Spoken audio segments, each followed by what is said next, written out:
manusia. Jadi Tuhan itu terlalu rusak logika. punya bokong, punya mata. Nah berarti kamu menyangka Yesus kalau gitu. Gitu. Udah, jangan di-mute. Nah silakan. Ku ajarin. Artinya gini, ketika kau memahami manusia bedanya dengan hewan adalah ketampanan, ini sudah gagal kau memahami beda manusia dengan hewan itu ketampanan. Manusia itu berbicara apa sebenarnya? Apa beda manusia? Kuji sekali lagi lah kau. Apa beda manusia dengan binatang? Ya beda. Gini, kalau kita bicara manusia dengan binatang, ya tentu saja dalam hal apapun berbeda. Begitu juga manusia dengan Tuhan, ya sangat berbeda. Sebut aja bedanya apa, satu aja, jangan muter-muter. Satu aja bedanya. Akal lagi. Pertama akal. Binatang tidak punya akal, tidak bisa. Makanya kalau binatang tidak berpakaian, tidak malu dengan temannya. Kalau manusia kan malu, karena manusia punya akal. Itu diantaranya. Terus. Mau Ustaz, oke Ustaz, kita sapa dulu. Sabar, ada tamu kita, saudara kita. Bang Laper. Selamat pagi Bang Laper. Siang. Oh selamat siang, oke Bang Laper. Bang Laper dari Katolik atau dari Protestan? Bang Jos ini. Saya Katolik. Oke baik, silakan Bang Laper langsung ini tadi Bang Keo sudah waktunya udah banyak. Pertanyaannya ada saya catat ada 215 pertanyaan sudah dijawab. Silakan Bang Laper. Bicara iman aja kalian. Sabar Keo, gantian lah saudara kita nih perlu ini juga. Makanya aku ingatkan dari awal. Sabar Keo. Kalau Anda nggak mau kondusif, saya turunkan Keo kamu. Iya, sebentar Keo. Kita beri kesempatan saudara kita. Oke Bang Laper, silakan dengan Ustadz Tata. Enggak, lanjut aja. Aku nggak mau dengar-dengar khotbah kalian. Iya, jangan. Silakan lanjut. Iya, silakan lanjut, Ustaz Tata. Iya. Silakan Ustaz Tata dulu. Ustaz Tata. Gimana Khotbah orang lain. eksistensi orang kafir menurut Al-Quran Ustaz Tata? Ulaika kal an'am, jadi tidak perlu dihina oleh manusia ya. Sudah terhina. Silakan Ustaz Tata.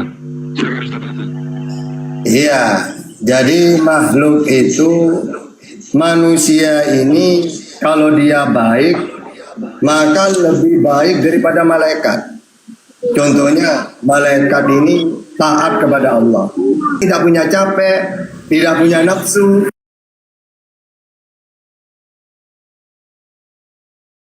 capek, punya keinginan, tapi kok sempat taat kepada Allah. Tapi manusia bisa lebih buruk daripada iblis, dari binatang. Karena seburuk-buruknya binatang, mereka mengenal Allah, mereka berzikir. Tapi manusia diberi akal, tidak kenal Tuhan.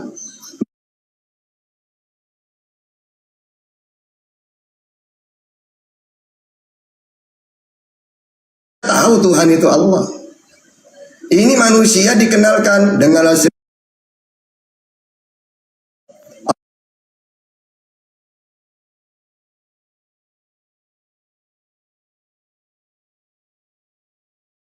Allah itu satu dengan apapun.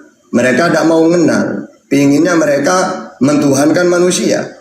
Makanya mereka itu kal an'am, ya. Lebih buruk daripada binatang.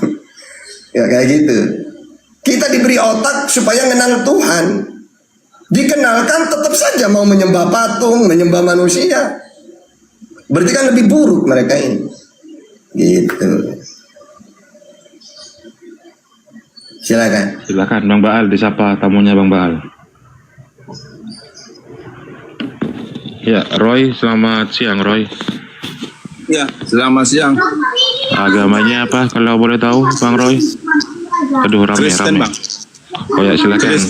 Mau berdiskusi atau bertanya? Silakan. Boleh berdiskusi atau bertanya, dua-duanya saya siap semua. Kalau diperbolehkan bertanya harus dijawab dengan data, jangan kemana-mana lari.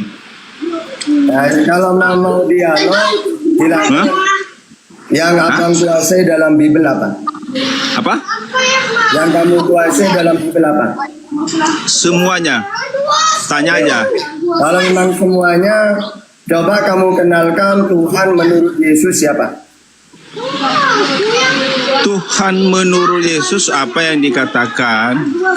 Tuhan kita itu Esa. Siapa itu? Itu.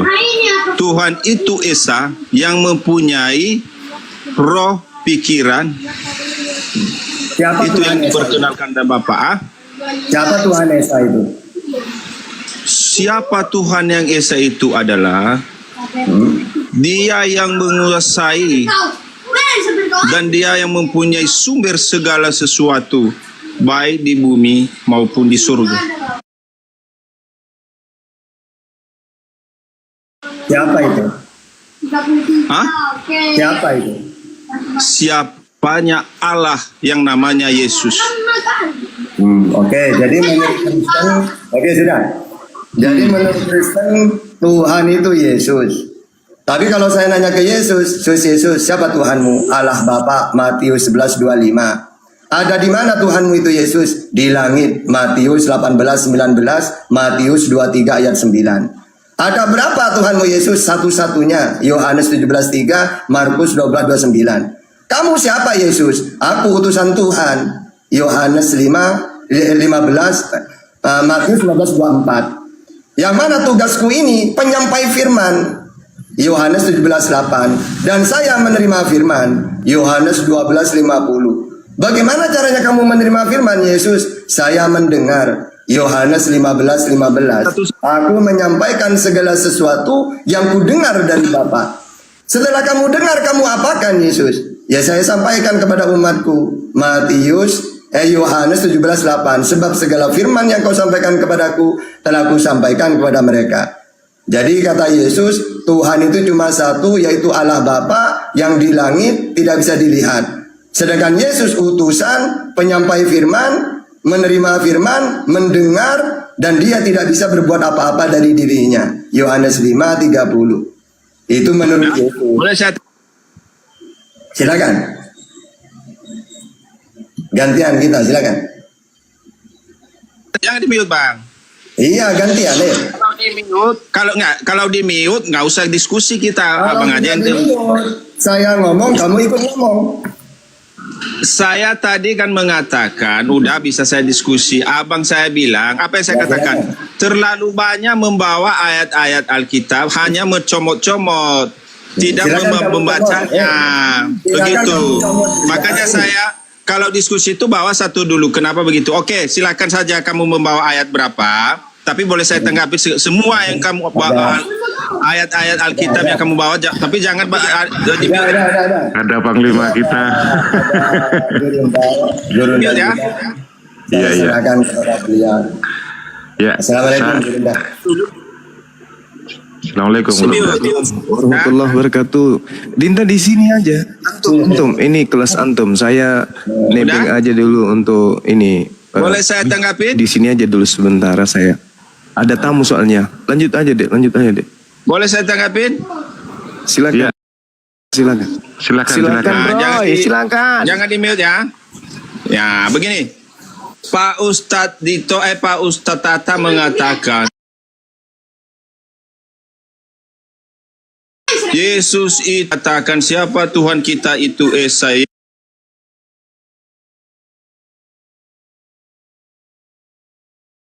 Yesus itu penerima firman.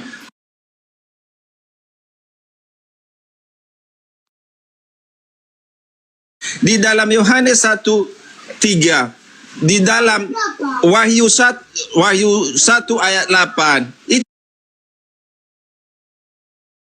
Yesus. Yohanes 13:13, Yesus itu adalah Tuhan. Dia berasal dari surga. Firman Allah yang telah menjadi manusia. Kalau firman atau pikiran Allah itu, berarti itu dia Allah. Kenapa dikatakan dia sebagai utusan? Karena dia berasal dari surga, turun dari bumi, mengambil rupa manusia, menyampaikan firman. Kalau menyampaikan ya utusan, tapi bukan utusan seperti nabi-nabi yang terdahulu atau yang ada nabi terakhir selain Yesus ya. Yesus hanya itu nabi terakhir. Yang sesudah Yesus tidak ada lagi menurut kami. Itu nabi palsu kalau ada. Ya, tidak ada lagi nabi-nabi yang terdahulu sama dia. Bukan seperti Yesus berasal dari bawah.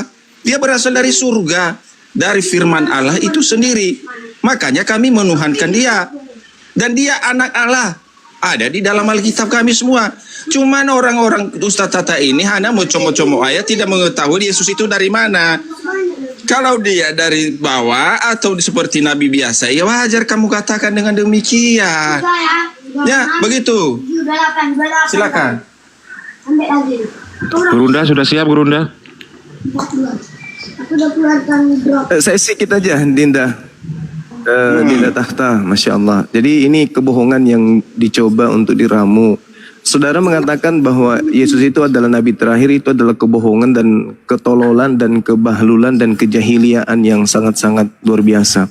Di dalam Bible Anda sendiri, Paulus mengatakan bahwa di dalam Kristen itu ada nabi-nabi. Anda baca di dalam 1 Korintus 12 nomor 28, dan Tuhan Theos telah menetapkan beberapa orang di dalam jemaat. Pertama ada rasul, kedua ada nabi, ketiga ada pengajar, keempat ada kemudian orang-orang yang mengadakan mujizat, ada yang mengadakan penyembuhan, ada yang melayani, ada yang memimpin. Maaf Bang Cuma, di mana ayatnya kita buka bersama? Ada Saya juga yang saya tulis dulu. kata-kata dalam bahasa roh. Mana ayatnya? Jadi agama Kristen itu memang diajarkan untuk menyesatkan manusia. Makanya di dalam Filipi 1, jangan menangis dulu, sabar dulu, nanti saya akan ulang lagi. Gantian Roy. Jangan menangis dulu, Roy. Agama Kristen itu diajarkan ke seluruh dunia. Bang Cuma mengatakan 1 Korintus 12 nomor 28, kucluk. Makanya kalau cebok itu bersih, supaya otak dan telinga itu bisa connect. 1 Korintus 12 nomor 28, di dalam jemaat, di dalam ajaran Paulus itu ada rasul, ada juga nabi-nabi. Paham sampai situ ya? Jadi di Kristen itu banyak nabi, termasuk Luga itu nabi di dalam ajaran Paulus. Nah, dengarkan itu baik-baik. Nah, sehingga kenapa agama, tunggu dulu Balesu, kau sendiri nggak mau diturunkan di sini? silakan ku bilang. Ya udah kau diam dulu, agama penipu kok banyak cerita. Agamamu itu disebarkan dengan dusta. Oke, Filipi 1:18. Tetapi biar bagaimanapun Yesus diberitakan dengan maksud membohongi, mengelabui, tipu-tipu. Aku tetap bersuka cita. Itu di dalam agamamu memang sudah seperti itu. Agamamu itu disebar dengan kebohongan. Nah, kamu mengatakan Yesus itu Tuhan, itu adalah kebodohan. Kalau kamu mengatakan Yesus itu Tuhan, itulah bukti bahwa kamu adalah pengikut setan. Karena setan menggunakan nama Yesus untuk menyesatkan banyak orang. Hanya setan yang ingin menyamai Tuhan. Yesus nggak mau menyamai Tuhan. Yesus memberikan kunci kepada kaumnya. Apabila engkau ingin selamat hidup kekal, maka kenalilah aku sebagai utusan Tuhan. Jangan kau kenali aku sebagai Tuhan, sebab aku ini bukan Tuhan. Kenali aku sebagai utusan Tuhan, maka kamu akan memperoleh hidup yang kekal. Nah, bagaimana dengan iblis? Apakah iblis ingin dikenali sebagai Tuhan? Ya, di mana dalilnya? Di dalam Lukas 4 nomor 7. Yesus, sembahlah aku. Jadi iblisnya ini minta disembah. Maka ketika Yesus kemudian tidak mau menyembah iblis, iblisnya kemudian tampil di tengah-tengah manusia, memakai nama Yesus untuk menyesatkan manusia, agar manusia melantiknya menjadi Tuhan atas nama Yesus. Nah, pertanyaannya muncul kemudian. Ketika Yesus mengatakan di dalam Matius 24 nomor 4, nomor 5 dan seterusnya, akan datang penyesat, iblis memakai namanya dan akan menyesatkan banyak orang. Pertanyaan saya kepada penganut agama pembohongan ini, berhasilkah iblis menyesatkan banyak orang dengan memakai nama Yesus? Kalau berhasil, mana banyak orang yang menjadi pengikut iblis yang ngaku-ngaku Kristus tersebut? Kalau tidak berhasil, berarti Yesus pembohong besar. Saya ulang lagi, Berhasil tidak iblis menyesatkan banyak orang dengan memakai gelar Kristus atau tidak berhasil? Kalau berhasil, mana pengikut Kristus yang banyak itu? Tunjukkan, silakan. Jangan kau nangis di sini ya. Dinda Tahta mungkin bisa dilanjut lagi, silakan deh. Dah? Boleh saya? Nanti Gurunda kalau lagi sholat apa, nanti biar dah kosong saya. Nanti kalau enggak jam Bang Juma terus ya, saya lebih suka nyimak. Roy, kalau nggak tertib saya turunkan. Lanjut, Roy. Ini ada adjustment. Ada Saya sambil Roy. tunggu tamu di sini, Bunda Asna dan Bunda Maria mau ke tempat saya. Udah? Silakan. Dah? Silakan Abang Juma gantian, ya. mengatakan tadi saya berbohong kalau Nabi yang terakhir adalah Yesus. Kamu mengatakan kau bohong. Ada di dalam surah Alkitabmu, di dalam surah Korintus 1 ayat 28. Korintus 12 ayat 28. Kita baca sama-sama. Di mana di situ kalau ada nabi yang palsu? Nabi yang terakhir.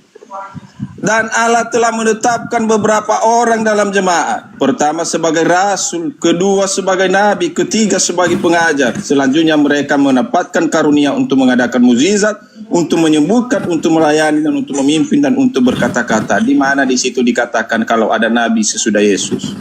Jeder, diam kau ya. Kau bohong satu kali ya. Kau berbohong di situ ya Zuma ya. Lah itu Tidak, di jemaat situ kau yang dimaksud berkata-kata. jemaat mana? Diam dulu, kau berkata, kau tadi aku diam. Itu jemaat, Kenapa sih? itu Diam jemaat, dulu, jemaat di mana? saudara Zuma. Jemaat yang di mana? Nanti kau tanggapin saudara. Kau ngomong tadi saya diam. Kenapa saya ngomong kau potong? Enggak, kan kamu bertanya, Harusnya di ujung kau bertanya, jangan di tengah. Jawab, nanti jawab. Oke. Nah, nanti kau jawab, ya. Udah nampak kebohongan kamu di situ satu. Tidak ada yang dikatakan bahwa ada nabi sesudah Yesus. Siapa tidak ada? Karena di dalam Alkitab kami, nabi yang ada terakhir ada yang menamakan itu nabi palsu. Tidak ada lagi. Apa yang kamu katakan tadi? Banyak lagi yang kamu katakan. Salah satunya siapa Yesus yang mengatakan mukjizat-mukjizat?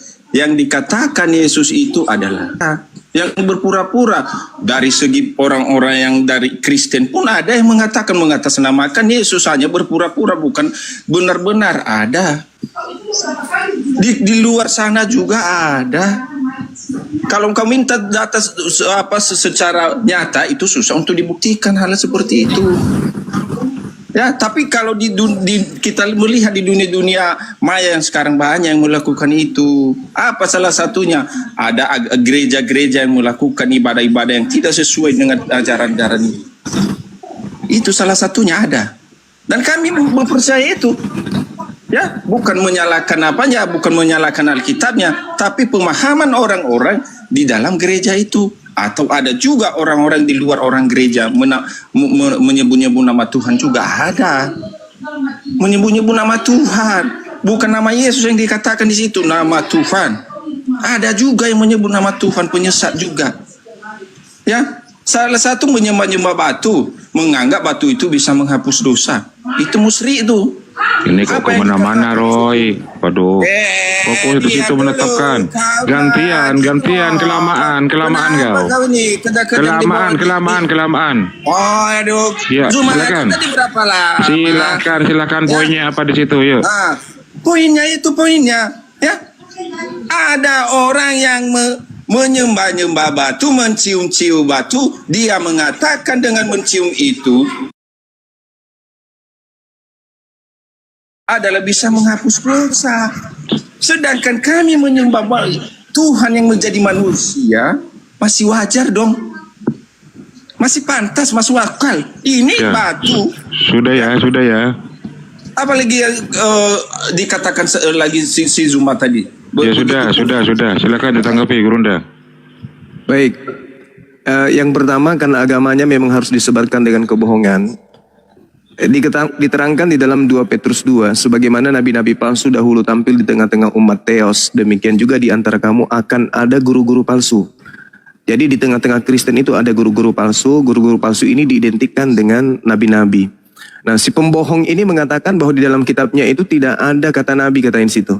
1 Korintus 12 nomor 28. Dan Theos telah menetapkan beberapa orang di dalam jemaat.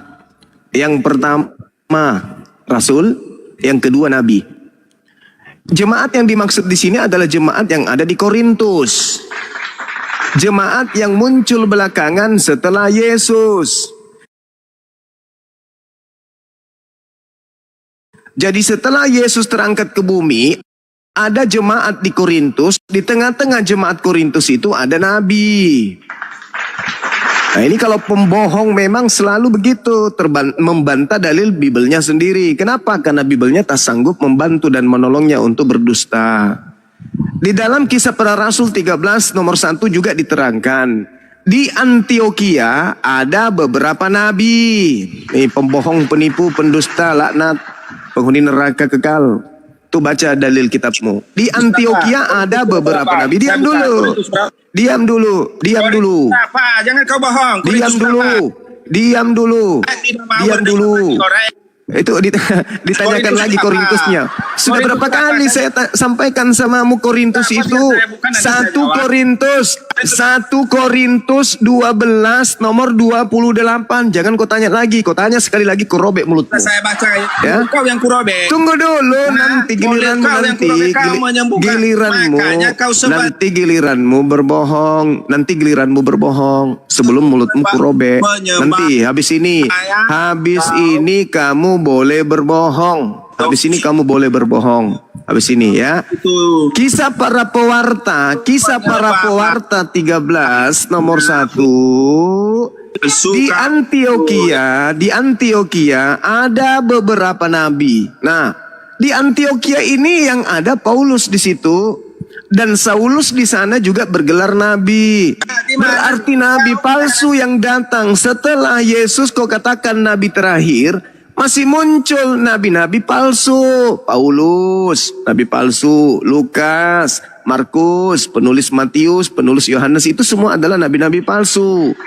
Kisah Para Pewarta 13 nomor 1.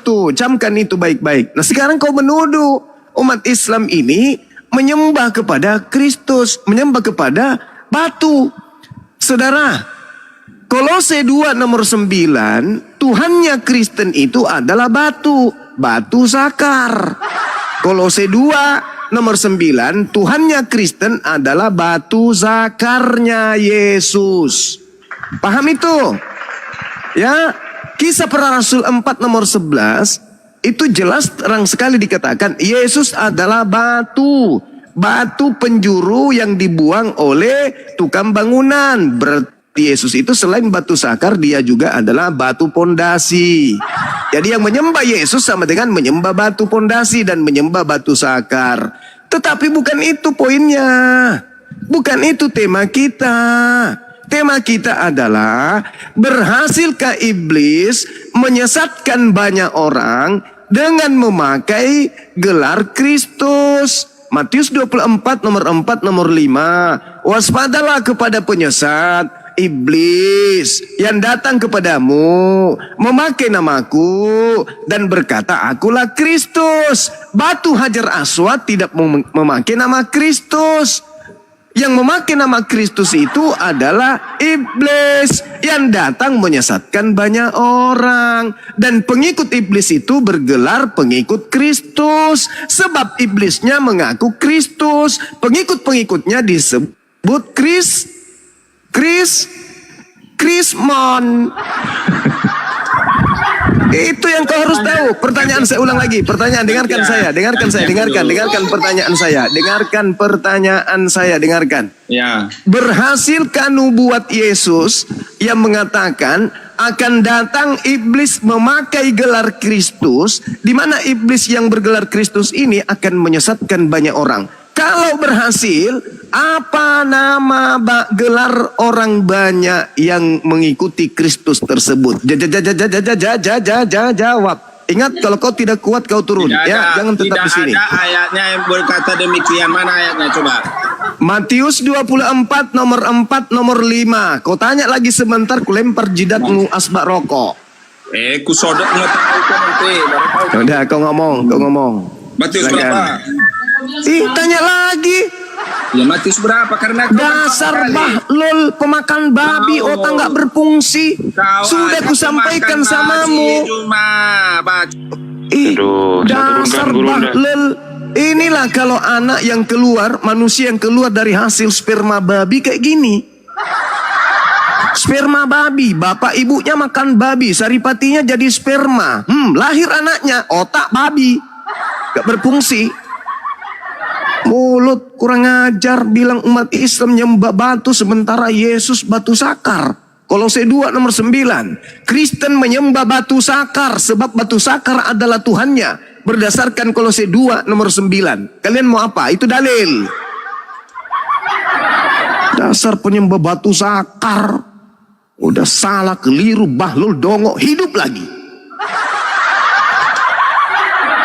Naikkan pendetamu ke sini, jangan cuma makan perpuluhan di gereja aja kerjanya. Suruh ke sini, biar ku ajarin Bible. Biar ku tatar otak mereka biar waras. Jangan gila permanen. Jemaat jadi gila juga dibuat.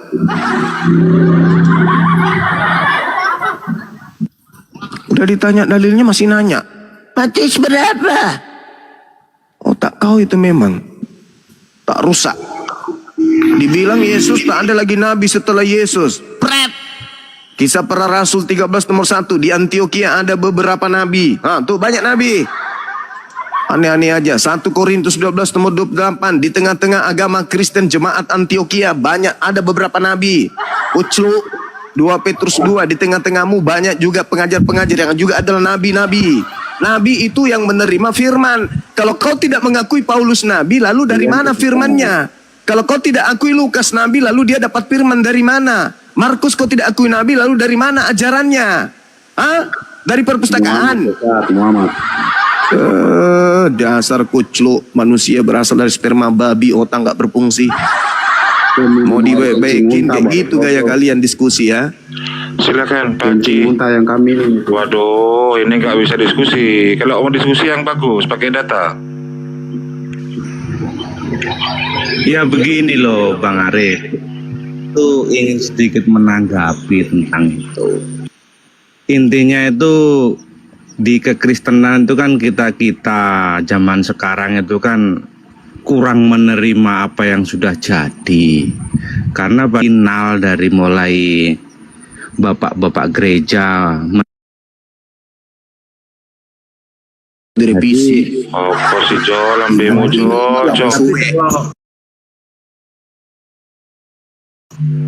kalau kita menyalahkan kita yang zaman sekarang itu tidak bisa, karena generasi itu kurang kita yang meneruskan. Bukan agamamu yang disalahkan. Yang disalahkan itu oknumnya, kalian yang bahlul tidak mau menerima apa yang ada dalam Bible. Loh, dalam Bible itu sudah Nah, Biblemu mengatakan Yesus itu Tuhan atau utusan Tuhan? Bukan masalah ini, semua menyangkut tentang kepinalan Bible itu sendiri. Tidak bisa diulangi dari awal-awal lagi karena barang sudah jadi, disahkan oleh pemerintah dan negara dan dunia. Jadi kita itu kurang meneruskan mengenai ajaran itu untuk dilakukan. Begitu loh. Pakai data lah Jo. Masuk agama mau konsep dari manusia Jo. Aduh, singkin nak Jo. Iya kan masih konsep kan wis dadi. Barang wis dadi masa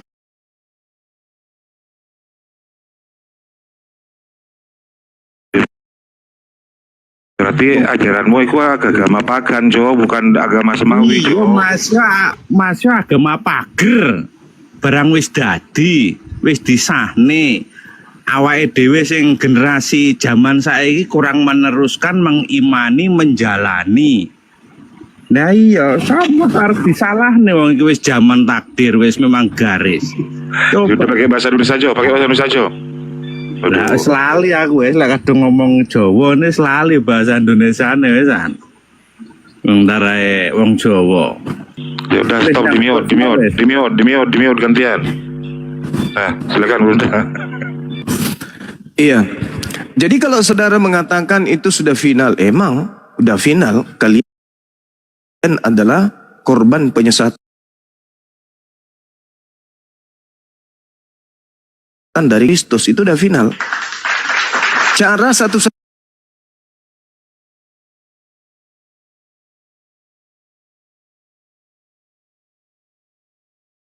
jangan tinggal di dalam. Kenapa? Karena ya ujung-ujungnya akan ada penyesalan nanti. Masa? Jadi itu yang perlu Anda pahami. Ketika Anda ditanya, berhasil tidak iblis memakai nama Kristus untuk menyesatkan banyak orang? Apa jawaban dari kalian? Berhasil atau tidak berhasil? Ini aja dulu. Ini kita menggunakan pendekatan dalil.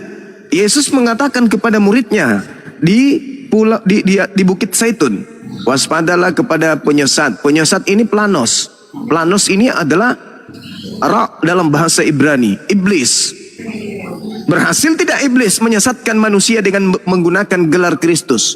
Kalau berhasil, berarti ada pengikut Kristus yang adalah orang-orang yang telah disesatkan Kristus. Banyak katanya. Anda percaya Yesus kan? Percaya. Berarti ucapan Yesus akan tergenapi kan? Akan terjadi kan? Terjadi. Nah, tunjukkan. Pengikut-pengikut Kristus palsu ini mana? Dan apa nama gelar komunitas mereka? Karena Yesus mengatakan, waspadalah kepada penyesat yang datang kepadamu, memakai namaku, dan berkata, akulah Kristus. Berarti penyesatnya tampil dengan menggunakan gelar Kristus. Maka pengikutnya disebut pengikut Kristus. Tolong tunjukkan. Kalau Yesusnya benar menubuatkan ini dan berhasil terjadi, tunjukkan mana orang banyak yang disesatkan oleh Kristus tadi. Silakan. Kami tidak merasa disesatkan oleh Kristus. Karena Yesus sudah di sorga, nyata. Mana kalian orang menjamin banyak sorga, semua berhasil tetapi tidak? Allahmu nggak di sorga. Itulah Berhasil penyesatan. tidak? Jadi siapakah penyesat Berhasil yang sesungguhnya? tidak, kemudian berhasil tidak Kristus Jadi siapakah penyesat sekarang yang menjamin sorga menyesatkan tapi tidak berada di sorga? orang. Sorga itu alam seperti bumi. Kalau Tuhan ada di surga berarti dia surga lebih besar Nggak di dari sorga, dirinya. Tetapi Yesus menjamin sorga karena dia sudah berada di sorga. Artinya dia benar-benar berkuasa. Karena sorga bukan berarti tempat yang buat orang-orang yang tidak layak di sorga. Tidak ada Hanya dalilnya Yesus di surga. Jadi siapakah Dalilnya penyesat itu? Yesus semua? hanya di langit. Cuman itu karena adalah kalian pengikut siapa yang kau Kristus, sembah itu? maka kalian saling menyesatkan satu sama yang lain. Ya, jadi Makanya jawab semua. Siapa lembaga sebenarnya penyesat Bibelmu, itu? lembaga Yaitu Bibelmu Allahmu. itu Masakan dia mengganti kata langit menjadi surga supaya bisa menyesatkan kalau Quran banyak yang orang. benar, Allah yang benar. Kenapa Yesus yang berkuasa di surga? Jawab Yesus kau. tidak pernah mengatakan dirinya berkuasa di surga. Yang berkata di situ itu Tidak bukan ada surga. seorang pun yang naik ke Di surga selain situ daripada dia yang turun dari surga. Allahmu bisa menjawab demikian. dia mengatakan bahwa akulah Allahmu pernah penguasa mengatakan di cakrawala atau di awan-awan. Sedangkan Kalau di dalam Allahmu hanya kitabmu di apa? dikatakan Singgasana. penguasa Coba gantian, langit gantian. itu, penguasa langit, penguasa awan-awan itu adalah iblis. Yesus tidak pernah berkata kepada aku telah diberi kuasa baik di langit maupun di bumi. Yesus tidak pernah Jadi berkata semua seperti itu. Yang berkata seperti itu adalah makhluk yang keluar dari tanah. Dengar saudara-saudara di Makhluk yang keluar dari tanah pada hari ketiga itu adalah penguasa dunia menurut Yesus. Siapa penguasa dunia menurut Kalau kau Yesus? tidak menganggap- Iblis. Berarti yang kau sanjung bahwa Yesus itu adalah penguasa di surga itu sebenarnya iblis, bukan Yesus. Iblis. Yesusnya tidak bisa berbuat apa-apa dari dirinya sendiri kan begitu. Jadi kalau sudah Anda Islam, tidak bisa silakan, iblis berada di berdiskusi surga. ilmiah, Inilah hanya bisa kejang-kejang penyesat-penyesat saja, akhir zaman. lebih baik Masa Anda ke gereja, bisa colok diskusi pantat enggak? pendeta, Iya. habis itu Wajar kan jilat cuma tangan enggak Anda, teratur sih. habis begitu. Itu fakta. Jangan lupa colok pantat pendeta kalau sudah di gereja ya, karena pendetanya mengajarkan sesuatu yang tidak sesuai dengan apa yang diajarkan oleh Yesus. Pertanyaan saya ulang lagi. Yesus menasehati Bani Israel, bukan Kristen ya, karena Kristen ini kan bukan Bani Israel. Ketika Yesus berkata kepada Bani Israel, waspadalah agar kalian jangan disesatkan. Yesus ditanya, disesatkan oleh siapa wahai guru? disesatkan oleh penyesat, itulah iblis. Iblisnya ketika datang memakai namaku dan berkata, akulah Kristus. Artinya ada setan memakai nama Yesus Kristus pergi ke seluruh dunia untuk menyesatkan banyak orang. Pertanyaan saya, siapa di antara Islam dan Kristen yang pergi ke seluruh dunia yang memakai nama Yesus dan mengatasnamakan pengikut Kristus yang telah menyesatkan banyak manusia? Islam atau Kristen? Silakan. Dosen teologi suruh ke sini. Kristus itu tidak ada yang namanya Kristen, Bang. Kristus itu di dalam kekristenan itu kan ada persetujuan dari kumpulan bapak-bapak gereja, diambil daripada nama Kristus. Tetapi dari ajaran Bible sendiri, bukan harus Kristen itu yang harus diucapkan, tetapi yang harus dipahami adalah harus bisa melakukan semua kehendak-kehendak Bapa dan menjauhi yang namanya itu kehendak bebas kita manusia. Sebenarnya cuma simpel. Tolong Jadi tunjukkan, begini Saudara Sutejo, tolong tunjukkan kehendak Tuhannya Yahudi kepada Kristen. Tunjukkan itu.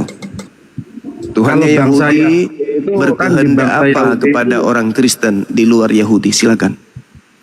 kalau orang Yahudi sendiri itu mengakui Tuhannya yang dulu itu yang namanya agama Yahudi. Oh iya, itu adalah yang dipakai sekarang itu kitabnya Taurat itu. Nah, yang tolong tunjukkan kehendak Tuhannya Yahudi kepada orang Kristen.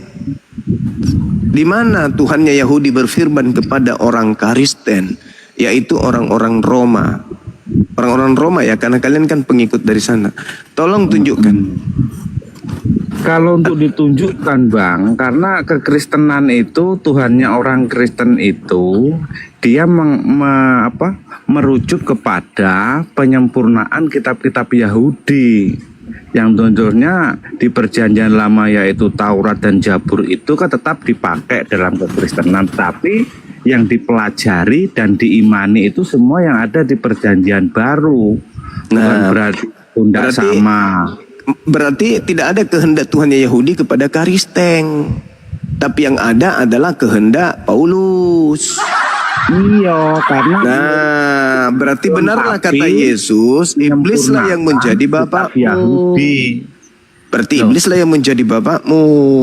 Kan tadi Anda mengatakan kalau tidak melakukan kehendak Bapa. Bapa yang mana? Bapa itu ada dua, Bapa Elohim dan Bapa Iblis. Kamu mengikuti kehendak yang mana? Ingat, Anda pengikut Kristus. Sementara gelar Tuhannya Yahudi tidak ada gelarnya Kristus.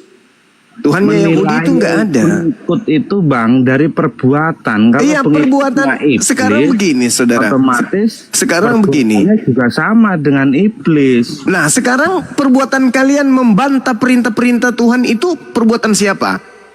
Kalian Bukan memfitnah perintah, Adam. Bang. Kalian memfitnah Adam mewariskan dosa. Itu perintah siapa? Kamu mencontoh siapa? Kamu memfitnah Adam dengan Adam dikutuk dan dosa-dosanya diteruskan ke anak cucunya, itu amanat siapa? Perintah siapa? Kalian mengikuti Paulus untuk membatalkan seluruh hukum Tuhan dan mengatakan hukum Tuhan itu adalah sampah. Kalian ikut siapa? Hanya iblis yang mengutuk kemudian utusan Tuhan. Hanya iblis yang kemudian mengatakan bahwa hukum Tuhan itu adalah tinja, kotoran, sampah. Itu hanya iblis. Sekarang kalian ikuti siapa? Sampai kalian mengatakan bahwa hukum Taurat itu adalah sampah. Sampai Paulus mengatakan di dalam Galatia 2 nomor 21, aku tidak menolak kasih karunia, akan tetapi sekiranya ada kebenaran di dalam hukum Tuhan, maka sia-sialah kematian Kristus. Jadi kalian ini, dari mana kalian ini? Poinnya itu sekarang begini. mengenai sesembahan itu iblis atau Tuhan yang nyata itu kan bisa dilihat dari perbuatan nyata setiap hari di dalam kehidupan kita hari-hari, ketemu dengan masyarakat, berkeluarga, bertetangga, itu sudah menunjukkan bahwa toleransi yang ada di Kok toleransi tolak ukurannya? Nabi Musa diperintahkan membunuh. Dengar. Nabi Musa diperintahkan membunuh waria.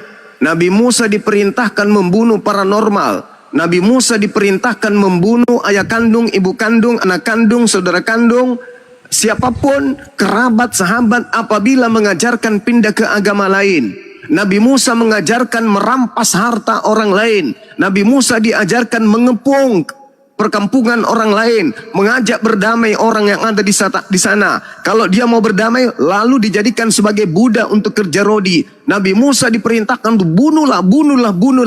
Apakah itu yang Anda dasarkan kemudian bahwa itu ajaran Tuhan atau bukan ajaran Tuhan? Itu kan zaman Itu kan zaman kuno, itu kan zaman dulu. kan tidak ada Kok yang sekarang pula? Sekarang kalau Anda menilai perbuatan-perbuatan Jadi seperti kita itu harus sebagai mensinkronkan dengan gambaran, zaman yang sebagai ada gambaran bahwa sekarang, itu Pak. ajaran Tuhan atau ajaran bukan Tuhan, bagaimana dengan orang-orang ateis yang berlaku baik? Bagaimana dengan orang Buddha, dengan orang Hindu yang berlaku baik dalam hidup? Berarti Tuhannya betul. Berarti Anda mengakui Krishna, Anda mengakui Siddhartha Gautama, Anda mengakui Buddha sebagai Tuhan karena pengikutnya. Selama bukti nyata perbuatan menunjukkan yang baik itu pasti dari Tuhan, Bang. Oh ya sudah, Karena berarti kamu percaya kalau Krishna itu Tuhan? Loh, Kristen itu ya Kristus itu Krishna, Tuhan, Brahma. Kau akui Brahma baik. Berarti dia Tuhan. baik. Ya, yang berarti dia Tuhan. menjadikan Tuhan itu kan individu. Rusak otakmu, rusak. Kau sendiri yang mengatakan semua yang datang dari yang Tuhan itu baik. Semua yang baik itu dari Baik. Tuhan. Berarti Iya, kau akui baik. Buddha itu Tuhan. Loh, saya tidak mengakui budayanya, Bang, tapi perbuatannya tadi menunjukkan gambaran baik itu adalah sifat-sifat yang dari alam semesta ini yang adalah Tuhan itu sendiri penguasanya. Berarti Buddha Tuhan. Berarti Buddha ini Tuhan. Loh, jangan saya jangan abang paksakan. Loh, saya harus ngomong. Apa sih orang ini? Apa sih orang ini?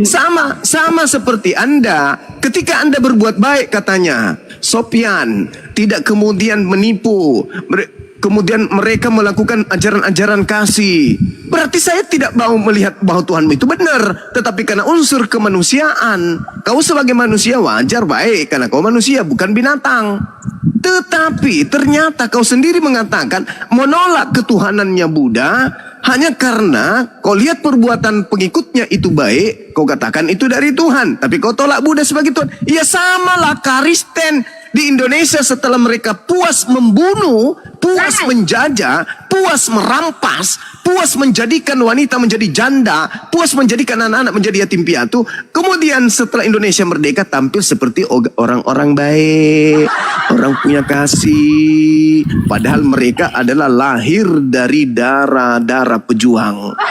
Sekarang kau tampil kasih, Kristen itu kasih. Sama dong, berarti saya juga mengatakan bahwa agama Kristen itu ajarannya, maksudnya penganutnya melakukan kebaikan karena dia manusia. Tetapi Tuhannya bukan Tuhan yang benar. Sama berlaku terhadap Buddha. Yang kau katakan tadi, bukan berarti saya menyembah Buddha. Tetapi kan pengakuan Anda sendiri yang mengatakan itu.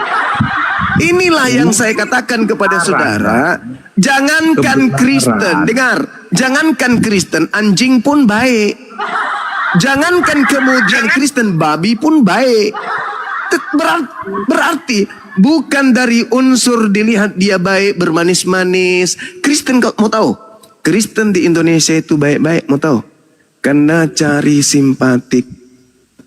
Supaya dianggap agama benar. Supaya misinya berjalan dengan lancar. Apa itu? Menjadikan Indonesia menjadi negara Kristen. Kalian itu berpalsu-palsu baik di depan kami itu. Kamu pikir kami nggak tahu? Kamu pikir kami nggak tahu misi kalian? Tidak Kamu pikir pernah saya kita nggak tahu misi kalian itu apa? Bukan agama. Kamu tampil itu perintah. Aku mengutus kau cerdik seperti ular, jinak seperti merpati. Kamu tahu, Kristen itu seperti itu polanya. Kau baca 1 Filipi 1 nomor 18. Kamu diminta untuk berpura-pura. Kamu diminta untuk mengelabui. Kamu diajarkan untuk kemudian berpalsu ria. Itu dalil. Jadi kalau di Indonesia ini ada Kristen yang kelihatannya baik, jangan tertipu. Itu trik seperti iblis datang kepada Adam. Iblis datang baik kepada Adam. Iblis datang menyerupai sesuatu yang baik, membisikkan kebaikan kepada Adam, memperlihatkan kebaikan kepada Adam, tapi tujuannya adalah pembinasa keji. Dan itu Yesus sudah nubuatkan di dalam Matius 24 nomor 15 sampai nomor 26. Yesusnya yang menubuatkan, apabila kau melihat sang pembinasa keji duduk di tempat yang suci, maka dia akan melakukan kebaikan-kebaikan di depanmu. Jadi kalau ada yang mengatakan ada Mesias di sini, ada Mesias di sana, jangan kau percaya. Mereka adalah penipu-penipu ulung. Mereka adalah pembinasa keji. Jadi kau bermanis-manis di Indonesia ini, mau tahu tujuannya apa? Mau tahu? Kalian ingin menjerat anak bangsa menjadi pengikut makhluk yang keluar dari kuburan pada hari ketiga. Paham kau? Kristen itu berasal dari agama pembunuhan. Kristen berdiri di atas pondasi kekejaman, kezaliman, kefasikan, kehancuran. Kristen satu-satunya agama di bumi ini yang melegalkan pembunuhan terhadap Tuhannya. Agama tersadis yang pernah ada di sepanjang sejarah keturunan Adam adalah agama Kristen. Kenapa? Agama Kristen terhadap Tuhannya sendiri. Itulah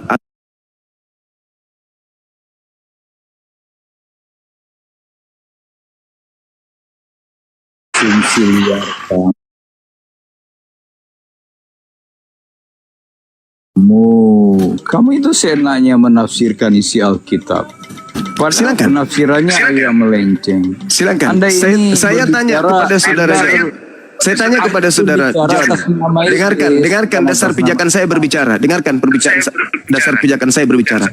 Menurut kamu sebagai seorang Kristen, boleh tidak membunuh Yesus? Nah itu aja dulu kau tanggapi. Boleh tidak membunuh Yesus berdasarkan Elohim dan berdasarkan Yesus sendiri? Silakan. Buka mic-nya. Punya misi dari Bapak. Silakan. Kalaupun dia mati boleh tidak membunuh Yesus berdasarkan Elohim dan berdasarkan Yesus sendiri? Silakan.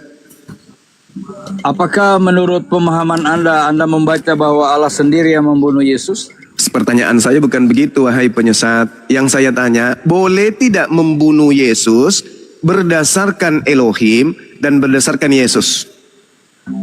Dia kan dibunuh tanpa salah. Saya tidak tanya itu, wahai keturunan penyesat. Saya tidak tanya itu. Pertanyaan saya, wahai ular bludak. Ular bludak, pertanyaan saya bukan itu, wahai ular bludak, wahai agama ilusi, agama palsu, kasih palsu. Pertanyaan saya bukan itu. Ya, karena dosa Pertanyaan manusia. saya bukan itu, wahai keturunan ular bludak penyesat. Kembali. Pertanyaan saya, apakah Elohim dan juga Yesus membolehkan pembunuhan terhadap Yesus? Silakan wahai ular bludak, kau jawab. Ya, Yesaya 53 ayat 10, Tuhan membiarkan dia terbunuh. Astagfirullahaladzim. Udah kau turun, kau pergi jilat pantatnya pendetamu sana, jangan kau kesini. Elohim kau bawa Yesaya 53. Apa hubungannya dengan kalian, konsep kalian? Kenapa Kristen membawa Yesaya 53? Karena Kristen menginginkan kematian terhadap Yesus. Berarti iblis dan Yesus sama-sama menginginkan Yesus mati. Paham? Makanya saya katakan kalian itu adalah keturunan iblis.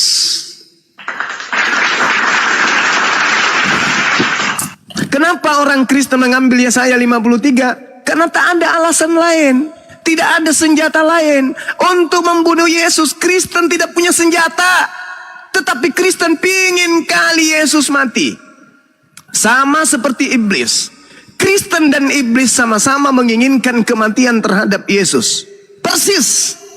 Bedanya, Kristen tidak memiliki data, sehingga mereka Kristen harus menjilat-jilat kitabnya Yahudi sebagai senjata untuk melegalkan pembunuhan terhadap Yesus. Itu fakta, itu real. Mana dalilnya? Kamu baca Galatia 2 nomor 21. Sia-sia kematian Kristus kalau masih ada kebenaran dalam hukum Taurat. Ingat, hukum Taurat itu adalah hukum Tuhan kepada Bani Israel, bukan kepada Kristen. Tidak ada hukum Taurat itu untuk Kristen, tak ada. Tetapi kemudian Paulus mengdompleng hukum Taurat untuk melegalkan ajaran penyembahan terhadap Kristus. Saya ulang lagi dalilnya. Galatia 2 nomor 21. Aku tidak menolak kasih karunia dewa, tetapi sekiranya ada kebenaran di dalam hukum Taurat, maka sia-sialah kematian Kristus. Kristen menghadapi dua fenomena yang berat. Yang pertama, kalau ada kebenaran dalam hukum Taurat, maka sia-sialah kematian Kristus. Kalau ada kebenaran dalam hukum Taurat, emang apa hubungannya dengan Kristen? Apa hubungannya dengan Kristen kalau ada kebenaran dalam hukum Taurat? Ada enggak hubungannya dengan Kristen kalau ada kebenaran dalam hukum Taurat? Ada enggak hubungannya dengan Kristen kalau tidak ada kebenaran dalam hukum Taurat? Ada kebenaran di dalam hukum Taurat atau tidak ada kebenaran dalam hukum Taurat, tidak ada hubungannya sama sekali dengan Kristen. Paham sampai situ? Yang ada manfaatnya untuk Kristen adalah ketika dewa turun ke bumi mengambil rupa manusia lalu mati di pantai di atas pohon, barulah itu bermanfaat untuk Kristen laknatullah alaih. Jadi tidak ada hubungan Kristen dengan Taurat, itu nggak ada. Taurat itu betul atau Taurat tidak betul, tak ada hubungannya dengan Kristen. Kristen itu lahir dari propaganda iblis membunuh utusan Tuhan kepada Bani Israel. Jadi kalau hari ini Kristen masih membawa-bawa Torah, itu hanya kamuflase saja. Itu hanya kulit untuk menutupi kemudian bulu mereka yang asli, yaitu serigala. Tak ada hubungannya. Torah mengatakan jangan kau makan babi. Torah pelihara sabat. Torah jangan ada ilah lain di hadapanku. Berguna nggak untuk Kristen itu? Nggak ada. Nggak ada gunanya untuk Kristen hal-hal seperti itu. Yang ada gunanya untuk Kristen adalah Kristus telah mati di atas salib untuk dosa-dosa kita. Baru bermanfaat untuk Kristen. Kristus telah mati untuk menghalalkan semua makanan yang diharamkan. Itu baru Kristen. Kristus telah mati untuk melepaskan kita dari kuk penghambaan kepada Tuhan. Nah, itu baru Kristen punya merek. Kristus telah mati untuk menjadikan kita dari hamba menjadi anak-anak Kristus. Itu baru bermanfaat untuk Kristen, laknatullah alaih. Tapi kalau untuk yang lain, Torah nggak ada hubungannya. Pelihara hari Sabat bermanfaat nggak untuk Kristen? Nggak ada. Sunatlah dirimu, sunat nonotmu, berguna nggak untuk Kristen? Nggak ada gunanya. Jangan ada ilah lain. Akulah Tuhan, tak ada Tuhan selain aku. Aku bukan manusia dan bukan anak manusia. Berguna nggak untuk Kristen? Nggak ada itu. Jangan kau makan babi karena itu haram bagi. Berguna nggak? Enggak.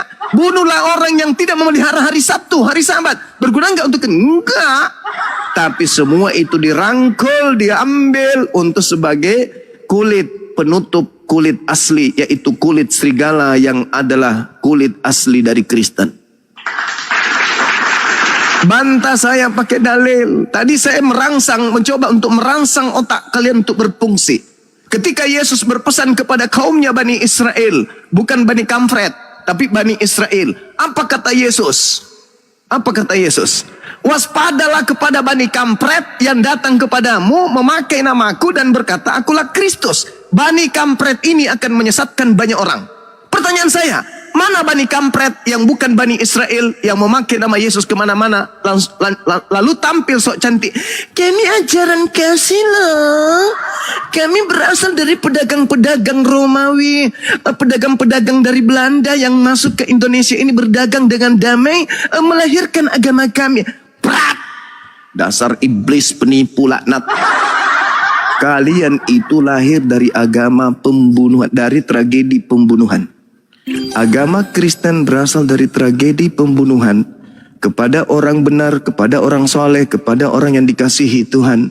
Dengan mengatasnamakan nubuat telah digenapi. Kristus memang harus mati untuk dosa kita. Bahkan bukan hanya untuk dosa kita, tetapi juga untuk dosa-dosa dunia.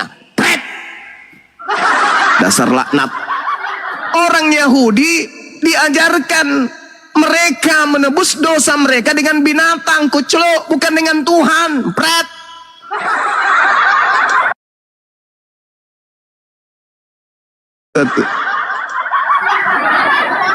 Kalian punya misi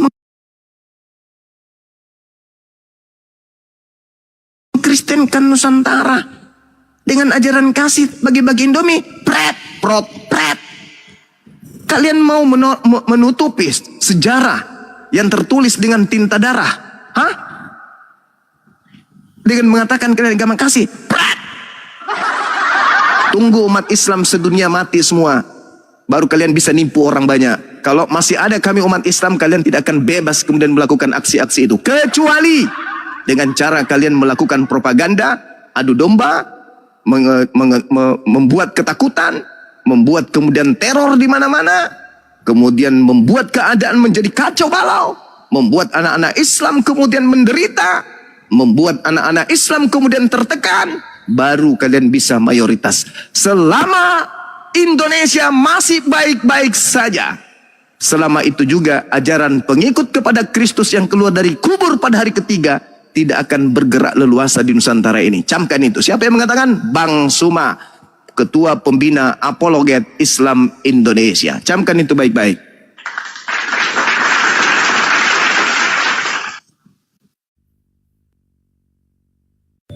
Silakan. Siapa yang mau masuk ini? Darel. Dibuka mute-nya. Darel.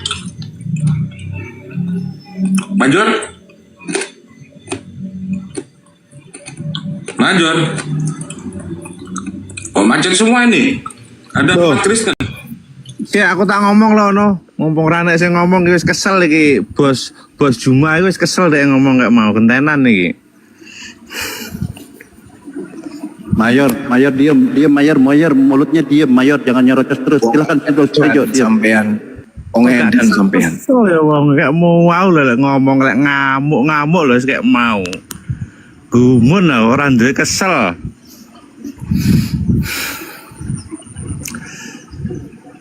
Celewat dus. Aja ngomong bang. Mayor biar Setejo dulu yang ngomong. Mayor diam dulu, mute Mayor ngomong terus Mayor. Kita kan sudah tua, harus ngomongnya sabar, pakai santun. Walaupun yang lain itu dikatakan ya ndak sesuai lah, ndak cocok lah, tapi setidaknya itu ya untuk menjaga diri kita sendiri agar tetap fokus, sabar. Saya izin kurang lebih 10 menit. Ada tamu dulu sebentar, silakan. Pas sih gentenan nih ngomong. Pada dasarnya itu semua manusia itu tidak ingin. Sabar Setejo, sabar dulu Setejo, sabar ini si Mayor ngomong terus. Mayor diam, Mayor di mute. Sabar Setejo, sabar dulu Setejo, sabar.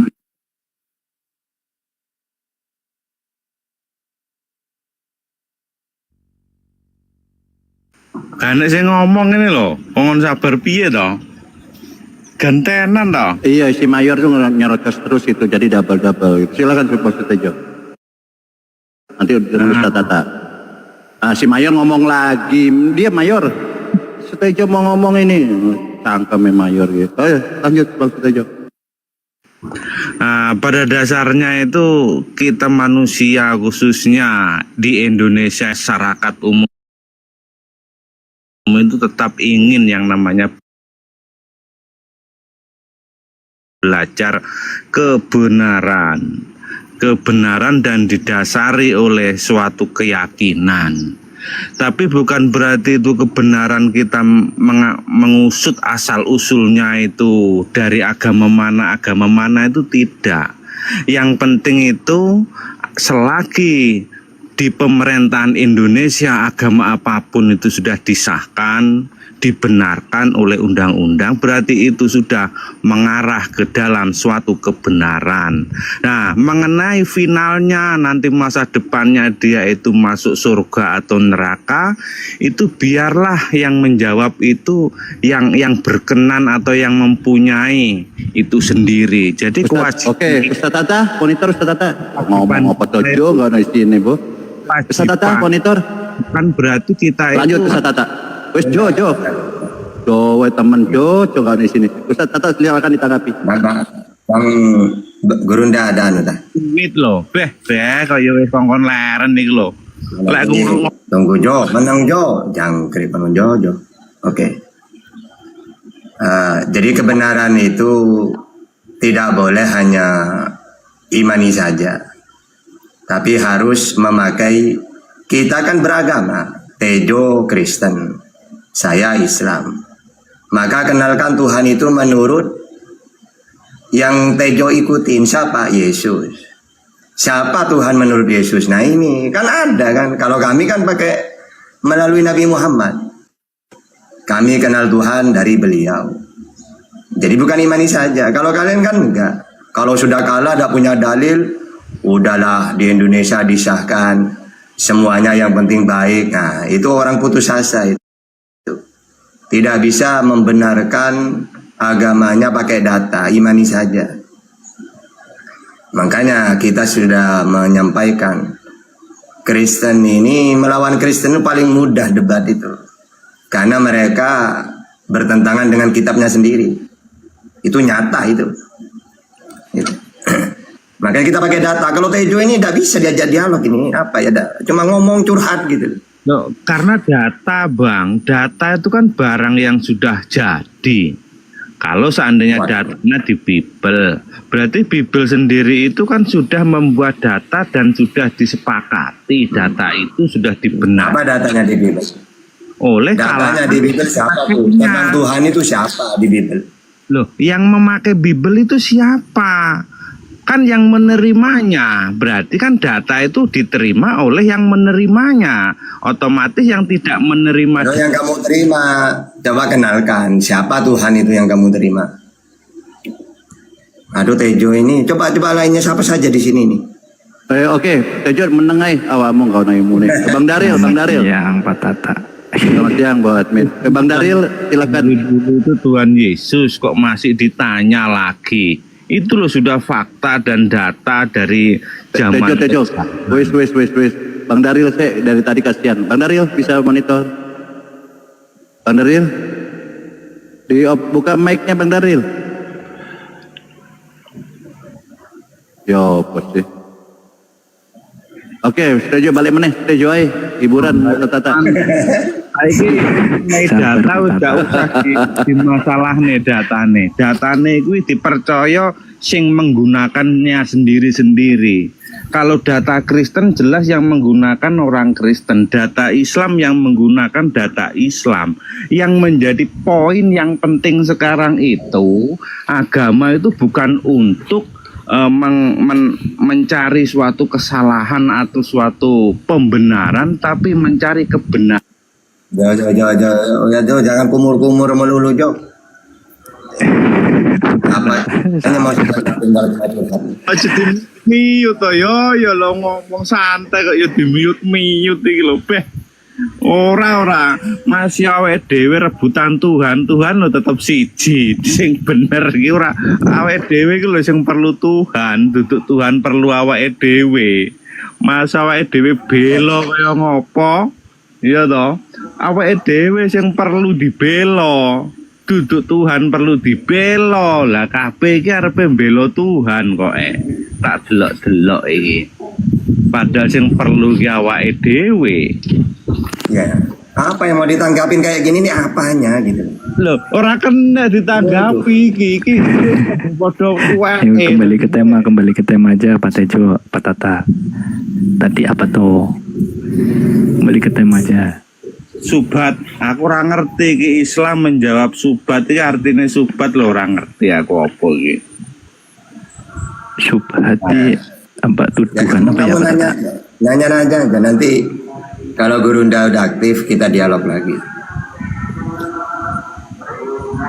Itu kan tema tadi itu. Sekarang mau dialog apa gimana? Apa mau bertanya? Saya cuma ngisi waktu nunggu Gurunda. Iya, silakan Pak Tejo, bertanya aja, bertanya Pak Tejo. Aku tak tahu. Diam Jo. Menang sih. Kalau mau bertanya tanya gitu loh.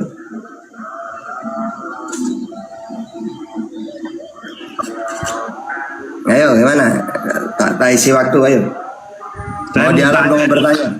Saya mau tanya tapi sumbernya jangan pakai sumber Bible atau sumber Al-Quran. Boleh? Pakai apa? Sumber apa? Sumber air. Sumber umum. Aduh, Jo. Ayo, Bang Bro, Cak Bro, ayo Bro. Iya Pak Tata, nyambung yang tadi. Kan katakan Bukan menurut Kristen. Iya menurut Kristen. Bukan menurut Kristen. Iya menurut Kristen. Kalau menurut Yesus menolak salib itu berarti tidak berpihak ke iblis. Karena kata Yesus, iblislah bapakmu karena kalian ingin membunuh aku. Makanya kalau saya percaya penyaliban Yesus, saya di pihak iblis. Karena kata Yesus, siapa bapakmu? Abraham bapak kami, kata mereka. Bukan, iblislah bapakmu karena kalian ingin membunuh aku. Kalau bapakmu Abraham, seharusnya kamu mengasihi aku. Jadi umat Islam tidak mau berpihak kepada iblis. Makanya menolak penyaliban itu. Karena kata Yesus, iblislah bapakmu. Karena dialah pembunuh manusia sejak semula. Jadi kami tidak percaya penyaliban karena tidak mau berpihak kepada iblis, tapi berpihak ke Yesus gitu. Yang benar itu. Ayo. Kalau dari versinya Alkitab, iblis tidak ingin Yesus mati disalib. Iya menurut Kristen. Tapi menurut iblis ingin Yesus mati. Makanya dia membisikkan ke Yudas. Inginnya mati saja, tapi bukan mati disalib. Ya, gini bro. Iblis ini kenapa pingin Yesus mati? Terserah mau mati dikutuk mau mati disalib, mau mati apa. Yang penting dia mati. Kenapa? Karena Yesus itu mengenalkan tauhid. Dengarlah Sriwil, Tuhan Allah kita, Tuhan Esa. Mengenal engkau satu-satunya Allah. Kata iblis. Wah nanti manusia Sriwil nanti percaya kepada Tuhannya Yesus. Seperti Musa. Dibun-bun aja. Karena saya pinginnya Tuhan itu disekutukan. Akhirnya iblis ini berhasil untuk membunuh Yesus menurut Kristen. Akhirnya iblis berhasil. Buktinya Tuhan dijadikan 3 oleh Kristen. Berarti yang dimau iblis ini, Kristen ini yang dimau. Yesus mengajarkan Tuhan satu, iblis pingin manusia menyekutukan Tuhan.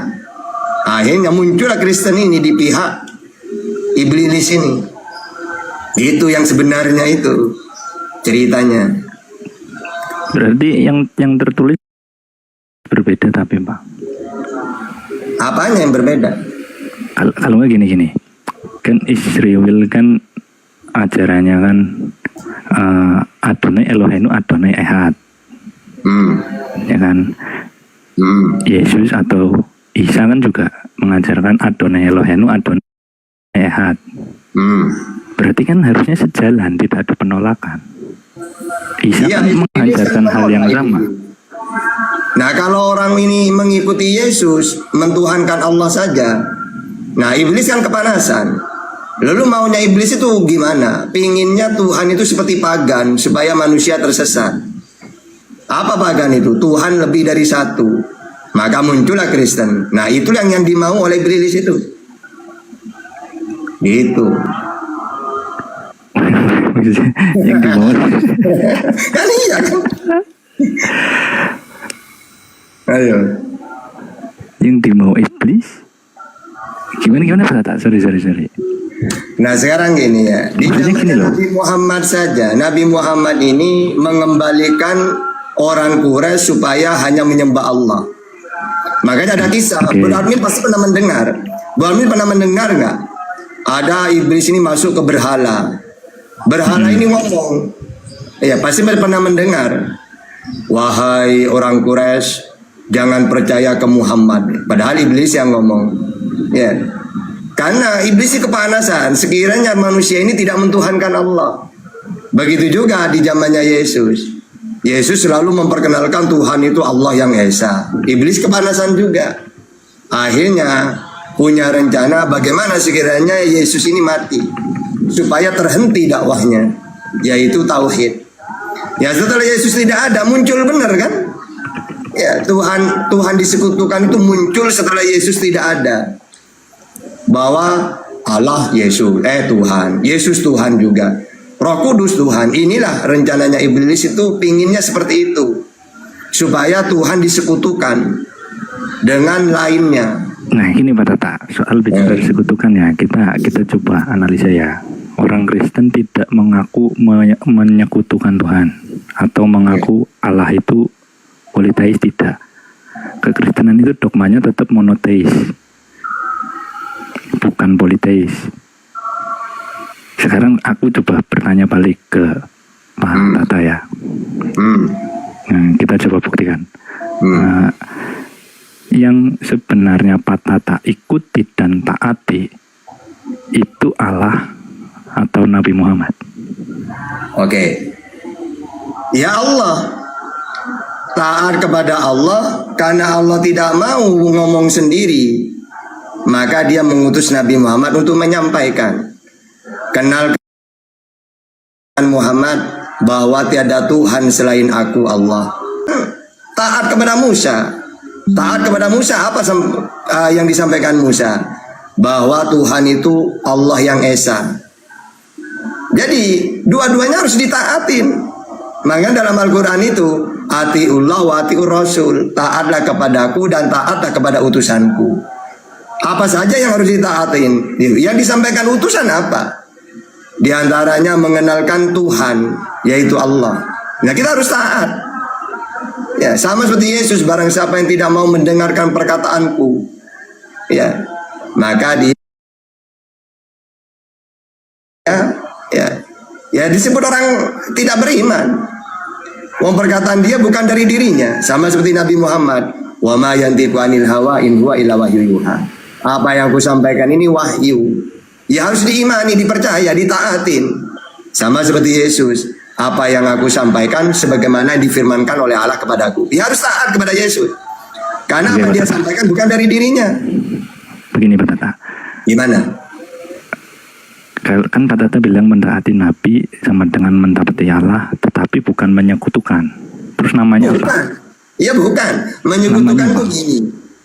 Ya namanya mengikuti ajaran para nabi yang mana ajarannya ini dari Tuhannya. Mereka hanya menyampaikan. Maka saya harus taat, maksudnya harus ikutin saya ucapan dia itu. Kalau menurut nabi tersebut Tuhan itu Allah, ya kita harus mentuhankan Allah saja. Apa yang disampaikan nabi itu saya taat, percaya gitu. Kalau menyekutukan itu gini, kayak orang Quraisy dulu di zamannya nabi itu. Mereka tahu Tuhan itu Allah. Makanya dalam Al-Quran dijelaskan, wala in sa'altahum man khalaqas samawati wal arda wa sakhkhara asy-syamsa wal qamar la yaqulana Allah. Ketika dikatakan kepada orang Quraisy, siapa yang menciptakan langit dan bumi? Mereka jawab Allah. Terus, kenapa kalian menyembah berhala? Jawaban mereka, liyuqarribuna ilallahi dzulfa. Ya sama saja, pakai pelantara. Menyembah berhala sama dengan menyembah Allah, pelantara ini. Karena kalau ke Allah kan saya tidak bisa dilihat Allah itu. Nah, sama seperti Kristen. Kristen, siapa yang menciptakan langit dan bumi? Allah Bapa katanya. Terus kenapa kamu mentuhankan Yesus? Ya sama saja. Nah itulah menyekutukan. Jadi orang Quraisy dengan orang Kristen itu sama. Menyembah Allah pakai pelantara. Ini Pak Tata. Kalau taat kepada makhluk nilainya sama dengan taat kepada holik, itu bukannya memberi sifat ketuhanan secara fungsional ya? taat kepada makhluk sama dengan taat kepada Holik. Itu bukannya kesetaraan ya Pak? Oke, berarti menurut kamu ketika misalnya tidak ada kalimat gini dari Tuhan, taatlah kepadaku dan taatlah kepada utusanku. Berarti seakan-akan menurut kamu Yesus mengatakan, sebab segala firman yang kau sampaikan kepadaku telah kusampaikan kepada mereka. Lalu Yesus mengatakan firman tersebut isinya hukum yang terutama, dengarlah Sriwil, Tuhan Allah kita Tuhan itu Esa. Oh, saya tidak mau percaya ke kamu Yesus. Kalau saya percaya ke ucapan kamu, saya taat ke ucapanmu itu, berarti saya musyrik. Mau gitu? Ya enggak, memang tugas para nabi itu harus ditaatin omongannya. Karena apa yang dia sampaikan bukan dari dirinya, harus kita taatin dari Tuhannya. Dan perintah Tuhan harus ditaatin. Makanya dalam Yohanes 12:47, dan jikalau seorang mendengarkan perkataanku tetapi tidak melakukannya, aku tidak menjadi hakimnya, sebab aku datang bukan untuk menghakimi dunia, melainkan untuk menyelamatkannya. Barang siapa yang menolak aku dan tidak menerima perkataanku, ia sudah ada hakimnya, yaitu firman yang telah kukatakan. Jadi maksudnya apa? Apapun yang aku omongin, kata Yesus, kalian harus percaya, harus taat, karena apa yang aku sampaikan ini perintah Tuhan. Jadi jangan gini, enggak Yesus, kalau saya taat kepada kamu berarti saya menyekutukan Tuhan, mau gitu? Enggak Pak, ya, tidak, memang. Aku lagi bertanya tentang Nabi dan Allah, tentang Nabi Muhammad dan Allah. Kan Pak Tata bilang bahwa memang betul di dalam keislaman itu kan secara teologisnya itu tauhid, kalau Kristen kan trinitas. Nah, tauhid ini tetapi secara praktek sepertinya sedikit berbeda, di mana menyetarakan antara Allah dengan Nabi Muhammad. Contoh seperti yang tadi saya sebutkan, yang tadi Pak Tata bilang itu mentaati Rasul sama dengan mentaati Allah. Contohnya ayat itu, artinya secara praktek tunduk kepada makhluk sama dengan tunduk kepada Holik. Ini kan secara tidak langsung menyetarakan, kan begitu. Jadi sebenarnya tauhid gini, oke, pertanyaannya gini, tauhid murni itu langsung kepada Allah atau harus lewat manusia sebagai perantara? Tauhid murni itu yang langsung kepada caranya Allah taat kepada Allah manusia. Bagaimana caranya? Wong Allah tidak mau turun ke dunia. 2 Tawarikh 6:18, tidak mau berkata-kata langsung. Ya. Nah, yang saya tanya, caranya saya taat kepada Allah, apa ucapannya Allah? Yang mana? Ayo, misalnya saya hanya taat kepada Allah saja. Terus, apa yang saya taatin? Wong Allah udah pernah ngomong ke saya. Ayo. Bukan gitu Pak, maksud saya, pertanyaan saya, apakah itu bukan sebuah bentuk penyetaraan? Tidak. Mensetarakan Allah dengan Nabi gitu. Oh ya tidak, kan udah perintah Allah. Taatlah kepadaku, maksudnya apa? Firman-firmanku yang aku berikan kepada nabinya untuk disampaikan kepada umatnya, disuruh ditaatin. Misalnya gini, Yesus, kamu saya utus ya, ya Tuhan. Kepada siapa? Sriwil, Matius 15:24. Apa tugas saya Tuhan? Ya, kamu menyampaikan pesan-pesan dari saya kepada umatmu. Ya, Yohanes 17:8. Maka kita ini diperintah, umatnya diperintah taat kepada apa yang disampaikan oleh Yesus. Yang mana yang disampaikan oleh Yesus ini dari Tuhannya. Maka tugasnya umatnya itu mentaatin. Kalau menurut Yesus Tuhan itu Allah, ya percaya. Gitu loh maksudnya. Berarti tidak disebut menyekutukannya? Oh tidak lah, justru perintah Tuhan malah disuruh taatin. Nah, gini. Kalau Kristen ini kan tidak taat ke Yesus. Maksudnya gini, Tuhan itu satu, enggak trinitas. Nah itu namanya tidak taat itu.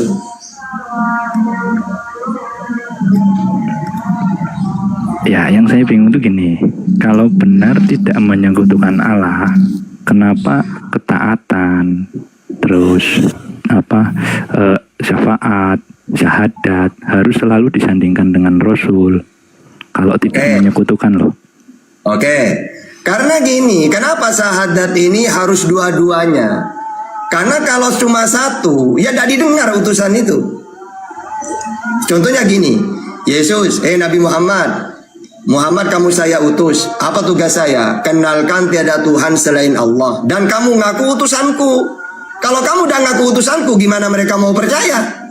Oh ya Tuhan. Akhirnya, la ilaha illallah Muhammadur Rasulullah. Tiada Tuhan selain Allah dan aku Muhammad utusannya. Sama seperti Yesus. Yesus kamu saya utus. Apa tugas saya Tuhan? Kenalkan tiada Tuhan selain aku Allah. Dan kamu ngaku utusanku Sus. Oke? Inilah hidup yang kekal. Mereka mengenal engkau satu-satunya Allah yang benar. Dan mengenal Yesus sebagai utusan. Sama. Karena kalau cuma gini, hei Sriwil, Tuhan itu Allah satu-satunya. Siapa lu? Kan digituin. Nah kalau gini, tiada Tuhan selain Allah dan aku utusannya. Orang-orang kan pasti mikir, oh iya, dia kan utusan Tuhan. Berarti apa yang disampaikan perintah Tuhan. Saya harus percaya. Tapi kalau cuma satu, woi Sriwil, Tuhan itu Allah, tidak ada Tuhan selain dia. Sus, lu siapa? Nah, kan gitu akhirnya. Makanya dua-duanya harus disampaikan. Tuhan itu Allah, saya utusannya. Oh berarti kalau utusan saya ini tugasnya penyampai firman. Yohanes 3:34. Apa isinya firman? Ya itu tadi, tentang tauhid. Jadi tidak ada para nabi itu cuma menyampaikan Tuhan Allah, tidak ada.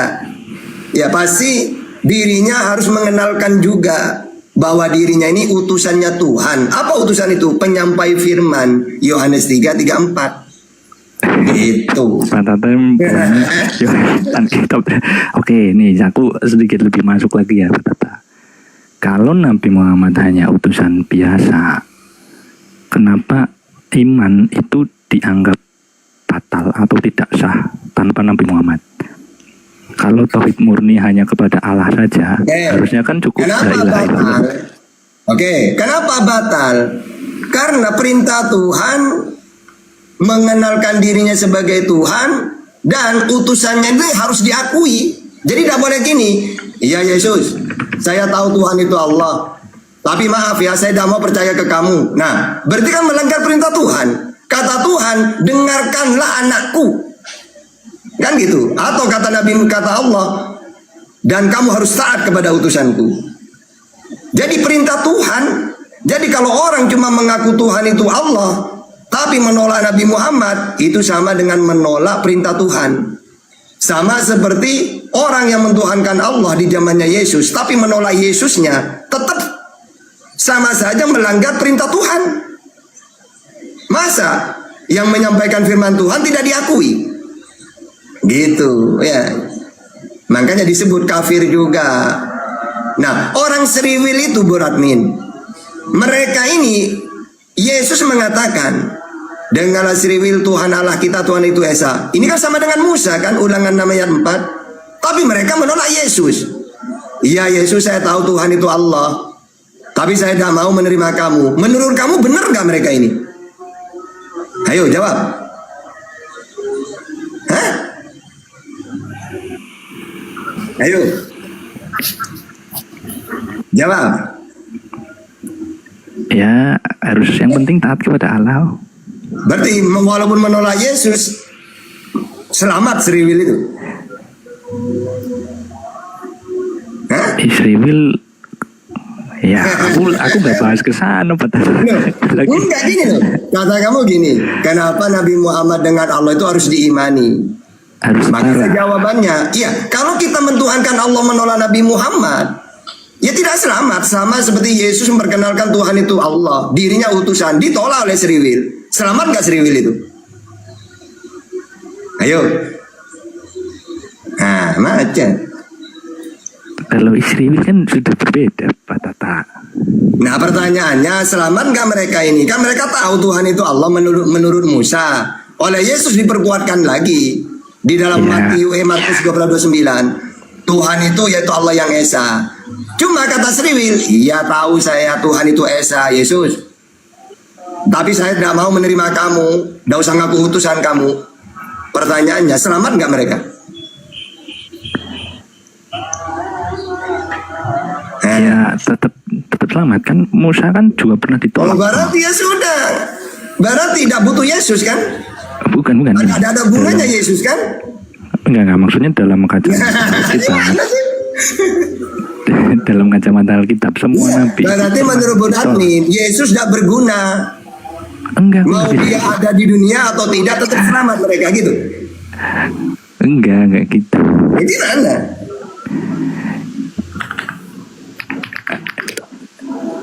Ya kembali ke yang tadi aja, kembali ke yang tadi.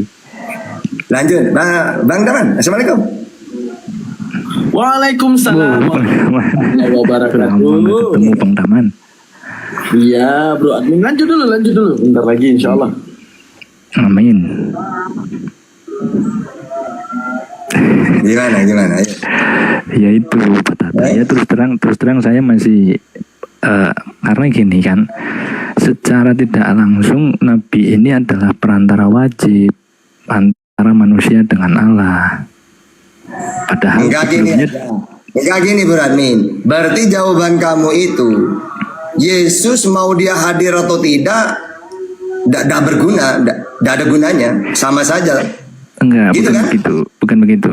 Perantara antara manusia dengan Allah itu Allah sendiri. Kalau dalam kekristenan, Allah sendiri, Yesus itu kan Allah dunia, gitu. Allah iya, sendiri Allah harus sendiri. turun ke dunia gitu. Iya, Allah menjadi manusia. Jadi perantara. Itu namanya pagan. Pagan bukan samawi. Sama itu langit. Jadi kata-kata samawi, ajaran Yesus, Nabi Muhammad, Musa disebut samawi. Kenapa? Sama. Mereka ini dapat ajaran dari langit. Tuhan tidak mau turun ke dunia. 2 Tawaret 6:18. Tuhan tidak mau dilihat. Keluaran 33:20, Yohanes 5:37. Nah kalau Tuhan turun sendiri, pagan. Atau dewa-dewa di India, dewa menjelma jadi manusia turun ke dunia, itu pagan namanya. Anda ini pakai ajaran pagan kalau kayak gitu. Nah kenapa ajaran Yesus disebut samawi, Nabi Muhammad samawi, Musa samawi? Karena mereka menerima wahyu Tuhan tidak turun ke dunia. Cukup mengatakan, Yesus, sampaikan kepada kamu saya utus untuk Sriwil. Apa tugas saya? Penyampai firman, Yohanes 3:34. Musa juga gitu, menerima firman, maka disebut samawi. Nah kalau pagan, dewa sendiri yang turun inkarnasi. Itu. Nah ini bedanya Pak Tata. Beda, pagan dengan samawi beda. Ini kalau di kekristenan, Yesus bukan manusia biasa. Dia adalah firman Allah yang menjadi manusia, menjadi perantara. Firman Allah menjadi perantara dalam format manusia. Jadi Yesus bukan makhluk yang bukan makhluk yang dijadikan gitu, tetapi dia memang Allah sendiri yang menjadi perantara antara. Itu sama dengan Krishna, berarti Krishna itu dewa Wisnu sendiri gitu. Gini. Gimana? Kalau Krishna kan itu sudah beda cerita. Dia tokohnya juga sudah berbeda. Iya, Krishna itu dewa Wisnu yang turun ke dunia. Jadi Sri Rama, jadi Krishna gitu. Gini, kalau di Kristen Yesus itu Allah. Jadi kita tidak menyekutukan dengan makhluk. Tetapi Nabi Muhammad kan makhluk 100%. Kamu tahu nggak makhluk itu apa? Makhluk itu ya berarti bukan sang pencipta kan? Gini Bradmi, segala sesuatu, gini loh, kalau dalam Islam itu enak. Di langit dan di bumi hanya ada 2 sosok. Ada makhluk, ada khalik. Makhluk itu apa? Sesuatu selain Allah, maka disebut makhluk. Yang kedua, yang disebut makhluk itu dari tidak ada menjadi ada. Awalnya tahta ini tidak ada, lalu dilahirkan dari seorang ibu. Berarti ada makhluk. Awalnya Yesus tidak ada, tiba-tiba Maria ngandung, muncul ke dunia. Makanya makhluk itu pertama, sesuatu selain Allah itu makhluk. Yang kedua, dari tidak ada menjadi ada. Kalau segala sesuatu selain Allah itu makhluk, Allah sendiri siapa? Khalik, pencipta. Gitu. Jadi Allah adalah Khalik, pencipta, selain Allah makhluk. Jadi Yesus ini ya makhluk. Awalnya tidak ada, menjadi ada. Yang namanya makhluk pasti tidak kekal, pasti mati. Makanya Yesus tidak ada sekarang. Kalau dalam versi Kristen kan mati dia. Itu berarti makhluk, ya wajar lah kalau dia tidak ada. Ya, gitu. Gini, oke, saya tanya yang lain. Kalau di Quran itu kan ada disebut gini, kami tidak menyembah mereka kecuali berharap agar mereka mendekatkan kami kepada Allah itu pagan dengan itu. sedekat-dekatnya. Pagan. Iya, liyuqarribuna ilallahi julfa. Jadi orang Quraisy ini seperti Kristen.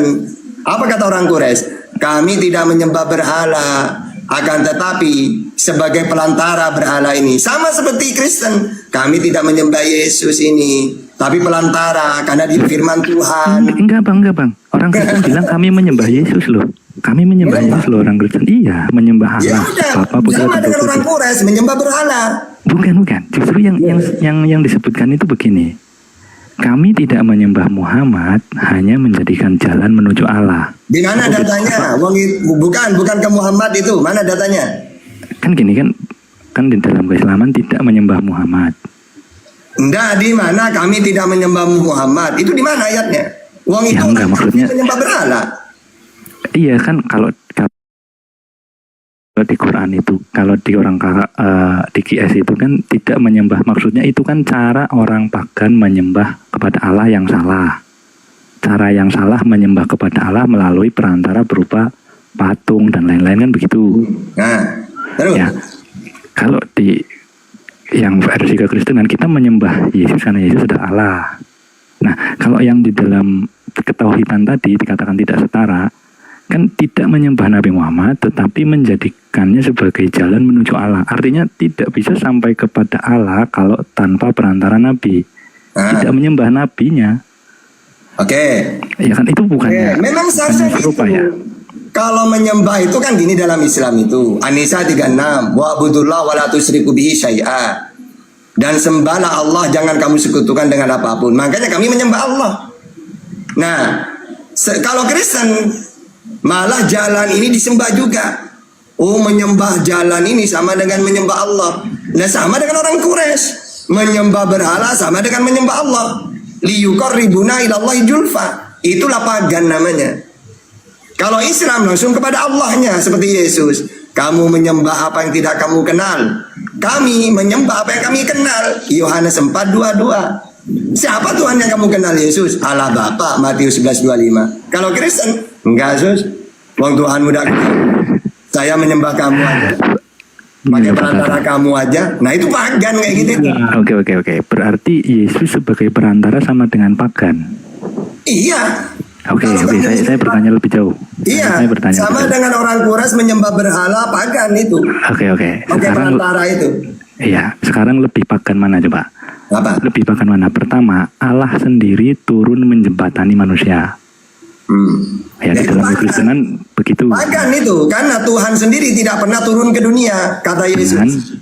Misalnya gini, Yesus, Tuhan yang kamu kenal ada di mana? Ada di langit, Matius 18:19.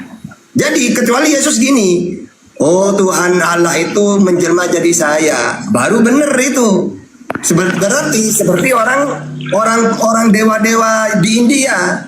Jadi menyembah Krishna itu sama dengan menyembah Allah, karena turun ke dunia. Menyembah dewa Wisnu karena turun ke dunia.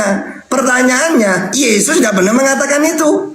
Kata Yesus katanya kamu menyembah Allah. Di mana Allah itu? Di langit. Kecuali Yesus gini, ini jadi aku. Nah, baru. Ayo. Iya, Matata nih. Gimana? Kan aku lupa. Kalau menurut saya itu ajaran itu sudah dari dulu itu sudah dipahami mengenai apa yang disampaikan oleh Bang Tahta itu. Para ahli Taurat zaman dulu pun juga sama perkataannya seperti itu, sehingga menolak dan menyalibkan Yesus itu kan pemahaman-pemahaman seperti itu. Terus konco. Itu loh ajaran-ajaran dulu sudah yang dibilang Samawi itu. Pagan pemahaman zaman dulu. Mulanya sumber itu jangan dipakai untuk pembenaran sendiri. Sumber itu. Bertanya aja Bang Tisra. Bertanya lagi Pak Tata. Sedikit lagi. Sedikit lagi. Ini mungkin pamungkas nih terakhir nih. Kalau ada orang menyembah Allah saja tanpa melalui Nabi Muhammad, apakah dia kafir? Ya kafir. Maksudnya gini loh, Jo.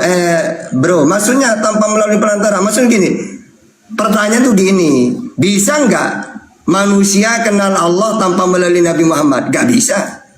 Gak bisanya gimana? Karena Tuhan itu tidak mau turun ke dunia, tidak mau memperkenalkan gini. Tata, aku Tuhan loh. Kan gak ada. Lalu bagaimana Tuhan memperkenalkan dirinya? Wa ma arsalna min qablika mir rasulin illa nuhi ilai annahu la ilaha illa ana fa'budun. Semua utusan yang aku utus, mereka aku perintahkan supaya memperkenalkan tiada Tuhan selain aku.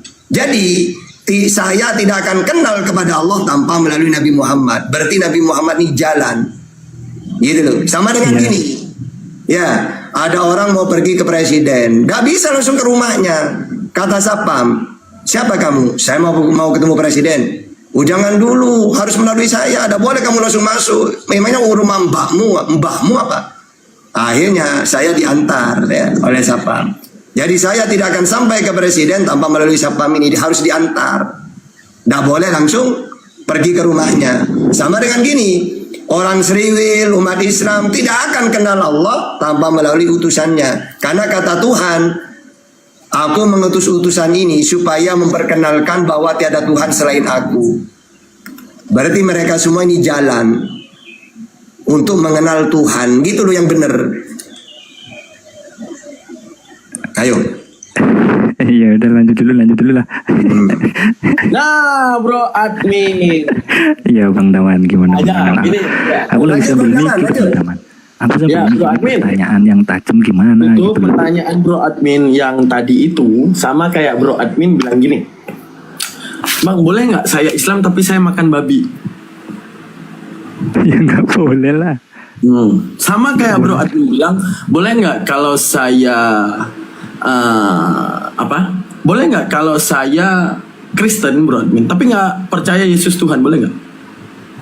Ya nggak bisa kan, Yesus Tuhannya yang disebut Allah. Karena apa? Karena itu ketentuan kan. Begitu juga dengan Nabi Muhammad. Sekarang gini bro admin, kalau bro admin bertanya, bisa nggak Islam tanpa Nabi Muhammad? Bisa. Maka Allah akan mengutus utusan lain selain Nabi Muhammad. Tergantung siapa yang diperintahkan. Contoh, Nabi Muhammad pembawa dan penyempurna ajaran Islam. Tapi yang disuruh sujud oleh Allah para malaikatnya Adam. Itu satu.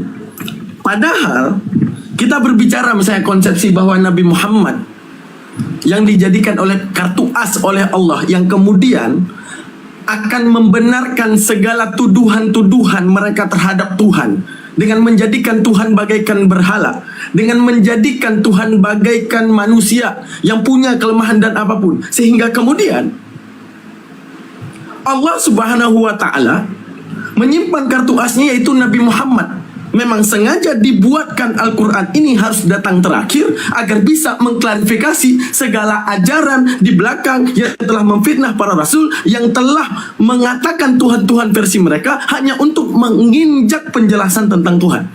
Hingga kemudian Allah tidak membeda-bedakan para rasulnya, karena Al-Quran mengatakan la nufarriqu ahadim min rusuli. Satu pun di antara rasul dalam Al-Quran tidak ada dibedakan, semuanya sama. Jadi kesimpulannya bro admin, sebentar. Jadi kesimpulannya bro admin, karena perintah Allah, kami yang Islam menghormati Nabi Muhammad, dan syarat daripada masuk Islam adalah mengeluarkan kesaksian tentang adanya Rasulullah sebagai penyampai ajaran dan penyempurna ajaran-ajaran yang di belakang, yang rentan memfitnah Rasul, yang rentan memfitnah Tuhannya. Karena itu perintah.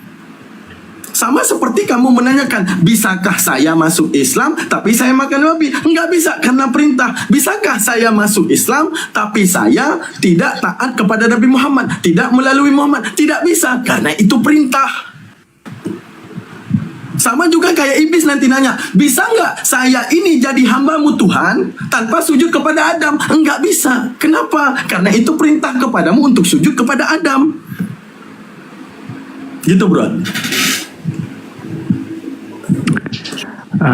Ya, aku bertanya saja ya Bang Daman, biar aku juga dapat wawasan juga. Jadi sebenarnya ini Allah mengutus Nabi untuk menyampaikan firman atau menjadikan Nabi sebagai syarat mutlak keselamatan? Syarat mutlak keselamatan kagak ada. Syarat mutlak keselamatan itu Allah cuma berikan kita pikiran, Allah kasih kita chipset berpikir, sehingga kita berpikir obat daripada kesalahan apa? Ya minta maaf. Berarti keselamatan itu ada pada diri manusia masing-masing. Hubungan antara kita dengan Tuhan, yaitu adalah hubungan di mana Tuhan menjadikan kita paham akan hadir Tuhan, dan Tuhan itu maha kasih terhadap kita, dan saat kita bersalah, tugas Tuhan hanya memberikan menu utama, yaitu ampunan. Karena obat daripada kesalahan bukan pembunuhan. Karena obat daripada kesalahan adalah meminta ampunan. Itu cara berpikir logik. Tapi kalau obat daripada obat daripada kesalahan adalah pembunuhan, itu adalah teori yang coba direkayasa, yang coba dicampur aduk akal manusia agar termakan dan terkekang di atas paham-paham yang seperti ini. Padahal manusia mampu berpikir, obat daripada kesalahanku kepada ibuku, minta maaf, kepada bapakku, minta maaf, kepada saudaraku, minta maaf, lalu kepada Tuhan, kenapa aku harus membunuh? Itu Bro Admin. Jadi bukan Nabi Muhammad adalah juru selamat Islam. No.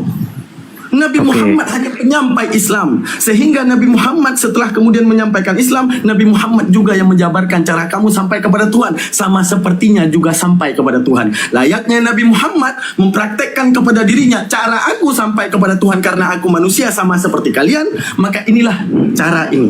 Ikutilah cara ini. Aku orang yang bersalah.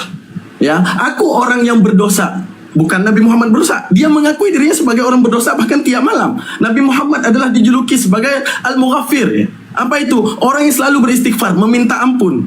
Bahkan tanpa ada kesalahan. Mengajarkan kepada kita bahwa kalau kamu sayang terhadap Tuhanmu, jagalah segala perasaan Tuhanmu. Jagalah di mana saat kamu punya kesalahan, maka minta maaflah. Selesai. Jadi juru selamat Islam siapa? Diri kamu sendiri. Selesai. Tapi gini, Bang Daman mengatakan juru selamat adalah kamu sendiri. Tetapi faktanya hubungan manusia dengan Allah itu tidak dianggap sah kecuali melalui Nabi Muhammad yang tadi saya pertanyakan. Artinya Nabi Muhammad ini Bro adalah Admin, nggak usah Nabi Muhammad. Wajib. Bentar Bro Admin, nggak usah Nabi Muhammad. Hubungan kita dengan Allah juga akan rusak hanya karena babi, bener gak? Kenapa? Kamu makan babi rusak hubungan dengan Allah, bukan Nabi Muhammad aja. Untuk menunjukkan apa? Esensi yang saya ajarkan kepada Bro Amin itu perintah. Bentar, saya ada telepon. Lanjut dulu. Ada telepon. Bentar.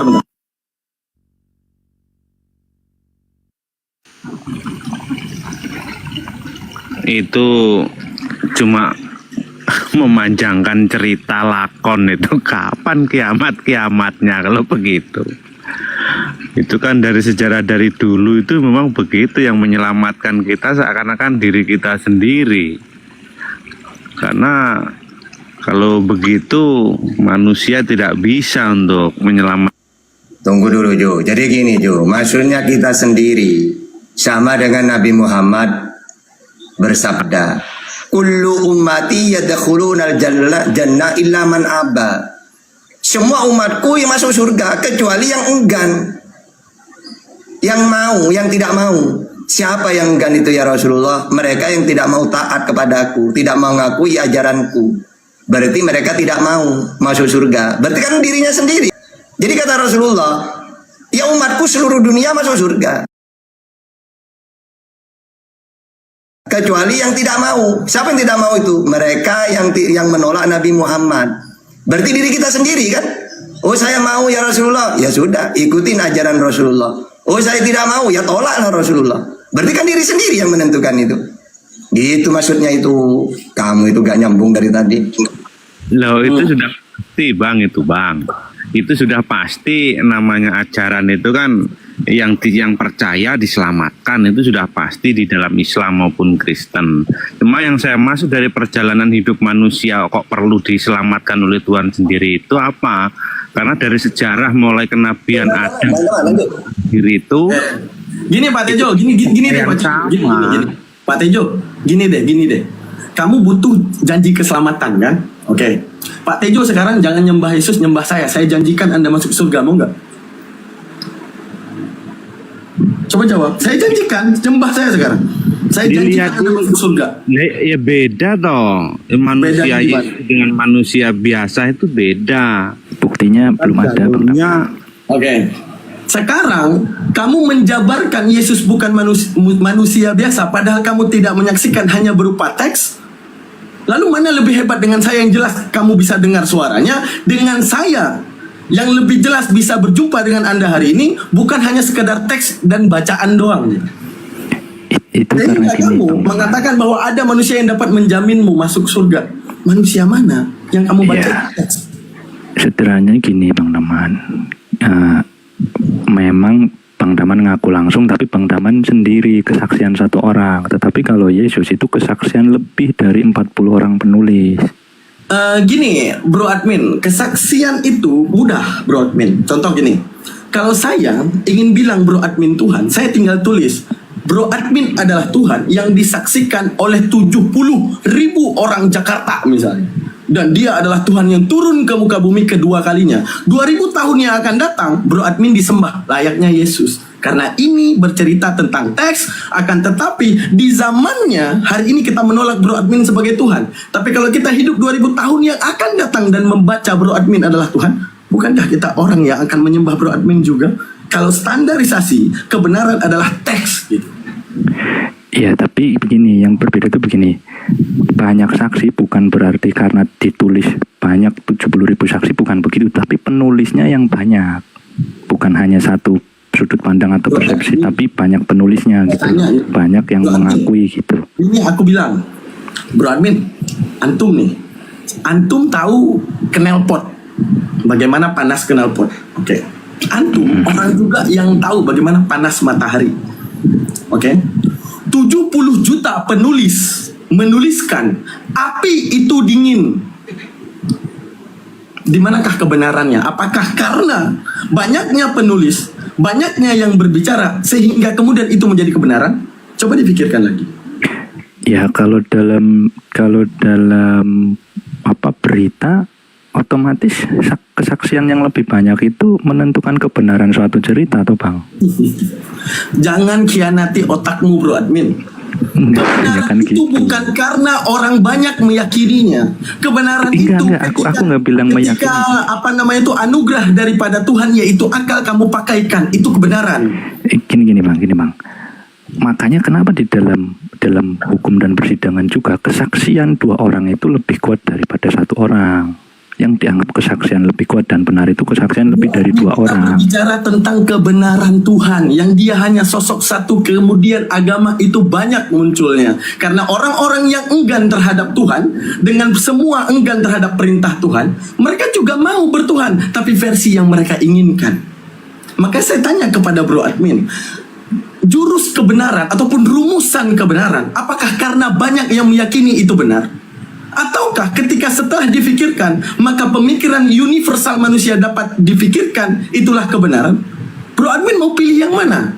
Contoh saya bilang, Bro Admin, seperti yang tadi, 70 juta penulis menuliskan bahwa api itu dingin. Sedangkan Bro Admin orang yang paham, knalpot ini panas, rasa matahari panas, masa rasa api yang kurasakan sekarang dingin? Ini aneh nih. 70 juta penulis menunjukkan bahwa kebenaran itu setelah kamu pikirkan, baru kemudian kamu berani menentang 70 juta penulis tersebut, karena kamu berhasil membuktikan kenapa api itu tidak bisa disebut dingin. Sama juga tentang kebenaran Yesus, ya, kebenaran Yesus. Sekarang Tuhan ada di dalam sejarah, itu aja sudah menjadi pemikiran yang sangat gabrul. Kenapa? Tuhan menjadi legenda. Begitu banyak Tuhan-Tuhan yang dilegendakan. Kalau kita berbicara tua-tuaan legenda, tua-tuaan sejarah, kenapa kamu tidak Hindu? Tuhannya juga menjelma. Tuhannya juga berteofani ke dalam sebuah mediasi yang mereka sembah.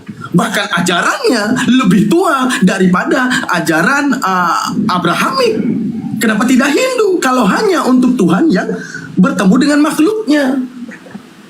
Bagaimana percaya wong saking tuanya nggak ngerti tahun piro emang itu? Iya sama Baca sejarah tertua. keagamaan. Secara tertua keagamaan adalah Hindu, dengan prosesi Tuhan menjelma, dengan prosesi Tuhan turun, dengan prosesi Tuhan bertemu dengan makhluknya. Kalau hanya standarisasi Tuhan bertemu makhluknya dan sejarah, maka Hindu punya sejarah yang jauh lebih tua daripada Kristen. Tapi Anda hari ini beriman kepada Kristen. Kenapa Anda menolak sejarah Tuhan pernah turun ke muka bumi juga dalam wujud yang berbeda? Kenapa?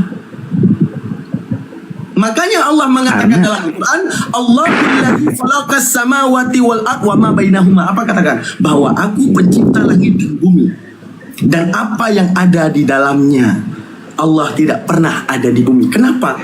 Karena jikalau Allah ada di bumi, dia akan tertakluk oleh 3 waktu. Apa? Masa dahulu yang membuat orang masa depan ragu terhadapnya, masa sekarang yang membuat orang terdahulu tidak pernah mengenalnya, masa nanti yang membuat orang hari ini dan orang kemarin tidak pernah tahu tentang Tuhan tersebut. Maka Allah mengatakan, aku di luar bumi dan apa yang kalian sembah itu adalah ciptaanku. Karena aku mengatakan bahwa aku yang menciptakan langit dan bumi dan apapun yang ada di dalamnya. Tuhan yang disembah selain Allah selamanya pasti ada di dalam muka bumi. Maka Allah seakan-akan mengatakan, wahai makhlukku, pakaikan pikiranmu, jangan engkau sembah segala sesuatu yang kuciptakan di dalam muka bumi.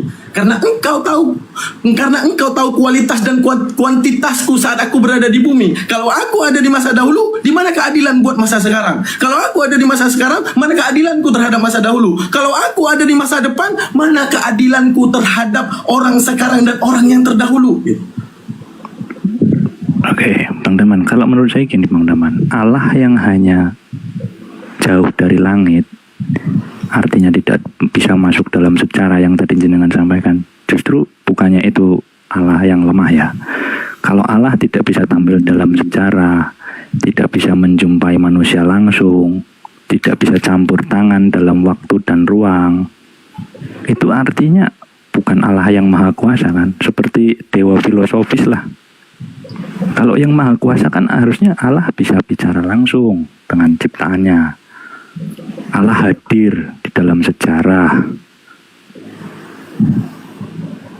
Kan karena Allah itu kan berdaulat.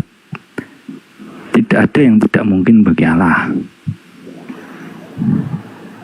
Bro Admin, siapa yang paling tahu terhadap masa terdahulu, Bro Admin? Bagaimana kalau yang Bro Admin dan bahkan yang saya imani saja itu belum tentu benar, itu bagaimana? Karena ibaratnya gini, kalau kita berbicara dahulu, tidak akan pernah kamu temukan kebenarannya kecuali kamu kembali ke masa dahulu itu. Bisa jadi ada begitu banyak. Ini aku cerita kepada Bro Admin dan coba difikirkan, kenapa agama bisa banyak? Tahu nggak alasannya apa? Ketika Tuhan memberikan perintah, ketika Tuhan memberikan larangan, ketika manusia merasa berat dengan perintahnya, merasa berat dengan larangannya, hingga kemudian apa? Mereka pasti enggan untuk beriman. Karena apa yang mereka sukai tidak diizinkan Tuhan. Karena apa yang mereka ingini tidak diwujudkan oleh Tuhan. Lalu mereka mewujudkan Tuhan mereka sendiri. Lalu dengan segala paham-paham yang mereka buat terhadap Tuhan. Karena apa? Contoh di agama Bro Admin. Kenapa Kristen bisa lahir? Dalam pemahaman yang saya buat tadi. Ketika Kristen Bani Israel berbaur di antara pagan Romawi. Kamu tahu apa yang diingini oleh pagan Romawi dan kebiasaan daripada mereka? Mereka itu punya adat yang namanya memakan vulva babi dan tikus. Yesaya 66:17, perjanjian daripada Elohim bahwa mereka semuanya akan kubinasakan. Mereka yang akan memakan babi, mereka juga yang akan memakan tikus.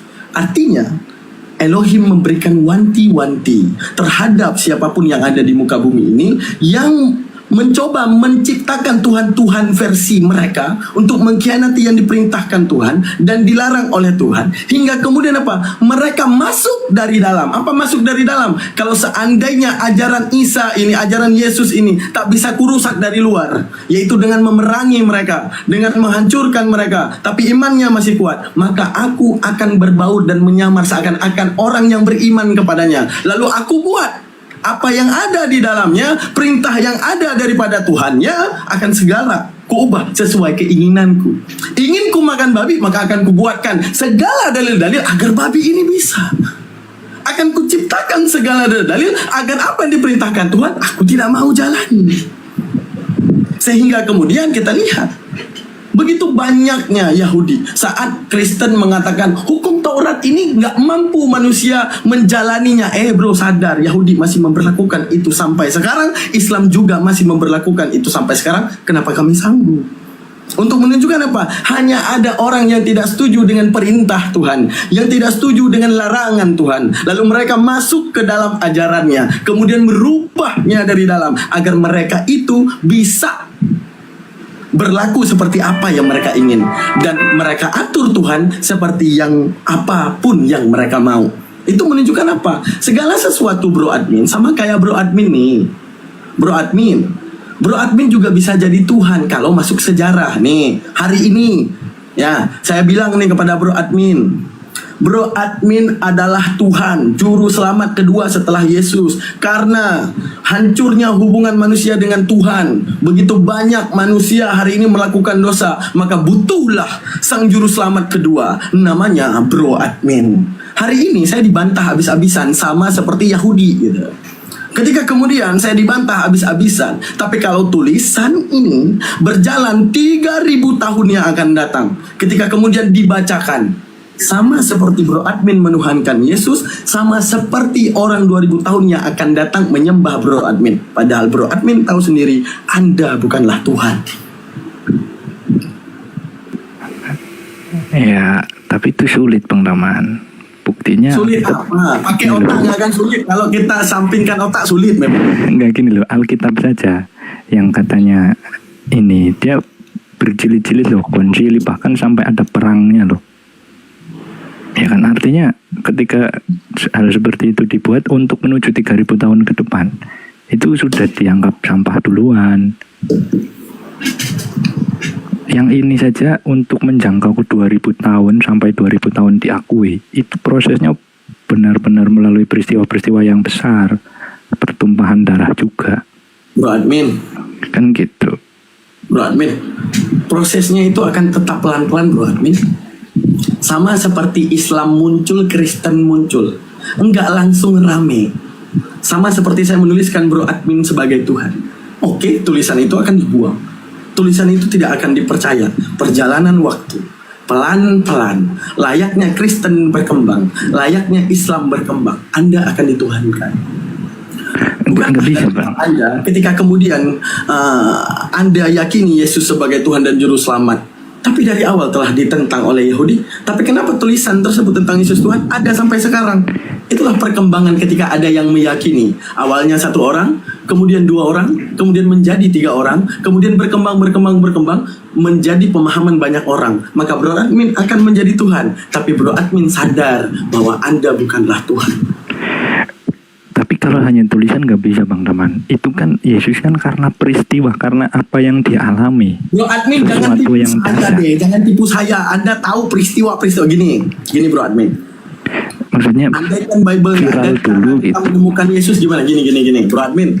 Kalau nggak ada Bible nih menceritakan Yesus, tapi Yesus adalah Tuhan. Bagaimana cara kita tahu Yesus? Zaman dulu kan belum ada tulisan ya. Baru kesaksian. Gini. Kita akan beradu di antara Al-Quran dan Bible. Jangan dong. Kalau Al-Quran nggak ada, bagaimana cara Islam menemukan Tuhan? Sekarang kalau Bible nggak ada, bagaimana manusia hari ini akan tahu tentang Yesus? Gimana? Hari ini ya sulit bro. Hari ini kan ditulis itu kesaksian yang ditulis. Kalau nggak ditulis lupa. Ada caranya. Gini Bro Admin, kita sekarang sampingkan Al-Quran, kita hari ini sampingkan yang namanya Bible. Mari kita duduk secara berakal.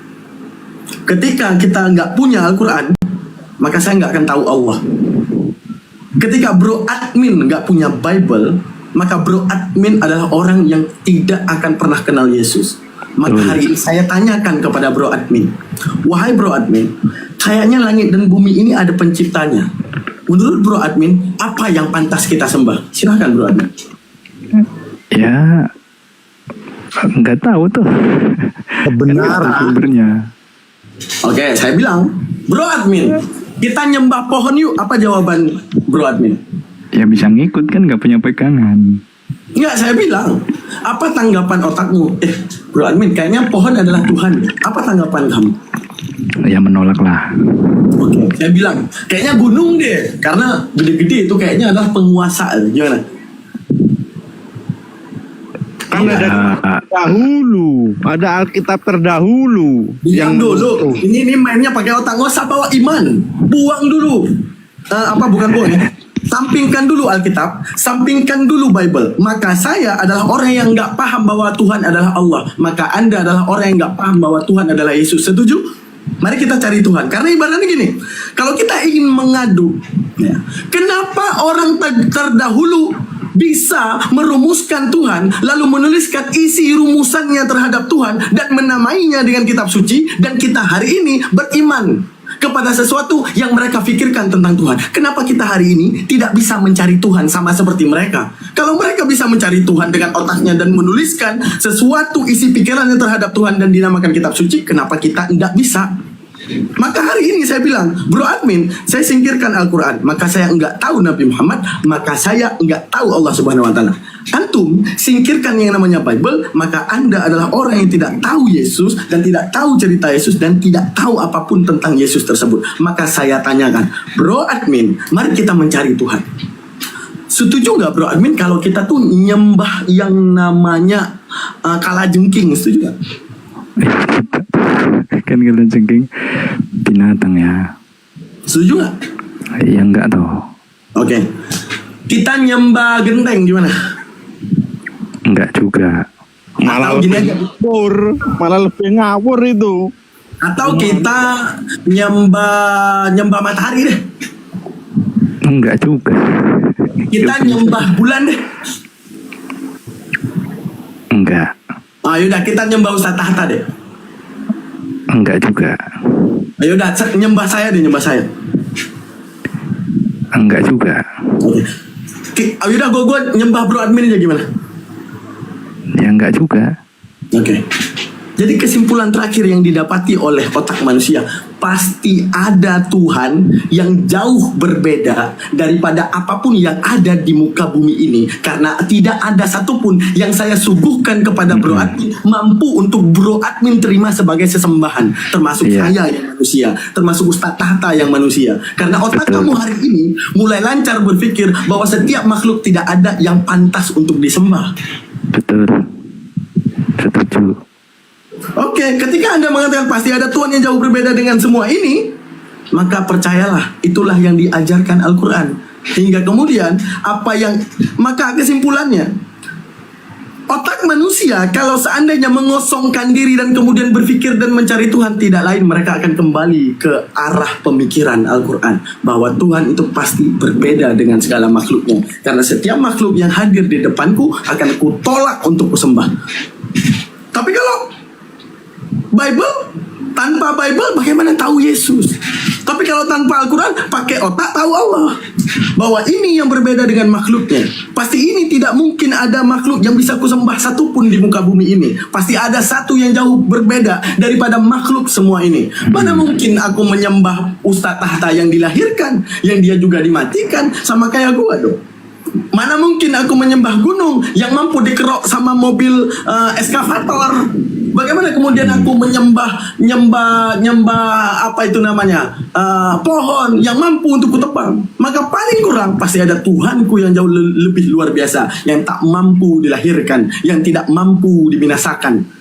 Maka isi pikiran yang ini nih, yang universal ini nih, itulah isi daripada Al-Quran. Mengembalikan otakmu jangan termakan rumusan-rumusan Tuhan oleh makhluk-makhluk terdahulu yang enggan terhadap Tuhan, hingga kemudian menciptakan kitab suci, hingga kemudian mereka menciptakan kitab suci agar orang sekarang itu mau tunduk terhadap Tuhan yang mereka mau gitu. Oke Bang Daman, kan tadi Bang Daman mengatakan tanpa kitab suci, baik Alkitab, Al-Quran atau Taurat atau apapun lah kitab sucinya. Bagaimana Bang Daman bisa mengatakan tanpa kitab suci ya? di saat yang sama mengatakan tanpa kitab suci bisa mengenal Allah yang benar. Tetapi Bang Daman menggunakan standar kitab suci, yaitu Al-Quran. Bukan gitu, berarti nggak paham, nggak masuk. Gini, kalau tanpa Al-Quran, kami nggak tahu Tuhan yang berbeda dengan makhluknya namanya Allah itu doang. Tapi kami tahu bahwa deskripsi Tuhan itu pasti jauh berbeda dengan makhluknya. Oke. Sama toh, berarti Kristen kan juga, sorry, maksudnya semua orang sama toh, bahwa pemikirannya sama bahwa Tuhan itu pasti berbeda. Iya, Tuhan pasti berbeda. Iya. Hingga hari ini kamu lihat manusia, kamu nggak mungkin nyembah.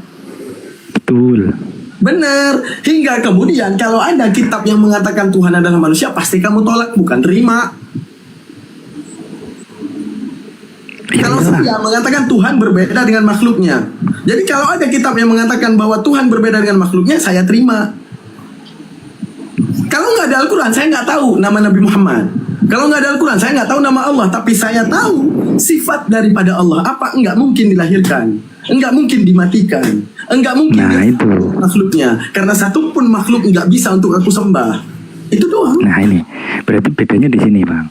Kalau yang Bang Daman mengakui bahwa Tuhan ada yang tidak mungkin dilahirkan, tidak mungkin ke dunia, berarti tidak general dong. Yang general itu kan tidak ada yang tidak mungkin bagi Tuhan. Gini deh, yuk kita main otak lagi. Oke, anggaplah Tuhan mungkin bagi manusia. Oke, sekarang Tuhan jadi saya. Apa pendapat Anda? Apa pendapat Anda? Saya datang dengan segala kelemahan saya nih. Tetap Anda akan tolak. Tetap Anda akan tolak. Sehebat apapun saya. Woi, gua Tuhan nih bro admin nih. Gua bangkitin orang mati. Tapi bentar bro admin, gua boker dulu. Tetap apa Tuhan boker gitu. Bro, enggak juga Bang, enggak gitu konsepnya. Gini, Bang Daman itu kan punya standar secara general bahwa tanpa kitab suci tidak kenal Tuhan. Oke, kita sepakat di situ. Tapi kita juga punya standar yang sama bahwa Tuhan Maha Kuasa. Tetapi di waktu yang sama Bang Daman mengatakan ada yang tidak bisa dilakukan oleh Tuhan, ada yang mustahil bagi Tuhan. Kok nggak bisa? Artinya, Tuhan bisa apapun. Bro admin, gini ya bro admin. Bro admin kita anggaplah bro admin pencipta. Bro admin lagi buat robot. Ya, lagi buat robot. Nah, di robot itu ada tombol 2 bro admin. Ada tombol hijau sama tombol merah. Tombol hijau nyalain, tombol merah meledak. Saya tanya nih sebagai pencipta nih bro admin, bisa nggak pencet tombol merah? Bisa nggak? Bisa. Tapi konsekuensinya apa? Meledak. Bakalan mencet nggak kira-kira? Ya kalau memang diperlukan. Jangan tolak otak Anda. Berpikirlah secara sempurna.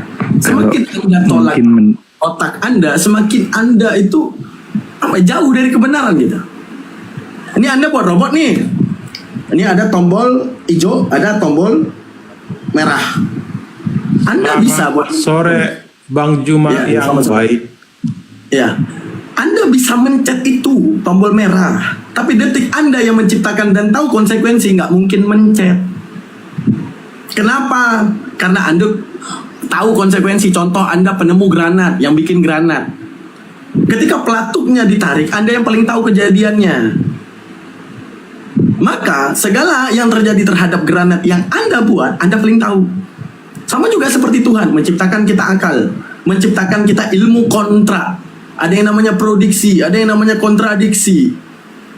Kiri bukanlah kanan, lemah bukanlah kuat, dilahirkan bukanlah awal, dimatikan bukanlah sang maha akhir.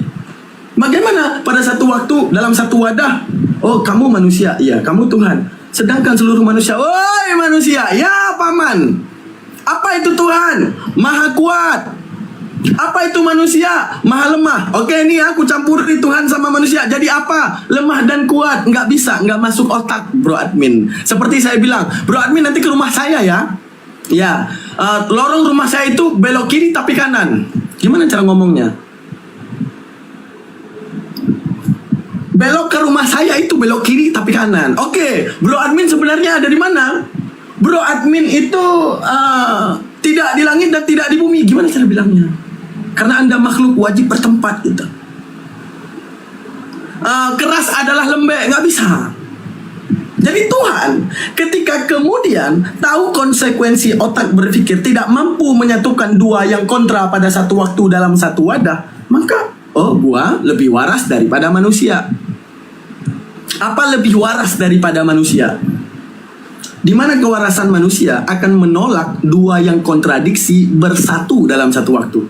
Tuhan yang waras. Karena kita waras. Sekarang saya tanya nih bro admin, Tuhan lebih waras dari manusia atau justru manusia lebih waras daripada Tuhan?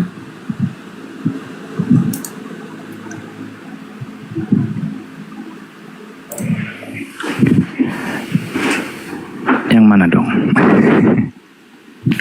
Pikirin sendiri. Detik Tuhan jadi manusia, maka Tuhan tahu konsekuensinya. Otak manusia akan koslek. Kenapa koslek? Saya bilang, Tuhan tidak dilahirkan tidak punya awal. Oh itu Tuhan ya. Umat Hindu itu Tuhan ya. Oke.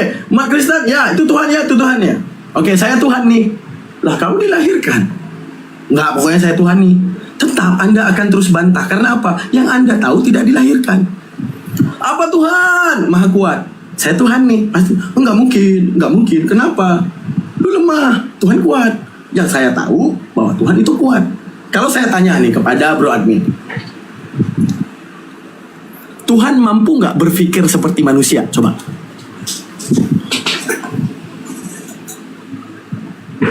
Ya lebih tau. Ya lebih tau. Oke. Kalau Tuhan mampu berpikir sama seperti manusia, kenapa dia harus jadi manusia?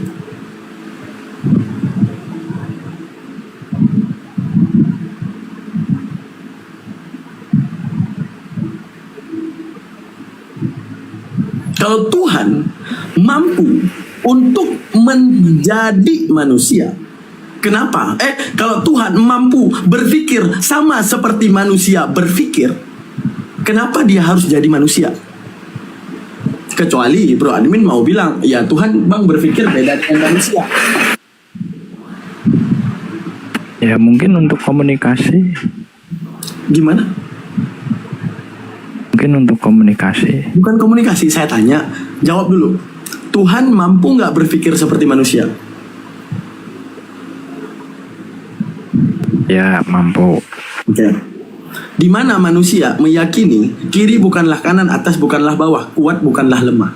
Pertanyaan saya, kenapa Tuhan harus jadi manusia? Padahal dia mampu berpikir sama seperti manusia.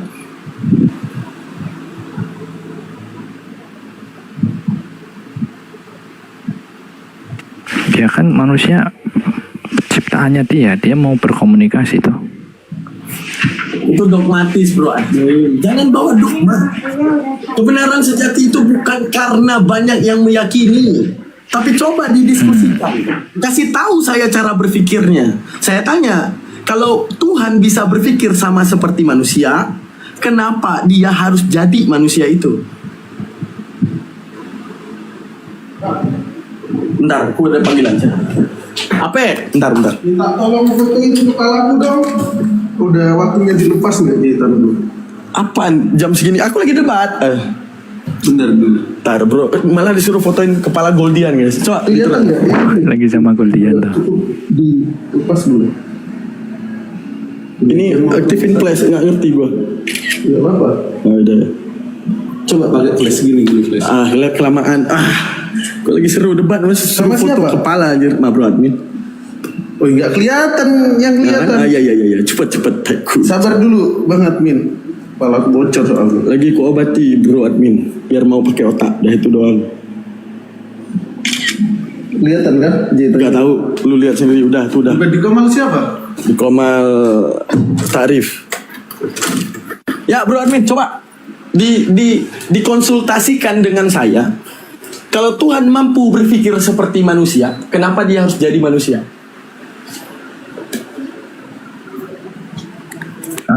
Ya itu campuran sih ya. Campuran apa? Bro Itu admin. kan dua hal yang berbeda. Yaudah, Bu kasih ilmu lagi dah buat bro admin. Ini mana hostnya? Bisa nggak dibesarin saya nih bro admin? Biar enak saya jelasin ke hostnya nih. Silakan. Sama Ke bro pendengar admin. silakan. Aduh, mana bro admin? Besarin saya dulu. Nanti kalau udah balik Gurunda, nah baru kita kasih ke Gurunda. Assalamualaikum Gurunda, udah ready? Kalau belum, biar saya dulu. Saya gedein, nggak ada yang bisa gedein. Nah, gini. Itu judul coba digeser ke Afrika dulu. Gini, Bro Admin. Chipset manusia berpikir. Ada 3. Ada rasio. Rasio itu sifatnya tau nggak apa? Ada di deskripsi dan ada di realita. Saya ngomong, api panas. Anda tahu api, Anda tahu panas. Di realita, Anda tahu bagaimana api itu. Dan di deskripsi, Anda mampu mendeskripsikan. Itu rasio. Atau dinamakan dengan rasional. Yang kedua, imagine. Apa itu imagine?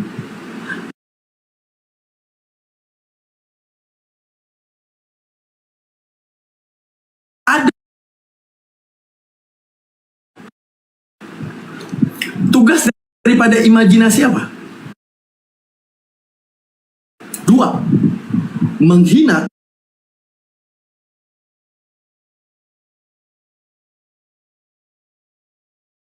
dan memuji.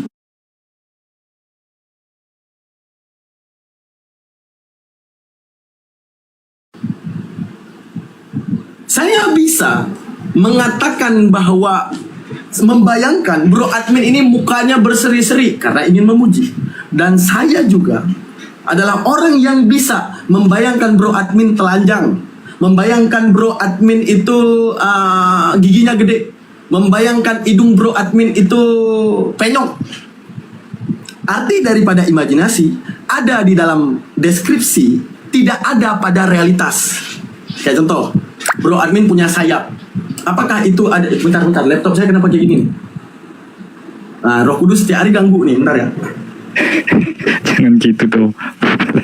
Enggak, ya setiap udah mulai ke kanan gitu, mulai dah nih. Bang Daman, fokus Bang Daman.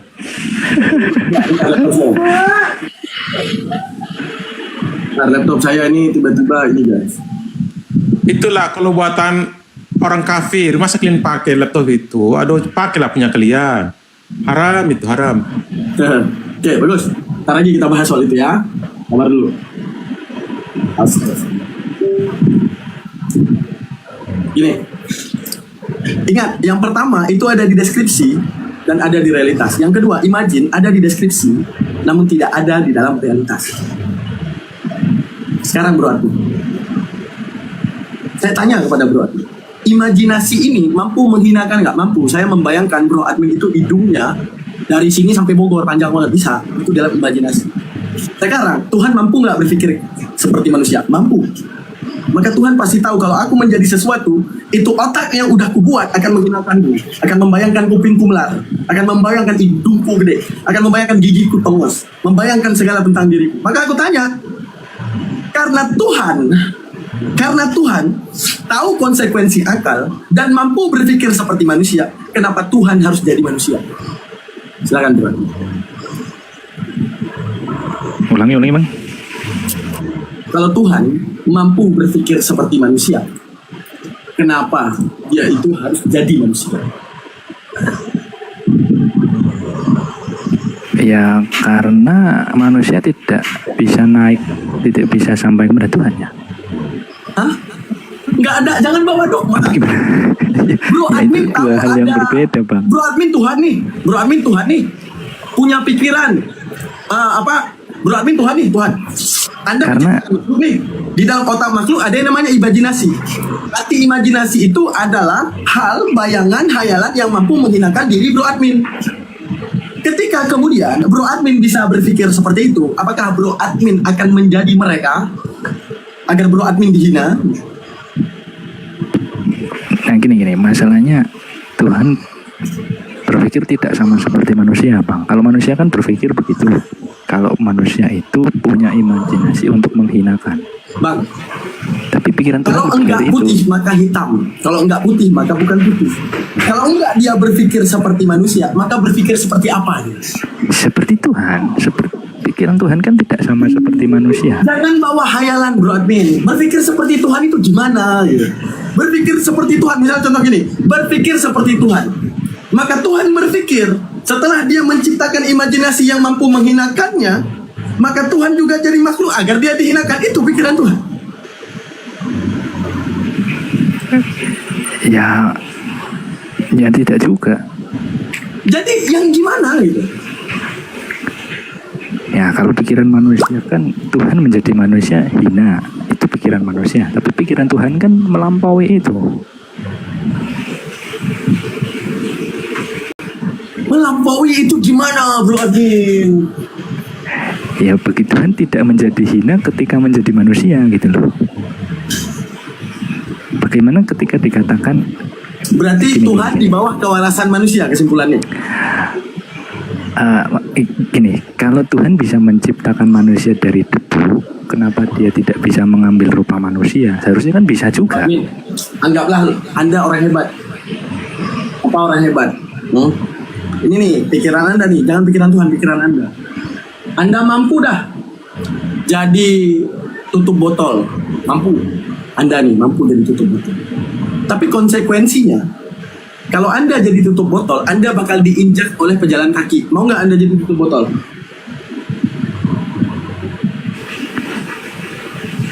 Ini berarti perkara mau bukan perkara bisa ya? Perkara bisa, perkara mau. Kalau bisa pasti bisa. Kan saya udah bilang, Bro Admin bisa jadi tutup botol. Saya tanya, mau nggak jadi tutup botol? Tapi konsekuensinya diinjak. Ya asal ada tujuannya, asal tujuannya jelas. Iya toh. kalau cuman nggak ada tujuan yang ngapain kan gitu. Kan ada tujuannya tuh Pak. Ustaz Tahta ini masih ready nggak? Siapa yang masih silakan ngomong? Saya udah. Kita nggak perlu banyak ngomong. Silakan. Mengembali. Oh iya, aku tanya Bible ya, boleh nggak? Nah ini Bible nih. Boleh nggak, Bro Adi? Boleh. Kalau aku nggak bisa ya aku angkat tangan ya. Iya.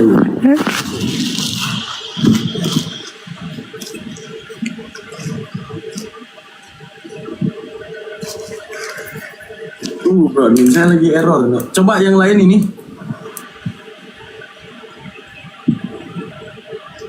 Silakan itu Mr. Black, Kuraira juga silakan. Bagaimana? Silakan host. Selamat sore Bang Dalman Almantiki. Ya, selamat sore. Kristen Protestan. Ya, Pak. Apa kira-kira saya abangku? Sehat dong. Abangku. Aduh. Oke, apa mau kita bahas abangku? Pikir seperti ini. Tapi gini abangku, kita diskusi bukan cari kalah menang. Jangan menjas pribadi, apalagi menjas agama, nggak boleh pantang itu. Kalau misalnya 2 kali nggak bisa ini, poin untuk dicatat sebagai pegangan. Supaya contoh, saya terima kasih kalau saya dapat sebagai poin untuk saya tanya kepada pendeta. Aku kan bukan pendeta, bukan teologi. Jadi kita diskusi bagaimana caranya, kita ada dialog lah, bukan monolog. Lanjut. Betul, Pak. Apa yang kita lanjut, Pak? Anda lah bertanya kepada kitabku, karena ini Komal Muslim spesial dibuat untuk mempertanyakan di mana si Bible itu. Saya akan menjawab berdasarkan Bible yang saya pegang sekarang ya. Kita diskusi harus pegang dalil ya. Saya pegang cover hitam, bukan kitab sabda, apalagi disebut-sebut namanya bahasa Yunani lah, Ibrani lah, entah strong number, yang nomor-nomor saja. Anda mau ini bertanya di kitab itu, saya jawab semampuku. Lanjut Bang.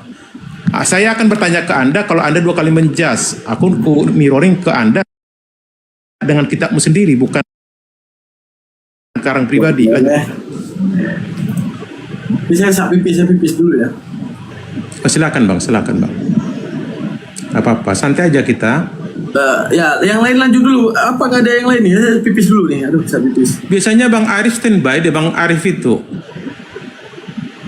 Atau Mbak Natali. Monitor. Oh, selamat sore gurundaku, Bang Zuma yang baik hati. Apa kabar? Sehatkah? Sehat, Masya Allah. Mantap. Dengan siapa di mana kami ngomong? Kuyara, Kristen Protestan, Bangku. Dari NTT, NTB. Abdi teh di Bogor, Jawa Barat. Oh, di Bogor. Kenapa dialeknya kayak orang Minang? Oh, bebas. Lamu gitu kumaha, tiasa dong. Ayo, naon, jeung Abdi. Ya, pertanyaan saya tadi teman-teman sudah ada yang jawab nggak? Maaf bang, aku baru masuk. warahmatullahi taala wabarakatuh, Abang Aku Da. tadi baru masuk ke bangku. Waalaikumsalam warahmatullahi wabarakatuh. Iya, Dek. Bang Daman tadi udah banyak Siap, cerita Adik. dia. Masya Saya Allah. baru masuk. Aku cuma ngikutin aja. Bukan bercerita, lebih gini. Oh, Burunda pilih yang mana nih? Aku tanya ini ke Bang Zuma ya, pilih yang mana? Kalau Iya. pemikiran Siap. Bang Zuma, nih aku tanya. Bang Zuma kira-kira mau nggak punya pikiran Tuhan? Misalnya disuruh pilih. Bang Zuma pilih punya pikiran Tuhan atau punya pikiran manusia? Yang mana? pikiran manusia Enggak, gini. Bang Zuma atau pikiran Tuhan? Tuhan. Nah, mana yang lebih keren? Pikiran Tuhan atau pikiran manusia? Dikasih nih. Ada hadiah buat Bang Ya, Zuma. pikiran Tuhan lah. Pikiran. Artinya ilham dari Tuhan, pikiran Tuhan. Pikiran. Oke. Saya tanya. Kalau pikiran manusia, Bang Zuma nggak bisa jadi tutup botol. Tapi kalau pikiran Tuhan, Bang Zuma bisa jadi tutup botol. Pilih yang mana? Bisa jadi tutup botol. Saya pikiran Tuhan nih mau jadi Ini mau jadi pertanyaannya tutup konsili botol. dulu, Bang Daman. Diam Agak dulu, serius diam dulu. tanyanya itu, kasihan Bang Juma nggak ngerti dia. Diam dulu. Konsili Saya dulu, tanya. konsili. Diam dulu. Ini saya nanya ke Bro Admin. Ya, manusia apa Tuhan bisa nggak berpikir seperti manusia? Bisa katanya. Kenapa Tuhan harus jadi manusia kalau dia mampu menjadi berpikir sama seperti manusia? Maka saya tanya gini ke Bang Zuma. Kalau saya tanya ke Bang Zuma, pilih pikiran Tuhan apa pikiran manusia? Bang Zuma menjawab pikiran Tuhan. Orang lebih luar biasa daripada pemikiran tuh manusia, benar nggak? Terus? Oke. Akan tetapi kalau pikiran Tuhan, Anda bisa jadi tutup botol. Tapi kalau pikiran manusia, Anda mustahil jadi tutup botol. Pilih yang mana? Tuhan berpikir mau jadi tutup botol gitu. Ini pemikiran Bang Daman, kasihan Bang Juma, pertanyaanmu kok ngawur banget sih. Diam dulu. Turunkan aja Bang Daman ini, nggak bagus. Karena jawaban terakhir daripada Bro Admin, Tuhan itu melampaui. Karena syaratnya gini Bang Gurunda Zuma. Kalau enggak putih, maka selain putih, benar ya? Iya. Kalau enggak kiri, maka selain kiri. Ataupun kanan lah kita bilang. Maka kalau bukan langit, maka bumi. Maka kalau bukan kewarasan manusia, berarti tidak waras, benar gak? Iya. Oke. Saya bilang kepada Bang Juma nih, pilih yang mana? Bang Juma lebih memilih berpikir seperti Tuhan hingga bisa jadi tutup botol, atau berpikir seperti manusia di mana Tuhan mustahil jadi tutup botol. Yang mana? Mustahil.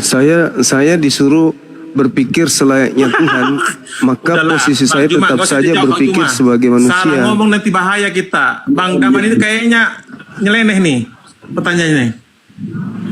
Bukan pertanyaan filsafat ini.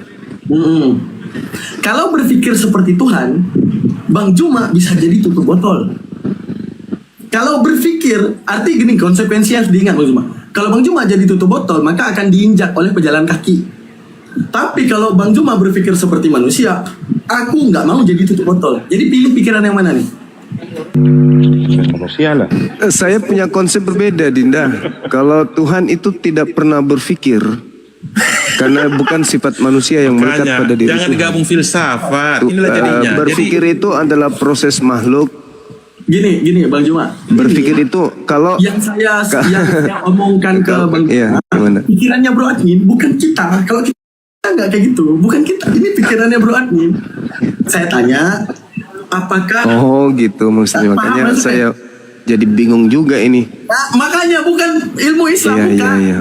Hasil kesimpulan tadi saya tanya, Tuhan bisa nggak berpikir seperti berarti saya manusia? Tuhan berpikir Saya bisa jadi tutup botol sederhana kali. Gak ada yang luar biasa tuh. Artinya ketika Tuhan didudukkan sebagai imannya Bro Admin, berarti sebagai Tuhan berpikir Bang menjadi Daman, tutup botol 2000 orang lo di bisa bawah. aja. Pusing kamu bilang pertanyaan itu, kasihan Bang Juma nggak ngerti dia. Ganti aja topiknya lah. Lanjut. Nggak ngerti.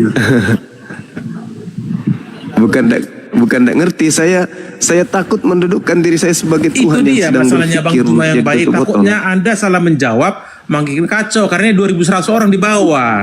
Yang tadi Bang Zaman bawa filsafat, kita agama kami kita Islam, pikirin. gini. Pemikiran kami Islam, ini pemikiran kami Islam. Karena Tuhan menciptakan kewarasan manusia dengan segala konsekuensi yang disebut waras, maka Tuhan pasti berada di atas kewarasan otak manusia, bukan justru downgrade di bawah itu. Maka detik dia tahu konsekuensi kalau aku jadi makhluk, di dalam otak manusia ada yang namanya imajinasi, maka makhluk akan rentan dihinakan dalam imajinasi oleh sesuatu yang diciptakannya sendiri. Maka dia yang membatasi diri untuk jadi makhluk tersebut agar tidak mampu diimajinasikan, dibayangkan giginya besar, dibayangkan dianya telanjang, dibayangkan kupingnya gede. Jadi menunjukkan apa? Tuhan pasti lebih waras dari manusia. Saya tanya ke Bro Admin, ini saya manusia berpikir seperti ini. Saya tanya, Tuhan bisa nggak berpikir seperti saya? Jawabannya bisa. Kalau bisa, kenapa harus jadi manusia? Lengkap nggak Bang Juma? Iya. Nah, sehingga saya tanya, pikiran Tuhan jadi sebenarnya gimana? Ya pikiran Tuhan itu melampaui. Arti melampaui apa? Berarti boleh jadi manusia. Ya kalau dia boleh jadi manusia, berarti Tuhan sendiri di bawah kewarasan manusia. Gitu. Lanjutkan. Izin ya, lanjut. Ada nggak? Saya ingin lihat Kolela ini mampu nggak? Karena dari tadi Oten nggak mampu. Anunya Bang Juma tadi. Lanjutkan ayo coba. Oke, ke saya, tapi kita diskusi seperti yang saya bilang Bang Daman, Bang Zuma izin kita diskusi di sini adalah dari tadi Oten tidak ada yang mampu pertanyaan Bang Juma tadi. jangan mut, kenapa ini abang nih? Ya udah, silakan, lanjut. Bernarasi dulu. Kita diskusi bukan cari kalah menang. Kalau Bang Zuma sampai 2 kali saya nggak bisa, itu poin bagi saya catat Bang. Aku bukan teologi, apalagi pendeta. Aku jumat biasa. Ini saya kepengen dapat poin gitu loh. Mana tahu di Bible itu ada yang nggak sesuai. Itu kalau dapat 1 poin yang nggak bisa jawab, itu saya pegang tuh. Itu yang saya harapkan. Jadi bukan cari-cari kalau menang. Jangan menjudge pribadi, apalagi agama. Kalau saya salah, tolong saya rungkapkan. Biar komal yang bagus ini. Lagian ngapain dalam kau Koira? Karena kau tidak mengakui bahwa Yesus itu manusia apa Tuhan. Iya kan? Aduh, masuk. Siap Bang Ari. Tunjukkan kalau Yesus itu Tuhan di Bible, ada nggak? Nantilah. Enggak, jawab dulu sebelum ke Bang Juma. Enggak, Bang Zuma sekarang lawan diskusi saya. Tunjukkan kalau Yesus itu menyatakan dirinya sebagai Tuhan di Bible, ada enggak? Waktu di kisahnya abangku, bahwasanya dari Kejadian sampai Wahyu tertulis, akulah Tuhan, sembahlah aku. Jadi gimana? Itu kan dalil. Nah, itu poinnya sudah, lanjut dengan Gurunda. Oke, lanjut. Ya. Apa itu? Poinnya tadi apa itu? Sorry, saya nggak terlalu kopi. Makanya Bang Ari, jangan masuk ini duluan. tidak mengakui bahwa tadi. Kuira ini tidak mengakui Gurunda bahwa Yesus selama di dunia itu adalah Tuhan. Gitu aja poinnya. Ya itu udah benar itu. Iya. Tuh kan. Kan betul saya bilang. Lihat Bang Juma nih, Bang Arif itu asik memasuk duluan, padahal di tengah dia. Seharusnya walaupun host itu pengatur arus lalu lintas perbicaraan supaya saya hanya ngasih clue-nya aja Kuira, karena aku tahu warna denomo itu tahu aku kan gitu kan. Aduh, aku protesan bro. Cuman penyampaiannya kalau dari dalil di Bible Anda kelabakan karena bingung. Lanjut. Ayo Bang Juma, jadi hidup tanyakan saya. Itu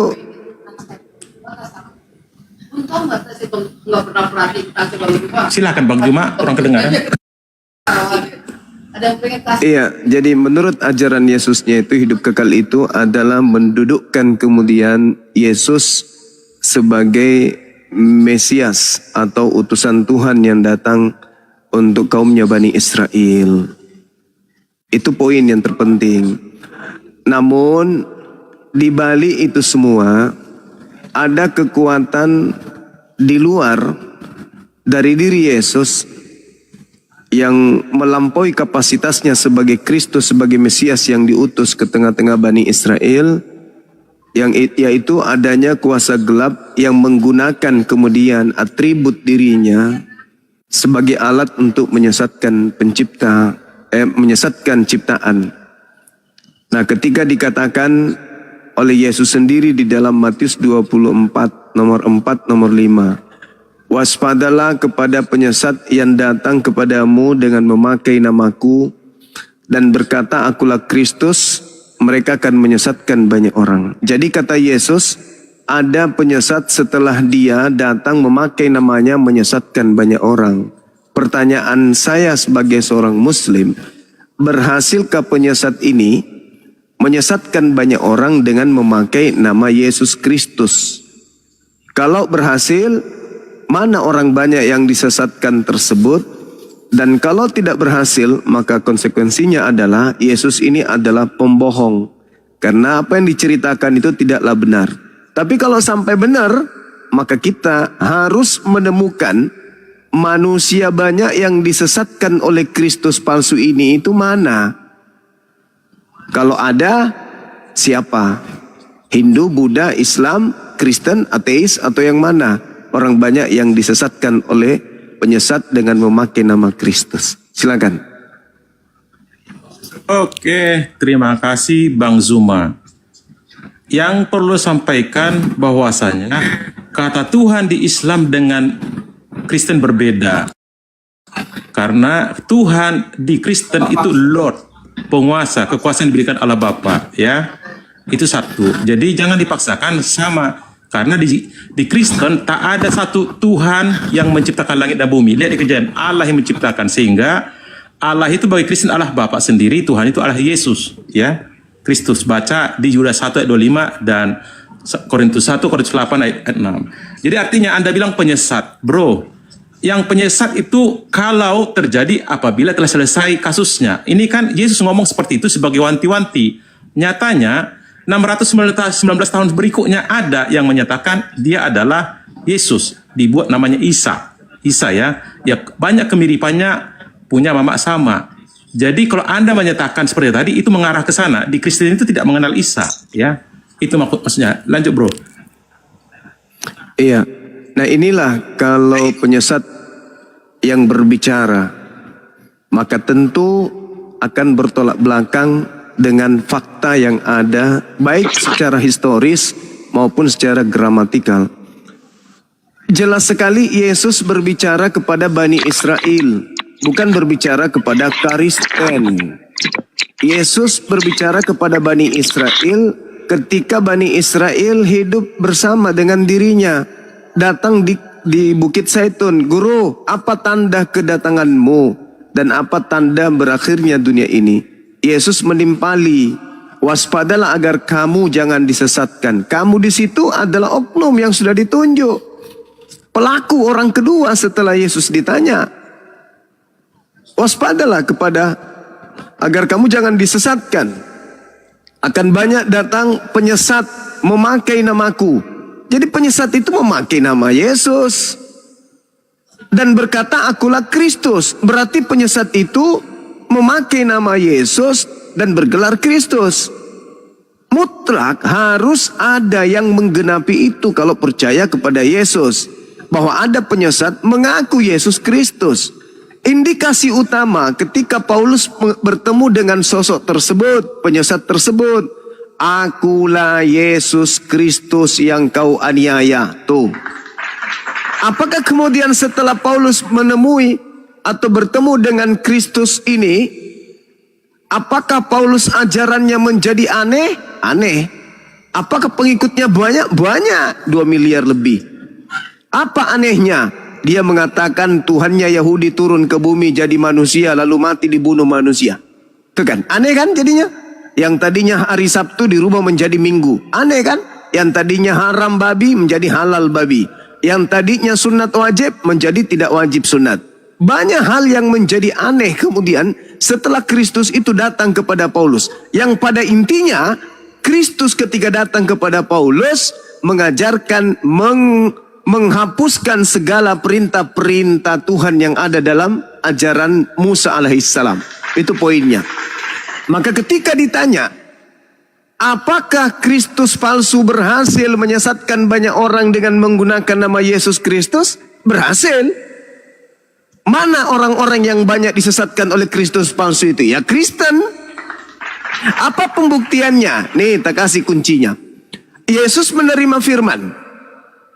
Yohanes 17:8. Segala firman yang engkau berikan kepadaku telah aku sampaikan kepada mereka. Dan mereka murid-muridku setelah menerima firman yang keluar dari mulutku, mereka telah menerimanya. Endingnya mereka percaya bahwa aku adalah utusan Tuhan. Tuh, itu orang-orang yang percaya kepada Yesus ketika menerima segala firman dari Yesus, endingnya menerima Yesus sebagai utusan Tuhan.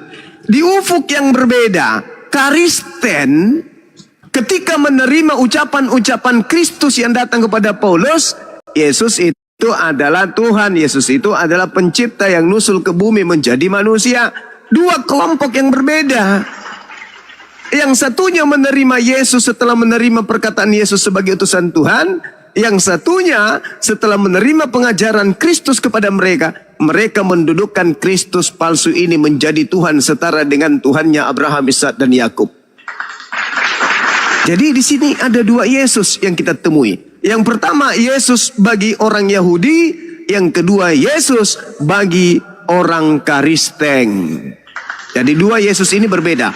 Yesus yang mana yang menyesatkan? Yesus yang datang kepada orang Yahudi atau Yesus yang datang kepada orang Kristen? Yesus yang menyesatkan adalah jelas Yesus yang datang kepada orang Kristen. Dua Yesus yang berbeda. Sedangkan Nabi Isa alaihissalam ketika datang, Allah Subhanahu wa taala menjelaskan kepada baginda Rasulullah Muhammad sallallahu alaihi wasallam, "Wahai Nabiku Muhammad, aku akan menceritakan tentang berita gaib tentang seorang wanita bernama Maryam." Ketika kemudian Maryam ini datang di tengah Bani Israel, lalu melahirkan seorang anak bernama Isa putra Maryam, mereka menuduh Siti Maryam pezina dan mengatakan anaknya adalah pezina. Padahal hambaku ketika ia datang, dia berbicara, dia katakan, "Inni Abdullah atani al-kitab wa ja'alani nabiyan." Dia mengajarkan dirinya adalah nabi untuk kalian.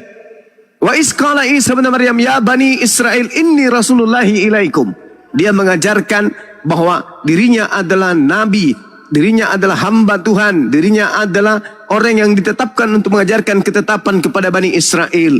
Tetapi ketika beliau datang, beliau malah dituhankan oleh orang-orang zalim di antara mereka. Maka di ujungnya kemudian Allah berkata kepada Nabi Isa, wa iskala Allahu ya Isa bin Maryam anta qulta linnas. Wahai Isa, apakah engkau yang mengajarkan mereka untuk menuhankan dirimu selain daripada menuhankan aku? Nabi Isa mengatakan, tidak, aku tidak pernah mengatakan apa yang bukan hakku untuk aku katakan. Yang aku katakan kepada mereka, ani abdullah rabbi wa rabbakum. Aku mengajarkan kepada kaumku Bani Israel, sembahlah Allah, Tuhanku dan Tuhanmu. Jadi jelas kedatangan kedatangan Nabi Muhammad mengajarkan tentang Nabi Isa alaihissalam untuk membantah tuduhan Kristen yang mengajarkan bahwa Yesus itu Tuhan. Itulah yang dibantah kemudian oleh Nabi Muhammad sallallahu alaihi wasallam. Jadi jelas di sini, Bung. Kembali saya bertanya, berhasilkah iblis memakai nama Yesus Kristus untuk menyesatkan banyak orang? Dan apa nama pengikut Kristus palsu ini yang disebut sebagai pengikut penyesat yang datang kemudian setelah Yesus itu terangkat ke langit? Silakan. Oke, terima kasih Bang Juma telah banyak memberikan masukan. Itu bagus. Cuman saya sampaikan di awal, saya kasih yang pertama. Kata Tuhan yang ada di Kristen tidak sama dengan Tuhan di Islam. Tuhan di Islam adalah pencipta langit dan bumi. Allah itu adalah sekedar nama. Kalau di Kristen Allah itulah pencipta langit dan bumi yang kami panggil sebagai Bapa. Yesus Tuhan itu adalah Yesus sendiri, tertulis dari Yudas 1 ayat 25 dan 1 Korintus 4 ayat 6. Ya, Abang, saya sampaikan ya bahwasanya Anda menyebutkan saya tahu sasaran Abang ke Paulus ya yang menyebut seperti itu, tapi Anda tidak sadar bahwasanya namanya Paulus, kisah dia setelah Yesus hadir bangkit ke surga, dibangkitkan ke surga ya, setelah bangkit ke surga. Artinya tidak pernah menarasikan yang 14 bab punya Paulus tentang kelahiran Yesus sama kematian, proses sama hidup. Dia menarasikan setelah bangkit, tapi ada faktanya apa disebutkan di Lukas ya. Lukas 24 ayat 7, bahwasanya anak manusia yang tertulis di Yohanes 1 ayat 14 akan disalibkan, mati dan dikuburkan, bangkit hari ketiga, bro. Itu dibuktikan, divalidasi dengan Lukas 1 ayat 11. Hari telah lahir bagimu juru selamat Tuhan. Itu Tuhan itu Lot, penguasa ya, bukan pencipta langit dan bumi. Apa yang terjadi? Dibangkitkan bapaknya sehingga dia bangkit hari ketiga. Apa yang terjadi dengan siapa? Maria Magdalena sebagai saksi hidup. Mulai dari disalibkan sampai duduk waktu mau dikuburkan di batu tua itu, apa yang terjadi? Hari ketiga bangkit, dia datang mau ketemu Yesus. Apa yang terjadi? Mau dipegang. Apa kata Yesus? Jangan pegang saya belum kembali ke Bapakku, Bapakmu, Allahmu, Allahku. Artinya Tuhan Yesus itu menyatakan demikian, dia bukan seperti manusia lagi. Katakanlah ini kepada muridku. Apa yang terjadi? Maria langsung kocar-kacir pergi ke tempat yang 11 murid itu, di rumah tertutup ya. Dikasih tahu apa yang terjadi? Aku telah melihat Tuhan bangkit, bukan Yesus. Langsung mendadak Yesus datang tanpa nggak tahu dari mana. Orang itu ketakutan, dikirain hantu, tapi dia buktikan sebagai Tuhan. Aku coba Anda itu pertama. Namanya si Thomas kan nggak percaya. Aku percaya kalau saya pegang lukanya sama bekas tombak, dipegang baru percaya. Anda betul Tuhan Mesias. Terus kedua, aku mau coba mau makan ikan goreng supaya nggak ketakutan. Mana ada hantu makan goreng? Setelah di hari terakhir ya, apa yang terjadi di Matius 28 ayat 19, itulah terakhirnya. Anda bilang ke Bani Israel, jelas bang, yang namanya di Lukas 2 ayat 9 sampai 10, bahwasanya untuk segala bangsa. Tapi Anda bilang Bani Israel, padahal yang ngomong itu malaikat. Yesus ini ngomong waktu dia lagi dakwah. Tapi apa yang terjadi di Matius 28 ayat 19 itu? Baca bang, Matius 28 ayat 19. Bisa baca bang? Atau saya yang baca? Bang Zuma, Matius 28:11. Karena itu pergilah. Ini udah mau terbang, mau naik lo ke atas ini. Ini terakhir, last minute nih. Karena itu pergilah, jadikanlah semua bangsaku, bangsa muridku, termasuk Indonesia, termasuk negara Bang Juma, dan baptis mereka dalam nama Bapa, Anak dan Roh Kudus. Itu pesan terakhir bang. Pesan terakhir itu di Matius 28:19. Jadi Anda jangan bilang Bani Israel. Yesus yang ngomong tuh berdakwah, tapi yang ngomong ini sekarang udah Tuhan loh ini. Dia telah Tuhan, posisinya kenapa dibangkitkan? Bukan sembarangan orang. Karena udah nunggu malaikat 2 mengangkat menemani dia naik ke atas. Orang itu 11 murid, ya terpaksa bergembira, pulang kan menyampaikan ini. Jadi itulah pesan Yesus sebagai Tuhan ya, karena nama dia tidak bisa hilang dan tidak akan berubah sampai selamanya. Artinya dia bangkit ke sorga. Ya kembali ke siapa punya firman itu? Allah Bapa kan? Jadi di Kristen itu satu intinya sering kita bersalah paham bahwasanya Tuhan di Kristen bukan pencipta langit dan bumi. Tuhan Yesus itu bukan pencipta langit dan bumi, tapi penguasa. Kalau bahasa Inggrisnya Lord ya. Kalau Allah itulah pencipta langit dan bumi. Baca dari Kejadian semua. Allah berfirman, jadilah bumi. Tidak pernah Yesus berfirman atau Tuhan berfirman. Allah semua. Jadi Allah kami Bapa gitu dekat. Jangankan Tuhan jauh. Ini kami bilang Bapa lagi. Demikian bro.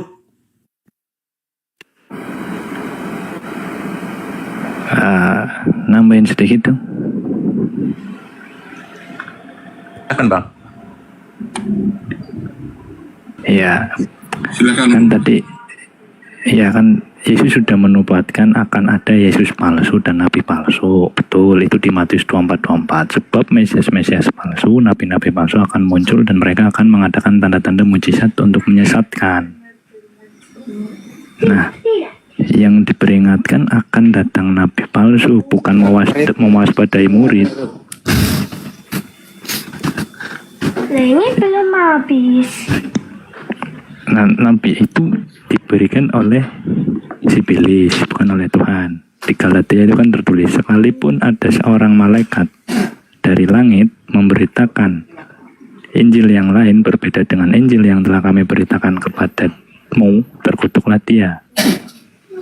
Kalau ada malaikat turun memberitakan ajaran baru, itu artinya sudah masuk ke dalam peringatan Yesus. Siapa yang datang setelah Yesus yang mengubah ajaran Yesus? Oke, boleh saya tanggapi? Ya, silakan Bang Ruma. Iya, balik. Inilah kelebihan Kristen. Kelebihan Kristen itu di sini. Apa itu? Mereka ketika Yesus berbicara, seakan-akan Yesus itu berbicara kepada Kristen. Umat Paulus ini selalu kegeeran, selalu aja nyamar-nyamar domba. Di sini harus Anda pahami, ketika Yesus berbicara kepada kaumnya, ketika Yesus melontarkan kalimat, Yesus itu sedang berbicara kepada kaumnya. Sehingga kandidat penyesat dan orang-orang yang disesatkan itu adalah Kristen, Islam, Hindu, Buddha, dan seterusnya. Kita harus memposisikan Yesus itu sebagai guru yang ada untuk kaumnya Bani Israel. Jangan kita masuk ke dalam, itu rumah tangga Yesus. Jangan kita seakan-akan Yesus berbicara kepada kita. Sehingga ketika kita yang menggenapi nubuatannya, kita justru merasa tidak kena. Kenapa? Karena kita memasukkan diri kita ke dalamnya. Itulah yang disebut serigala berbulu domba. Dudukkan dulu perkaranya. Yesus ketika berbicara kepada orang-orang Yahudi muridnya, Paulus di situ bukan sebagai murid, Lukas bukan sebagai murid, Yohanes penulis buku Yohanes bukan murid Yesus, penulis Matius juga bukan murid Yesus, penulis buku Petrus juga bukan murid Yesus, penulis buku Ibrani juga bukan murid Yesus. Jangan ketika ada data seperti itu disajikan, lantas kemudian kita ini kan diterangkan dalam Galatia. Justru Paulus inilah penggenapan dari nubuatan Yesus terhadap murid-muridnya. Jangan seakan-akan Anda mengatakan di dalam Galatia dikatakan begini. Loh, kalau begitu siapa kandidatnya rupanya? Orang Hindu tidak memakai nama Yesus menyebarkan Hindu ke seluruh dunia. Orang Buddha juga demikian adanya. Orang Islam juga tidak menyesatkan umat Islam dengan memakai nama Yesus Kristus. Tidak. Lalu siapa kandidatnya? Ya Paulus lah. Kecuali Anda ingin mengatakan Yesus itu pembohong. Kenapa? Karena kalau Anda memasukkan Kristen ke dalam golongannya Yesus, maka tak ada lagi yang menggenapi nubuatan Yesus itu. Satu-satunya yang menggenapi nubuatan Yesus akan datangnya penyesat dan banyak orang yang disesatkan dengan memakai nama Yesus hanyalah aliteng. Sorry ya Bun, ayah sorry. Di sini ada tamu saya. Sabar dulu. Makanya pertanyaan saya, ini yang ketiga kalinya buat saudara Kristen di sini. Berhasil tidak iblis, dalam bahasa Yunaninya itu planos, penyesat, penipu, yang suka berpura-pura mengelabui, menampakkan hal yang baik seakan-akan dianggap baik, menampilkan sesuatu yang buruk tapi dipoles menjadi baik. Pertanyaan saya, berhasil tidak penyesat memakai, dengarkan, memakai nama Yesus dan penyesatnya berkata Kristus demi untuk menyesatkan banyak orang? Berhasil tidak? Kalau berhasil, mana banyak orang itu? Kalau tidak berhasil, berarti Yesus pembohong. Berhasil atau tidak berhasil? Silakan. Terima kasih Bang Juma. Anda saya lihat tendensius kepada arah Paulus. Ayo diskusi kita, nggak usah pakai gospel kitabnya Paulus. Kenapa? Perlu saya jelaskan, Paulus itu hadis setelah Yesus telah terangkat ke sorga ya. Tadinya dia itu disuruh oleh Imam Farisi untuk membunuh supaya jangan sekali-sekali ada orang mengajar tentang kisahnya Yesus yang telah bangkit itu akan dibunuh. Pertanyaan saya apa setelah dia penting? dikasih, dengar dulu, saya jawab dulu karena saya pertanyaan saya apa nggak penting? Jadi yang Anda bilang itu berhasil kah iblis ya? Anda bilang itu perlu saya jelaskan. Yudas itu tahu, Saulus itu ada Paulus yang telah murtad dari Yudaisme jadi pengajar Yesus. Dia bukan nabi, bro, bukan nabi dia, ya. Dia adalah pengajar. Kami bilang sebagai rasul. Jadi jelas betul abang bilang di kisah Yesus sebagai guru betul, dan ada nyata di situ dia utusan selagi ada di Bible ya.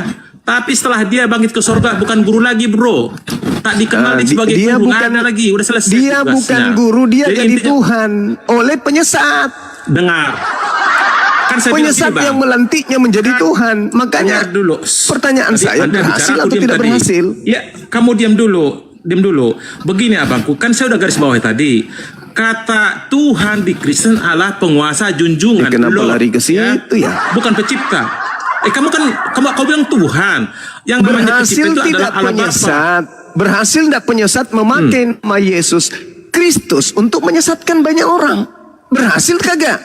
Menggunakan nama Kristus untuk menyesatkan orang. Dia kan orang yang murtad gitu loh. Tahu, kalau salah ajarannya seperti kalian punya namanya Barnabas dengan Thomas, salah itu bersalah nggak? Berhasil Artinya begini, ayo kita bernarasi gini.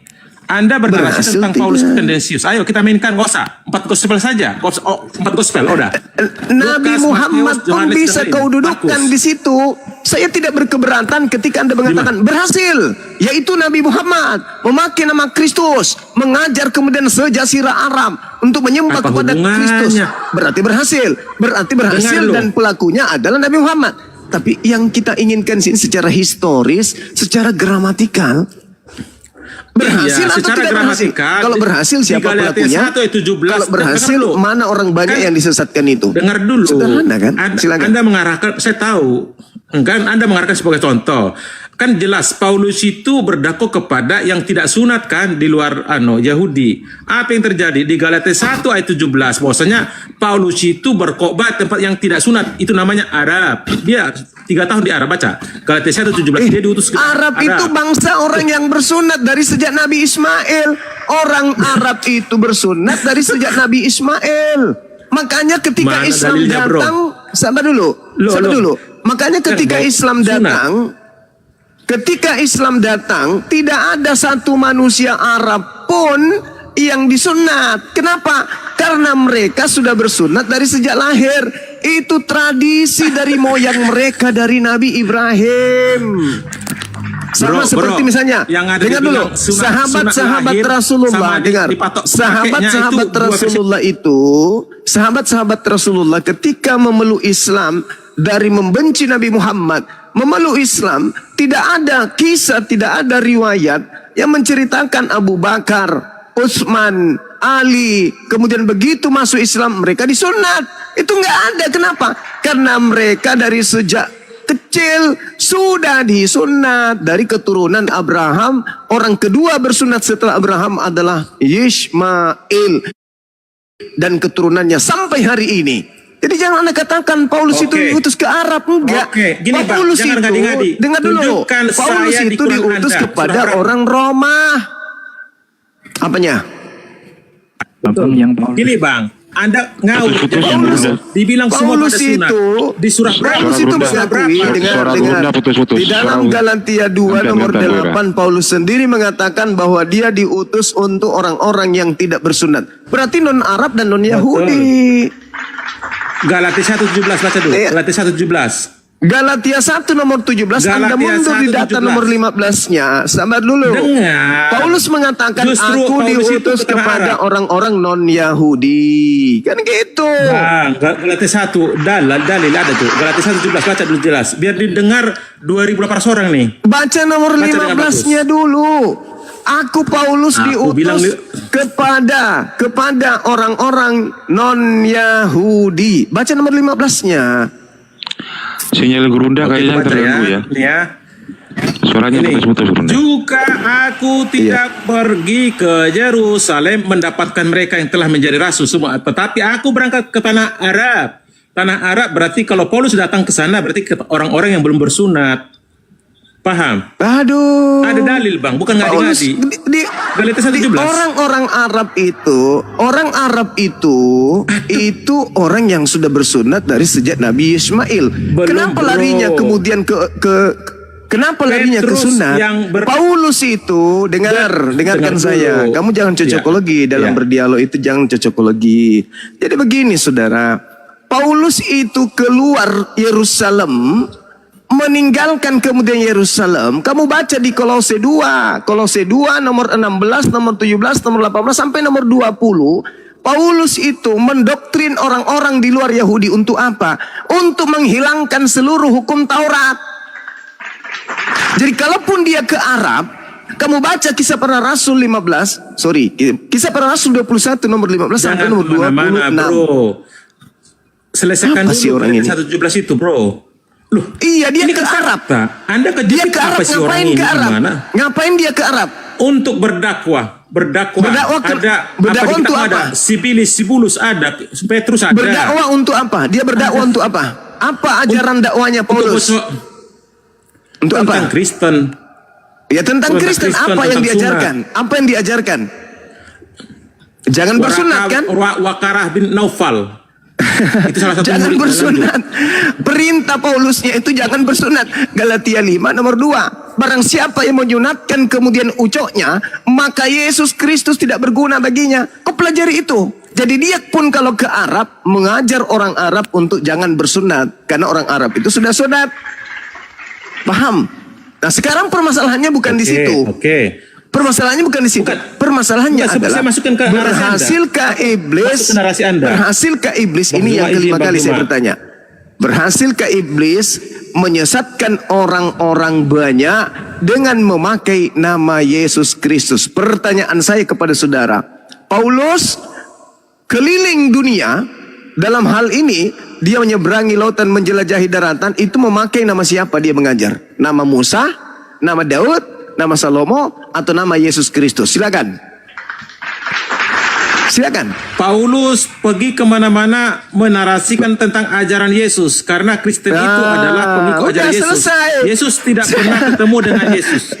Selesai. Berarti makanya Anda bicara gini loh, bro. Di 4 gospel itu Anda bicara karena ada selisih waktu cukup panjang. Loh, oke, udah. Anda sudah. Iya, udah.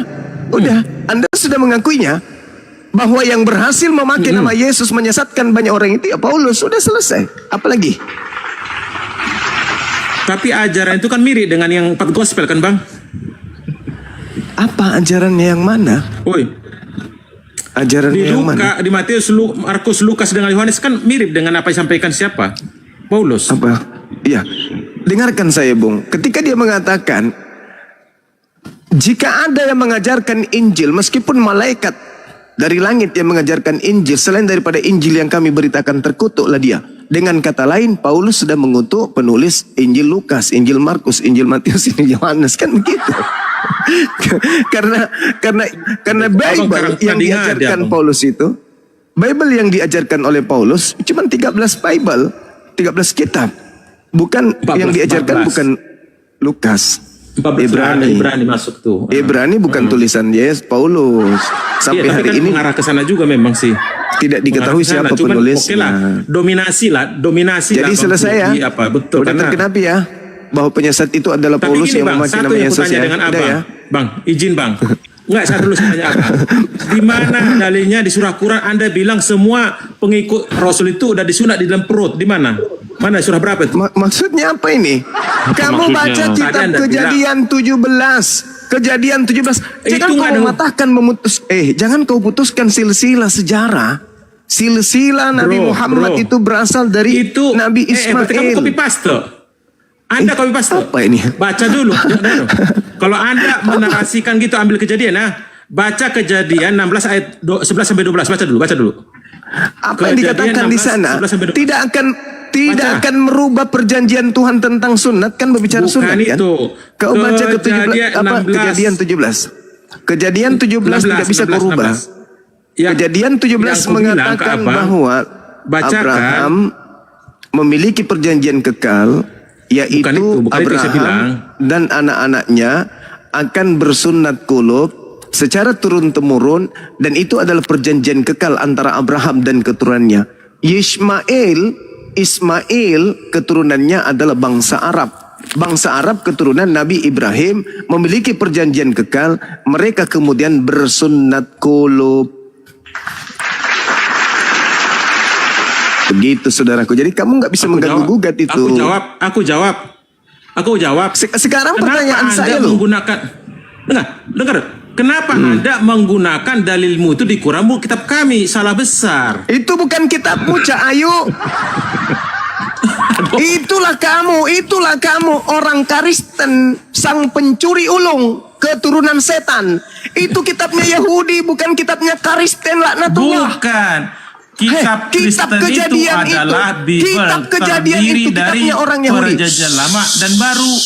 Karena kamu merampok kitabnya orang, kamu baca Ulangan 5. Hukum-hukum yang datang kepada Nabi Musa itu hanya mengikat kepada mereka yang hidup sesama dengan Nabi Musa, bukan mengikat nenek moyang mereka, juga bukan mengikat orang-orang di luar Bani Israel. Ulangan 33 nomor 1, nomor 2, nomor 3, nomor 4 sampai nomor 4. Hukum Taurat itu hanya mengikat sebagai hak pewarisan kepada Bani Yakub, bukan kepada saudara. Jadi kalau Anda mengatakan jangan mengambil, jangan mengikuti kitab kami, memalukan. Kitab Kejadian itu bukan hakmu. Kitab Kejadian Yesus? itu hasil rampokan Barat terhadap terjemahan kitabnya agama Yahudi. Bro. Apa? Aku bukan menghilangkan, tapi menggenapi kata itu Yesus untuk Bani Israel. Beda lagi. Yesus untuk Bani Israel. Kau baca di dalam Matius 23. Matius 23 nomor 1, nomor 2, nomor 3 sampai masih seterusnya. hidup Yesus. Baca Matius 28 ayat 19. Baca. Apa kata itu Yesus? Matius 28 itu Yesus lain lagi tuh. Itu sudah Yesus lain. Itu Yesusmu. Matius 28 itu Yesusmu. Kitab Wahyu itu berbicara Yesusmu. Tetapi kalau berbicara mengenai Yesus yang datang di tengah-tengah Bani Israel, itu adalah utusan Tuhan untuk kaum Israel saja, bukan untuk Kristen. Di dalam Bible, karena dia bukan firman Tuhan dan juga bukan sabda Yesus, penulis-penulisnya kemudian mencatat dua keadaan. Apa itu? Keadaan Yesus anak Maria ketika datang sebagai nabi untuk Bani Israel, dan keadaan penyesat Kristus yang setelah keluar dari kubur dan setelah datang kepada Paulus dan teman-temannya. Kitabmu merangkum dua keadaan Yesus. Yesus yang asli, Yesus yang palsu, dua-duanya digabung menjadi satu cerita di dalam Biblemu. Lalu kamu sebagai penganut Kristen, jangan congor, kasih tahu dalilnya. Dia berapa baca merangkum namanya. Itu kan idemu sendiri. Orang dengarkan saya. Di surah Paulus sendiri mengatakan dalil. Ya, di surah Paulus sendiri mengatakan di dalam 1 Korintus berapa? 11 nomor 4, Paulus mengatakan bahwa ada Yesus lain. Kemudian Yesus juga mengatakan ada Yesus lain. Kemudian orang yang ditangkap yang sedang dihakimi kemudian oleh Mahkamah Agama juga mengatakan ada Yesus lain. Yesus juga mengatakan ada Yesus lain. Bang, kamu asal jangan bernarasi sembarangan ya. 1 Korintus 11 ayat 24 saya bacakan ya. Dan sesudah itu mengucapkan syukur atasnya, ia memecah-mecahkan roti, berkata padaku, serahkan bagimu, perbuatan ini menjadi peringatan akan aku. Ini kok ada hubungan dengan apa kamu kadang-kadang ini? Kalau ambil ayat kami, jangan sembarangan coba. Anda tadi bernarasi 1 Korintus 11 ayat 24. Lari bro dengan yang saya sampaikan. Di mana? Bacalah. Di 1 Korintus 11 ayat 24 baca bro. Salah. Masih keliru. 2 Korintus. Loh, masa keliru? 2 Korintus, oke. Tadi Anda bilang 1, saya catat. Oke, saya baca 2 ya. Kita harus objektif, bro. Oke. Sorry, 11 kamu salah. 24. Gak apa-apa. Kamu salah, bukan data 4, bukan data 4. Nih, data 4, bukan data 24. 2 Korintus 11 bukan Korintus, Korintus. Lo jangan ketawa. 2 Korintus 11 ayat berapa, Bang?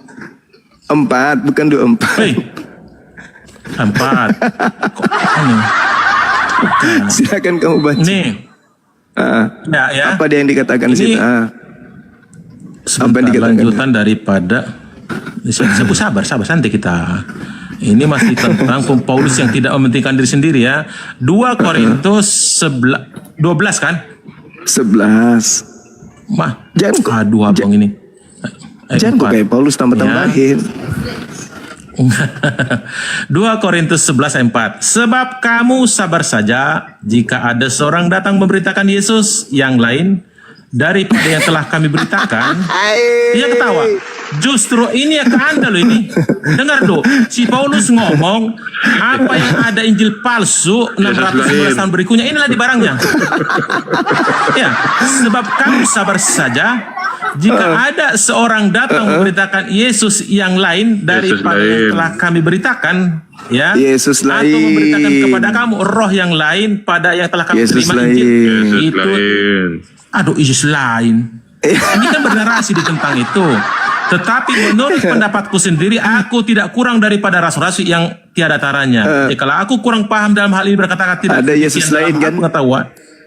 Ada Yesus lain. Ini kan Paulus ngomong. Kan Paulus ngomong. Iya. Karena Paulus sadar kalau yang diajarkannya itu adalah Yesus lain. Makanya dia mengatakan rasul-rasul yang lain. Dengar, dalil itu menceritakan tentang adanya rasul-rasul lain.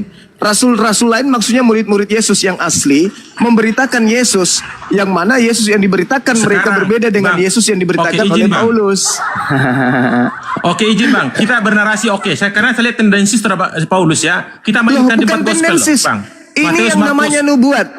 Yang namanya nubuat, Bung, Bukan tidak nubuat. menyebut nama. Anda salah. Tidak menyebut nama. Ini, bukan. Dia Tapi khotbah Anda dia. lihat Bukan siapa nubuat, bukan yang firman ini. kemudian siapa yang kemudian menggenapi nubuatan Iya. itu. Jelas sekali dong. Yesus mengatakan, waspadalah agar kalian jangan disesatkan, sebab akan banyak penyesat datang memakai namaku dan berkata akulah Kristus. Nah, Paulus datang mengajar tentang nama Yesus dan berkata Yesus itu Kristus. Betul nggak? Dengar Bang, Kristus sudah jelas. Betul Lukas tidak? 1 ayat 10, apa? Lukas 2. Kristus itu ada di Lukas 2 ayat 11. Baca. Hari ini telah lahir bagimu juru selamat Kristus Yesus di kota Daud. Itu awalnya, bro. Malaikat lagi ngomong, bukan si fulan. Lanjut. Oke. Kalau Anda berbicara Lukas 2 nomor 11, hari ini telah lahir bagimu juru selamat manusia yang diurapi Tuhan di kota Daud. Kristus itu manusia yang diurapi. Sedangkan yang datang kepada Paulus Galatia 1 nomor 1. Tuhan itu adalah Lord junjungan yang Galatia 1. Coba lanjut. Galatia 1, dengar. Galatia 1 nomor 1. Galatia 1 nomor 11 nomor 12. Si Paulus punya. Kita kunci dulu biar kamu kekunci sendiri. Jangan menggunakan punya si Paulus. Coba. Pada hari ini telah lahir bagimu manusia yang diurapi. Yang lahir manusia atau bukan? Manusia diurapi. Kamu jangan roba-roba. Manusia atau bukan hari yang lahir? ini telah lahir bagimu juru selamat, ya, Kristus, Tuhan di kota Daud. Tuhan itu tertulis adalah Lord, penguasa. Manusia bukan atau pencipta bukan? langit dan bumi. Manusia atau bukan yang lahir? Iya, manusia. Iya, Yohanes 1:14, manusia. Firman jadi manusia. Kamu Sama baca dengan Anda. Galatia 1 nomor 11 nomor 12. Jangan bawa Paulus punya si menerima. Paulus karena dengar dulu. Enggak supaya. Astagfirullahalazim. Inilah kalau IQ Tidak rendah. bisa. Hey, dengar dulu. Pada hari ini telah lahir manusia. Yesus manusia. Paulus menerima Injil bukan dari manusia. Berarti bukan dari Yesus. Alamak. Yesus manusia. Yang datang kepada Paulus bukan manusia. Waktu di dunia memang manusia, tapi setelah mati dia udah Tuhan, bro. Aduh, parah. Yesus bangkit dari kubur itu, Yesus terangkat ke langit itu sebagai manusia. Dia duduk di sebelah kanan Tuhan juga sebagai manusia. Dia turun untuk kedua kalinya juga sebagai manusia. Tidak pernah Yesus itu berubah menjadi kucing, berubah menjadi ayam, apalagi berubah menjadi setan. Tidak pernah. Yesus tetap manusia kapanpun dan dimanapun itu berada. Yesus tetap manusia. Bukan itu, nama Yesus yang tetap, ya bro. Nama Yesus yang tetap. Karena yang memberikan nama Yesus adalah malaikat, bukan si fulan. Paham? Jangan Paulus mengatakan dulu. aku menerima Injil. Paulus mengatakan aku menerima kemudian Bible. Paulus mengatakan dulu Anda, aku menerima Bible. Narasi dari Paulus setelah 28 tahun Yesus bangkit ke atas, ya. Jadi masih 4 gospel yang bicara. Coba Anda kita berdebat di situ. Karena kenapa? Anda tendensi Paulus. Saudara, penyesat itulah yang merubah Yesus menjadi Tuhan. Kenapa penyesat itu merubah Yesus menjadi Tuhan? Karena, dengar, karena iblis mau menyamai Tuhan. Iblis mau menyamai Tuhan dengan cara apa? Dengan cara memakai nama Yesus. Karena kalau memakai nama bom-bom, memakai nama Edis, tidak ada manusia yang akan menyembah iblis dalam nama bom-bom. Tapi kalau menyembah iblis dalam nama Yesus bisa. Ya, songkatnya besar ini. Begini abangku, mainkan dulu di debat gospel itu Yohanes 20:18. Apa yang terjadi? Saksi hidup loh. Ini ayatnya jelas ya. Maria Magdalena saksi hidup yang pergi berkata kepada muridnya, aku sebagai Magdalena telah melihat Tuhan, bukan Yesus, dan juga bahwa dia mengatakan hal itu kepada saya. Paham? Jadi bukan manusia lagi, dia udah Tuhan langsung, bro. Tuhan di situ. Tahun berikutnya datang. Aku melihat Tuhan kita. Iya, Lord lah. Iya, Tuhan Lord. Boleh, saya ikutin alasan Tuhan sebagai penguasa. Masya Allah, Masya Allah. Betul, Tuhan. Pandainya dirimu, Tuhan. kawanku. Lord. Bukan. Pandainya dirimu. Di Kristen, Yesus itu adalah Tuhan, bukan Tuhan kayak kalian punya pencipta langit dan bumi. Yang Maria lihat itu bukan Yesus asli. Yang Maria lihat itu adalah penyesat yang datang menyerupai Yesus. Itu bukan Yesus Dimana asli. Dalilnya? Gimana dalilnya? Kasih Anda baca dong. Lukas 22. Bahwasanya bukan. Anda baca Ya. Lukas 22. Ya, 22. Ayat berapa? Ayat berapa? 6. Lukas 22 ayat berapa? Lukas 2 ayat 2 apa? 69. Mantap Bang Handi. Anda baca Lukas 2 ayat 2. 22. Inilah pendaftaran pertama. Mana yang betul kawan ini? Lukas 22. Lukas 22 Anda baca data dari 68 sampai 69. 68 ya. Oke. Ini Yesus masih hidup ya, belum dimatongkan karena Yesus di hadapan Mahkamah Agung. Apa disebutkan? Iya. Sekalipun aku bertanya sesuatu kepadamu, namun aku tidak akan menjawab. Karena ini Bukan pengadilan aku, loh. kamu. Dia lagi diadilin, bro. Kamu bukan aku. Dan sekali aku bertanya sesuatu kepada kamu, namun kamu tidak akan menjawab. Itu pertanyaan. Gitu dong. Apa di dengar dulu. Apa di 69? Mulai sekarang anak manusia sudah menjadi duduk sebelah kanan Allah yang Maha Kuasa. 70. Kata mereka kepada, kalau begitu gimana? Itu tadi dia mengatakan, mulai sekarang anak manusia sudah duduk di samping kanan Tuhan yang Maha Kuasa.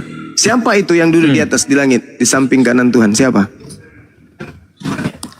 Samping gimana?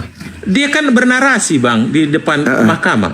Iya, mulai sekarang Yesus sudah duduk di sebelah kanan Tuhan yang Maha Kuasa. Itu siapa? Baru nomor 70. Kan ngomong seperti itu dia kan. Datang nomor 70. Dengar dulu. Kata mereka, kalau begitu engkau ini anak Allah, jawab Yesus. Dengar dulu, jangan potong-potong. Ini bernarasi dia bang. Ini di pengadilan loh. Jangan ambil cuma 69 doang. Pertanyaannya siapa yang duduk di sebelah kanan? Di 70. Anak manusia. Anaknya kalian. Siapa itu anak manusia? Anak manusia. Siapa? Dengar dulu. Siapa anak manusianya? Kata mereka semua. Kalau begitu, engkau ini anak Allah, jawab Yesus. Kamu sendiri yang mengatakan bahwa aku anak Allah. Bukan Yesus yang mengatakan, tapi orang-orang itu. Untuk apa kita perlu kesaksian lagi nih? Kita telah mendengarkan mulutnya sendiri. Artinya ini mau posisi sebagai saksi, bro. Artinya jangan bawa-bawakan ini posisi di pengadilan.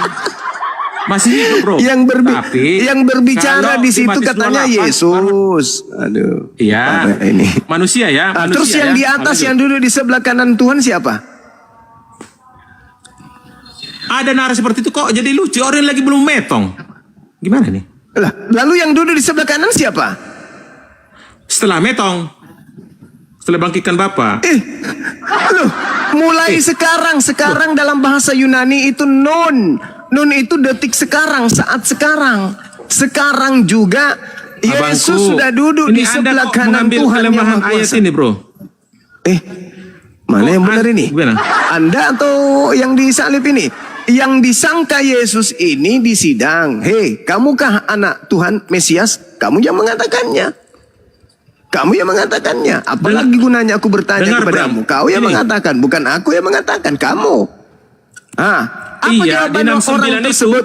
Mulai sekarang anak manusia sudah duduk di sebelah kanan Tuhan yang Maha Kuasa. Akan duduk, akan bang. Coba baca bahasa Inggrisnya. Baca bahasa Inggris. But from hand, sell the son. Loh. Sel, coba ini bahasa Indonesia bro, jangan cari kelemahan. Masya Allah. Bahasa Inggrisnya Kenapa coba Anda ini? lihat, bahasa Inggrisnya. Kenapa? Loh, Kenapa Anda lihat lari dulu. dari data yang ada di dalam kitab saudara? Itu Kenapa, bahasa saudara? Indonesia, Berat. saya lihat di bahasa Inggrisnya bukan itu maksudnya. Sudah bukan akan. Sell the son Di of mana? the man Di mana seated ada on- kata akan bahasa di Inggris, situ? coba. Terjemahan Sudah bahasa di Inggris ini. situ. But from. Sudah. Aduh, baca bahasa Inggrisnya, Sudah. Bang. Itu Iya, sell. sudah terjadi No, dalam bahasa Yunani-nya Bukan. katemai. Katemai itu bu But berasal from. dari kata In kat for at sell. mae, Aduh. mahe dalam bahasa Yunani artinya sudah. Bukan mai. Sekarang sudah. Astagfirullahaladzim. Alah, sudah. Hei, Orang kitabmu dia itu lagi di- original di- teksnya Yunani bukan bahasa Inggris. Bukan bahasa Linggis. Bahasa Inggris. Kitabmu itu bahasa Yunani. Di situ kata Ya, terserah Anda lah Yunaninya kalau jelas gitu. katemai. Katemai itu berasal dari dua kata, kamai dan katemai. Berasal dari dua suku kata, tiga suku kata malah. Kat ai mahe itu artinya sudah keadaannya sudah duduk, sudah berada, sudah ada di tempat yang tinggi, sudah berdiam di tempat yang tinggi. Itu kata bahasa Yunaninya. Mulai sekarang kata non. Kalau kau katakan non sekarang akan duduk berarti bertentangan. Kalau sekarang dan akan itu bertentangan. Mulai sekarang anak manusia duduk, sudah diam di sebelah kanan Tuhan yang Maha Kuasa. Jangan kau tambah-tambah, jangan kau kurangi, nggak Di bagus. bahasa Inggrisnya sell bro. Bahasa Inggris aku cari di kitab teman-teman. lain ya. Di kitab lain Bahasa ya. Aku Inggris cari di kitab lain ya. teman-teman. Bahasa Inggris Ya, aku teman-teman. ambil kitab lain. Anda kan Mulai sekarang. Jadi yang berbicara di depan mahkamah agama itu bukan Yesus tapi penyesat yang akan disalib menggantikan Yesus. Kenapa dia yang harus menggantikan Yesus? Karena Tuhan Elohim tidak mengizinkan anak yang dikasihinya itu celaka. Amsal 21:18. Orang fasik dipakai sebagai tebusan orang yang benar dan pengkhianat sebagai ganti orang yang jujur. Berarti siapa pengkhianat? Yudas. Siapa orang fasik? Yudas. Kenapa Yudas disebut fasik? Karena dia memakan suap. Ulangan 27 nomor 25. Terkutuklah orang yang menerima suap untuk menyerahkan orang benar agar disalib, agar dibunuh. Siapa pelakunya? Yudas. Berarti yang terkutuk di atas salib siapa? Yudas. Berarti yang ditangkap di sidang itu siapa? Yudas. Yesus mana? Yesus Anda baca di Lukas 22 tadi sebelum kemudian ditangkap.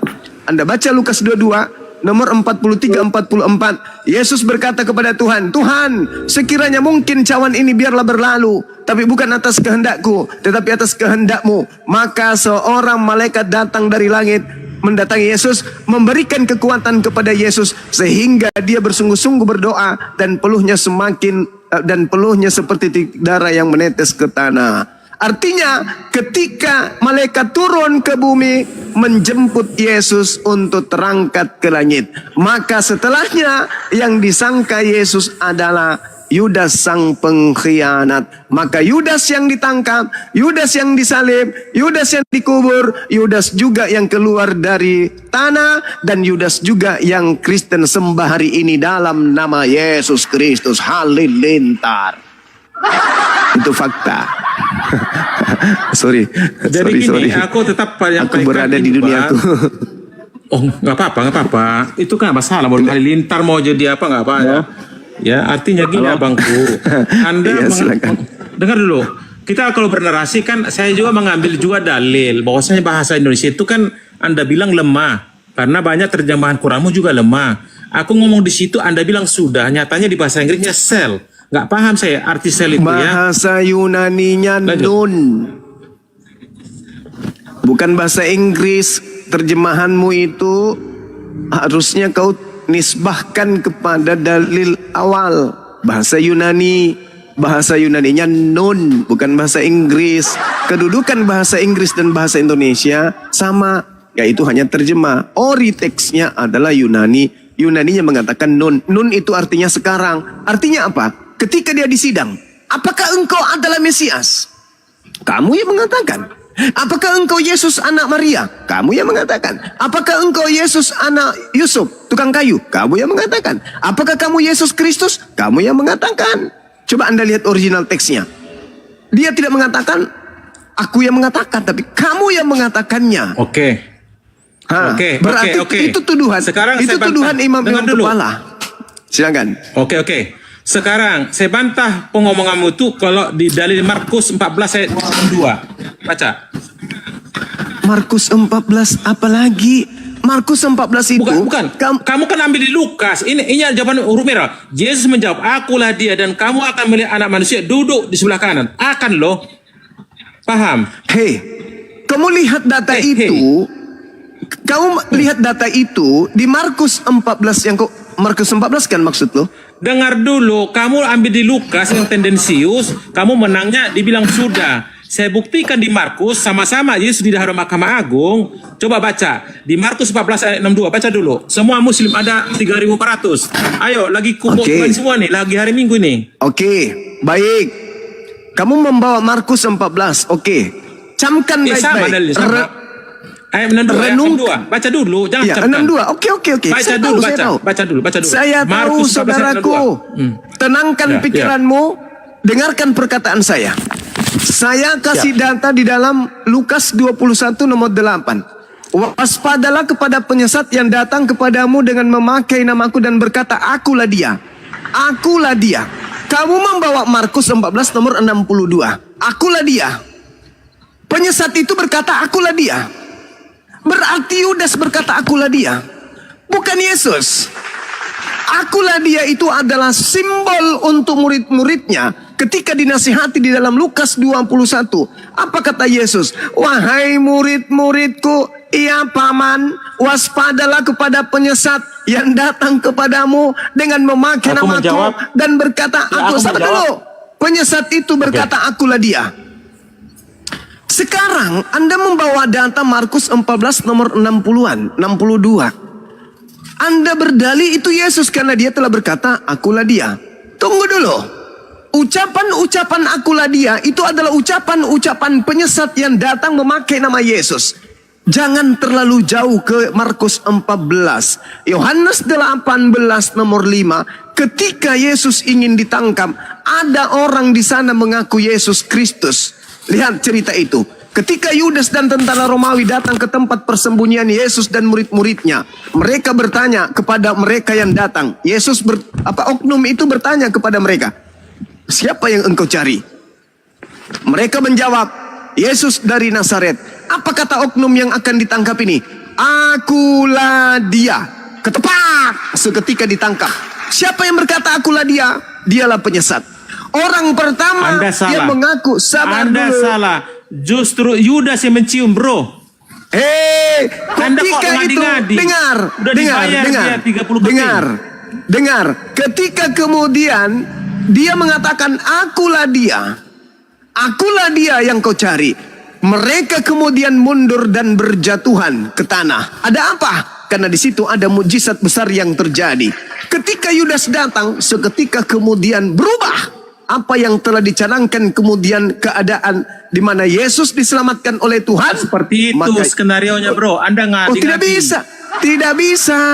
bisa. Yesus yang mengatakan itu. Penyesat itu memakai namaku dan berkata apa? Akulah dia. Berarti ketika ada penyesat mengaku akulah dia, sudah tergenapi. Yang ditangkap menggantikan Yesus mengaku akulah dia. Ketepak. Maka ditangkaplah kemudian, dijadikanlah dia sebagai tumbal, disaliblah dia, dibunuhlah dia, dikuburlah dia, keluar dari kubur, dituhankan oleh saudara-saudaraku Kristen. Akulah dulu ngomong, jangan kau sendiri. Jangan fair nih. Iya bang. 3.600 orang di bawah, terdidik ya, ini ya bang. Anda mengambil ayat dari versi yang lain yang tendensius, jelas kok. Tidak bisa dong. Tidak bisa dong. Yudas Kita ini orang yang muncul belakangan harus belajar Bible itu. Diam dulu, aku tadi diam tadi. Aku dulu bernasihat, apa nanti. Yudas itu telah bergabung oleh dikasih para imam supaya apa kodenya? Kalau ku cium nanti, ku peluk, tangkap dalam keadaan hidup. Mereka itu kenapa harus kasih kode? Kan malam bro, malam. Udah jam 00 artinya apalagi malam. dia mau ditangkap. Loh, Anda kan nambah-nambah, itu jelas kok. Yesus itu adalah dikasih kode, nanti kalau saya cium itulah orangnya. Cium baru ditangkap dan hidup. Dibawa ke mahkamah. Kok bisa-bisa jadi si Judas sendiri yang ditangkap? Aneh. Saya buktikan. Pakai otak. Boleh saya buktikan kalau itu Yudas, boleh? Boleh. Oke. Boleh. Jadi antara Yudas dan Yesus jumlahnya berapa orang? Yudas beserta ke-11 murid tambah Yesus berapa orang? 13 semua dengan Yesus. Oke? Anda baca Markus yang Anda bawa. Mundur sedikit di data nomor 50. Semua murid lari meninggalkan Yesus. Nah, ketika sudah ditangkap orang yang mengaku akulah dia di sini, berarti tinggal 2 yang tinggal di sana. Siapa itu? Yesus dan juga Yudas. Ke-11 murid sudah pada berlarian. Anda baca Markus 14. Jadinya. Dengar, Siapa? 3 orang, Bang. Siapa yang satu? Satu Yudas sendiri yang mencium tadi. Satu Yesus lagi. Satu orang yang disebutkan siapa. Itu kan nggak ada jelas siapa orangnya itu. Masalah generasi. Tidak ada itu. Kamu jangan menambah-nambahkan dalil. Di situ tinggal 2. Ketika kemudian Yesus murid-muridnya lari. Sabar dulu, gantian nanti Anda tanggapi. Ketika murid-muridnya semuanya berlarian, yang ada di sana hanya tentara Romawi. Yang ada di sana hanya Yudas dan juga Yesus. Apa yang terjadi ketika orang yang disangka Yesus sudah ditangkap, di belakangnya masih ada seorang pemuda menggunakan kain lenan. Ketepak, ketepak. Ini siapa yang menggunakan kain lenan ini? Yang kemudian lari melepaskan kain lenan dalam keadaan telanjang. Kita lihat di dalam Yohanes 13 nomor 4. Yesuslah yang menggunakan kain lenan. Dengan kata lain, Yesus lari melepaskan kain lenan dan Yudas yang ditangkap dari tadi. Itu yang betul, tol. Oke. Sehingga baca sabar. Di Matius 27:25. Sabar. Sehingga orang ini digiring kemudian di mahkamah agama. Ketika sampai di mahkamah agama kemudian Petrus ditanya, apakah kau mengenalnya? Tidak. Yohanes ditanya, apa kau mengenalnya? Tidak. Murid-murid ditanya, tidak. Telanjang ya? Tunggu, sabar dulu. Maka ketika orang ini disidang, apakah engkau Yesus? Apakah engkau Yesus? Apa kata orang tersebut? Apa kata orang tersebut? Host. Mulai sekarang juga Yesus sudah duduk di sebelah kanan Tuhan yang Maha Kuasa. Ketepak, Aku jawab sekarang ya. Berarti, dengar. Berarti tergenapilah apa yang tertulis di dalam Ulangan 21 nomor 22-23. Apabila ada orang melakukan dosa yang sepadan dengan hukuman mati, lalu kau salibkan dia, jangan kau biarkan mayatnya semalam-malaman di atas pohon, sebab siapapun yang dikutuk oleh Elohim, jangan kau biarkan mayatnya menyentuh kemudian tanah yang diwariskan nenek moyangmu kepadamu. Nah, Paulus menulis Galatia 3 nomor 13. Kristus telah menebus kita dari kutuk hukum Taurat dengan jalan menjadi kutuk karena kita, sebab ada tertulis, terkutuklah orang yang mati digantung di tiang salib. Siapa yang terkutuk? Berdasarkan Ulangan 27:25. Yang terkutuk Yudas. Siapa yang fasik? Yudas. Siapa pengkhianat? Yudas. Siapa penerima suap? Yudas. Siapa yang kerasukan iblis? Yudas. Siapa yang celaka menurut Yesus? Yudas. Siapa yang dikutuk menurut Yesus? Yudas. Berarti yang pantas disalib oleh iblis adalah Yudas. Yesus mengatakan dalam Yohanes 14 nomor 30, Yesus mengatakan begini. Iblis penguasa dunia telah datang, dan sedikit pun iblis tidak berkuasa atas diriku. Berarti ketika iblis berkongko-kongko dengan Yudas, iblis berkongko dengan imam kepala mahkamah agama orang Farisi untuk menangkap Yesus, mereka sedikit pun tidak berkuasa untuk melakukan itu. Berarti yang ditangkap adalah Yudas, berarti yang disalib adalah Yudas, berarti yang dikubur adalah Yudas, berarti yang keluar dari kubur adalah Yudas, berarti yang disembah oleh Kristen hari ini adalah Yudas dalam nama Yesus. Kenapa Yudas menggunakan nama Yesus? Karena si Isis sudah merasuki Yudas di dalam kubur, karena memang iblis itu dibuang ke dalam gua atau dalam kubur yang gelap. Aku 1 menit saja. Anda udah 7 menit ya. Silakan. Oke, halilintar. Makasih. Jadi begini, Bang Juma yang baik dan memang ilmu tinggi, tapi saya kira kurang. Kenapa? Anda menyampaikan Markus 14 ayat, dengan tahu dulu, diam dulu bro. Mute dulu, nanti kamu bantah. Anda bilang tadi bahwasanya yang dibawa ke mahkamah itu adalah si Yudas, jelas. Kalau Anda mengambil itu bahwasanya Markus 14 ayat 52, dia telanjang. Apakah si Judas tadi mencium langsung ditangkap aneh-aneh, nggak tahu otaknya dari mana, terus telanjang orang itu dibawa ke pengadilan. Ternyata di Matius 27-25 mereka serdadu itu menanggalkan pakaian Yesus itu dan mengenakan jubah ungu kepadanya. Baca tuh Matius 27-25. Kok bisa-bisa dibawa Itu setelah penangkapan. Aduh, Itu setelah penangkapan. muter. Dengar dulu, Itu setelah masa dibawa penangkapan. telanjang? Anda itu pakai setelah logikanya di mana penangkapan. coba? Anda itu bilang setelah si Yudas. penangkapan. Karena di kitab Tetapi suci ada yang mau lari dipaksakan, menggunakan kain tidak. lenan. Mana dia? Dengar dulu. Sudah terangkat dia, sudah lari. Aku dulu ngomong nih waktuku bang, aku dulu nanti. Oh iya, sorry, Ciri-ciri sorry, orang sorry, udah sorry. kepanasan seperti itu. Sorry. Ciri-ciri orang kepanasan Sabar, seperti sabar. itu. Nanti bantah dalilku. Sabar abangku. Bang Soma. Aku kan Oke. Oh sabar Bang Juma yang baik hati. Gini Bang Iya. Juma ya. Artinya Anda kan menarasikan itu betul di Markus 14 ayat 50 ya, saya tahu. Tapi lanjut ke 52, ada orang dilepas kainnya telanjang loh. Anda bilang itu si Judas. Bagaimana mungkin orang udah dikasih disuap 30 koin malah ditangkap? Gimana otaknya tuh? Terus kedua, di bawah Yang pengadilan kok ditangkap pakai itu baju? Yesus. Kamu bilang si Judas, mana yang betul ini kau ini aneh. Yudas yang ditangkap, yang lari itu Yesus, lolos. Kayak gitu mulanya. Aduh, halilintar. Yang ditangkap itu Yudas, Cak Ayu. Yang lari meloloskan diri itu Yesus. Yang menggunakan kain lenan itu Yesus. Anda baca dalam Yohanes 13 nomor 4. 57, dengar dulu. Matius 27 baca dulu ayat 25. Matius 27 ayat 25. Baca Ya, silakan. Anda lihat di dalam Yohanes nomor 18 ya. Menanggalkan pakaian Yesus, huruf besar loh, bukan huruf kecil ini ya, dan mengenakan jubah ungu kepadanya. Itu yang ditanggalkan itu orang yang ditangkap. Tapi dikatakan Yesus. Kenapa? Karena memang dari awalnya sudah disangka Yesus. Apa beda dengan kitab Anda? Yang besar kan Allah itu. Mana yang betul Iya, secara garis besar yang ditangkap dalam pemahaman penulis, yang ditangkap dalam pemahaman Kristen itu adalah Yesus.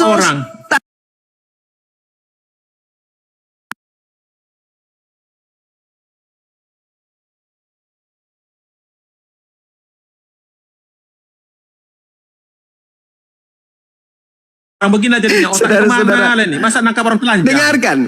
Bagaimana Dengarkan.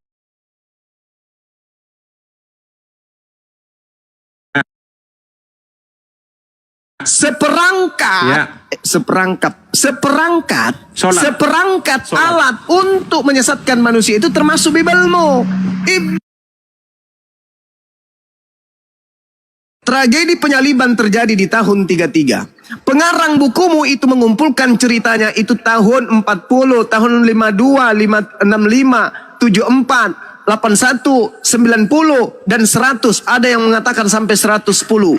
Itu cerita-cerita yang disusun berdasarkan kaidah-kaidah penelitian, penyelidikan, jiplak-menjiplak antara satu penulis dengan penulis yang lain.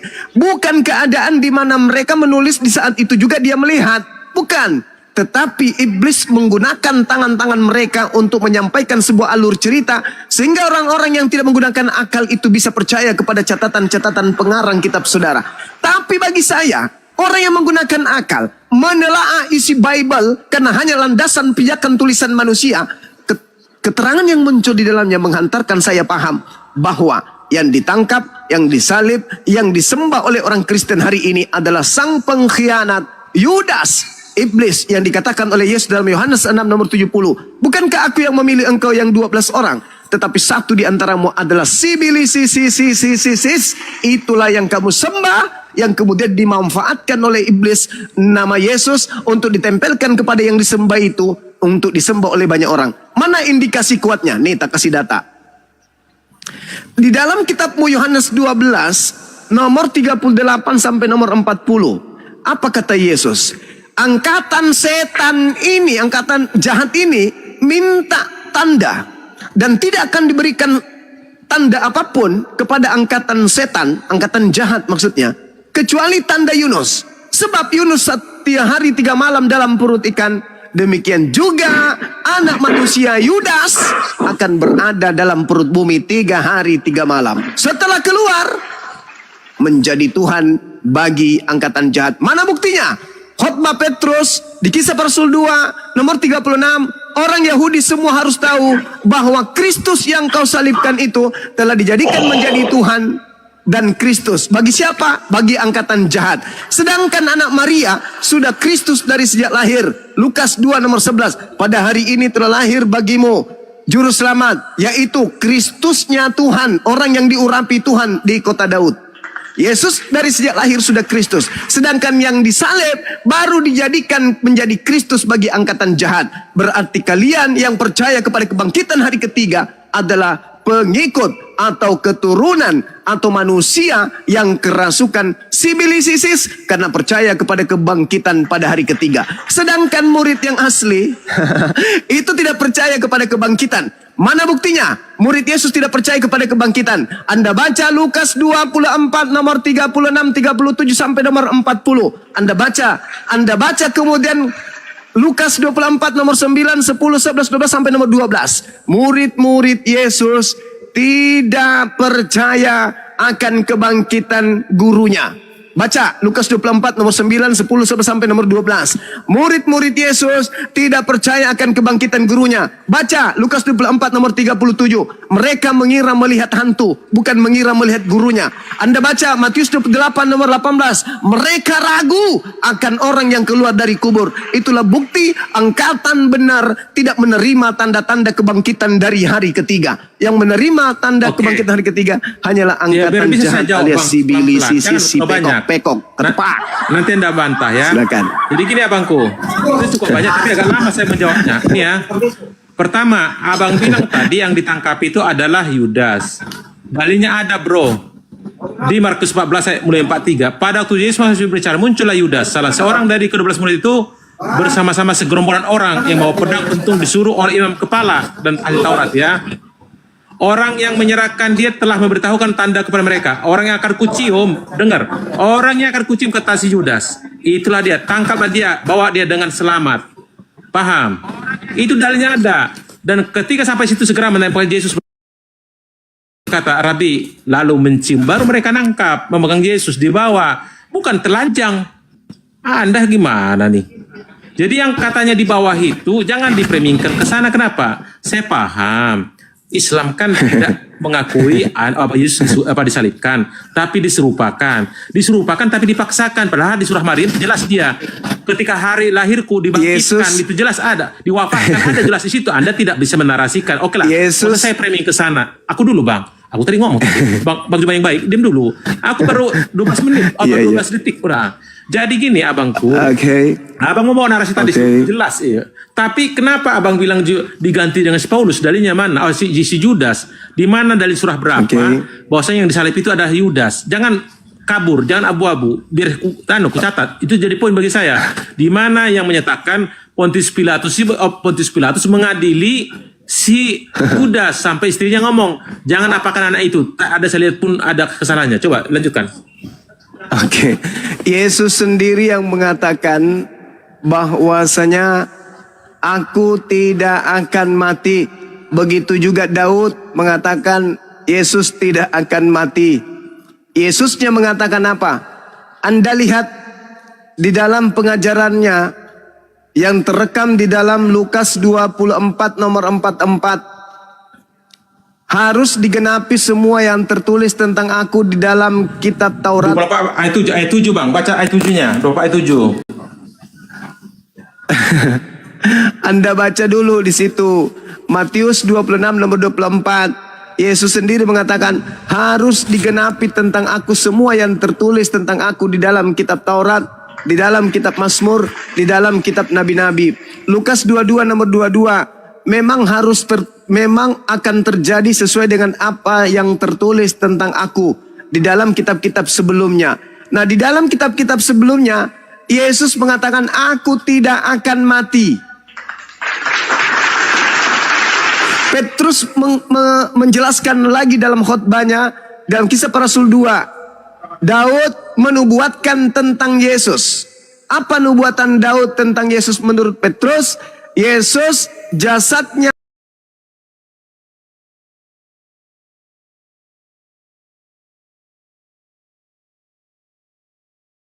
dia akan diangkat oleh tangan kanan Tuhan ke atas, ditinggikan oleh tangan kanan Tuhan.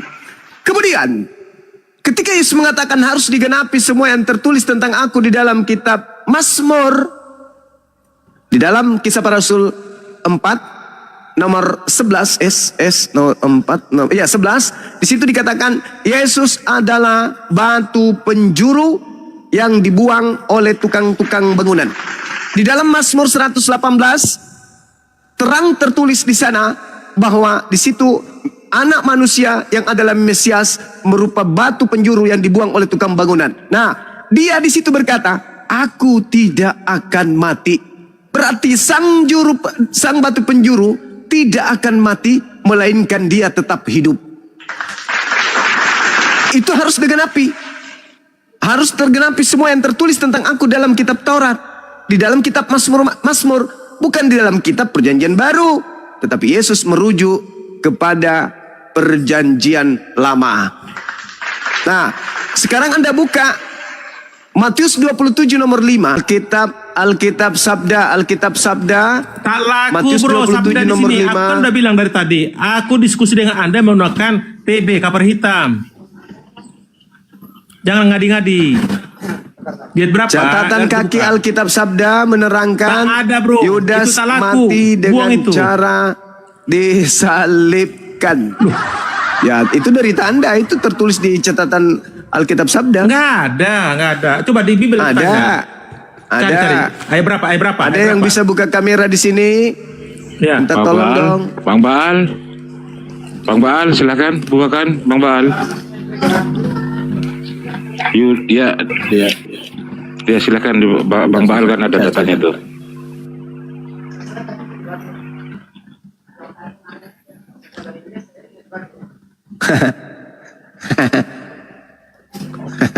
Kita diskusi kita nggak apa-apa.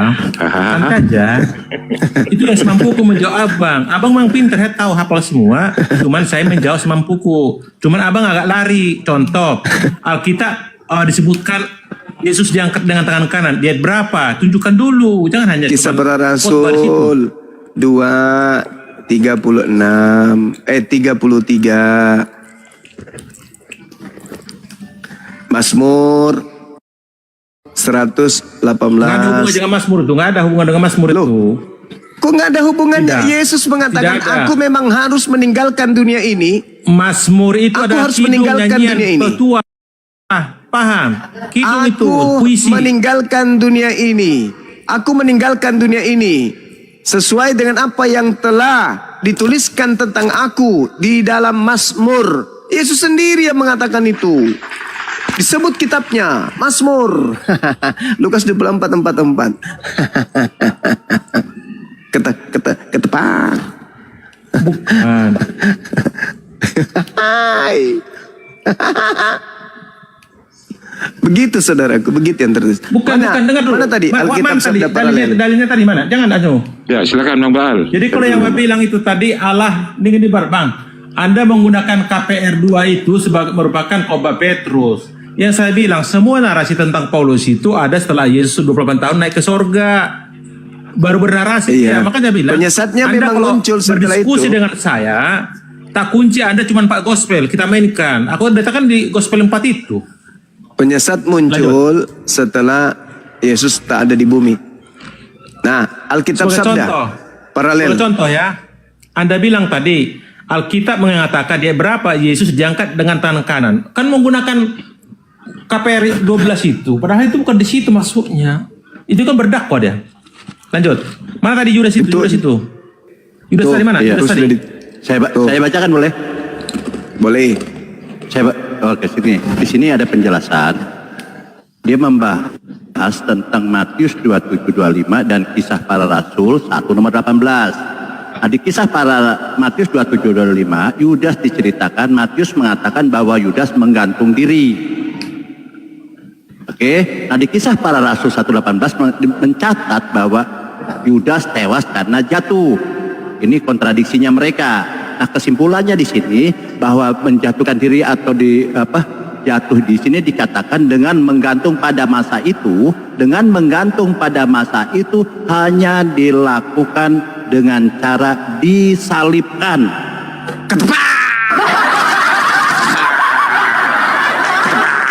Yang saya tanya, Bang, ya itu kan karangan Anda, itu nggak laku. Loh. Di mana?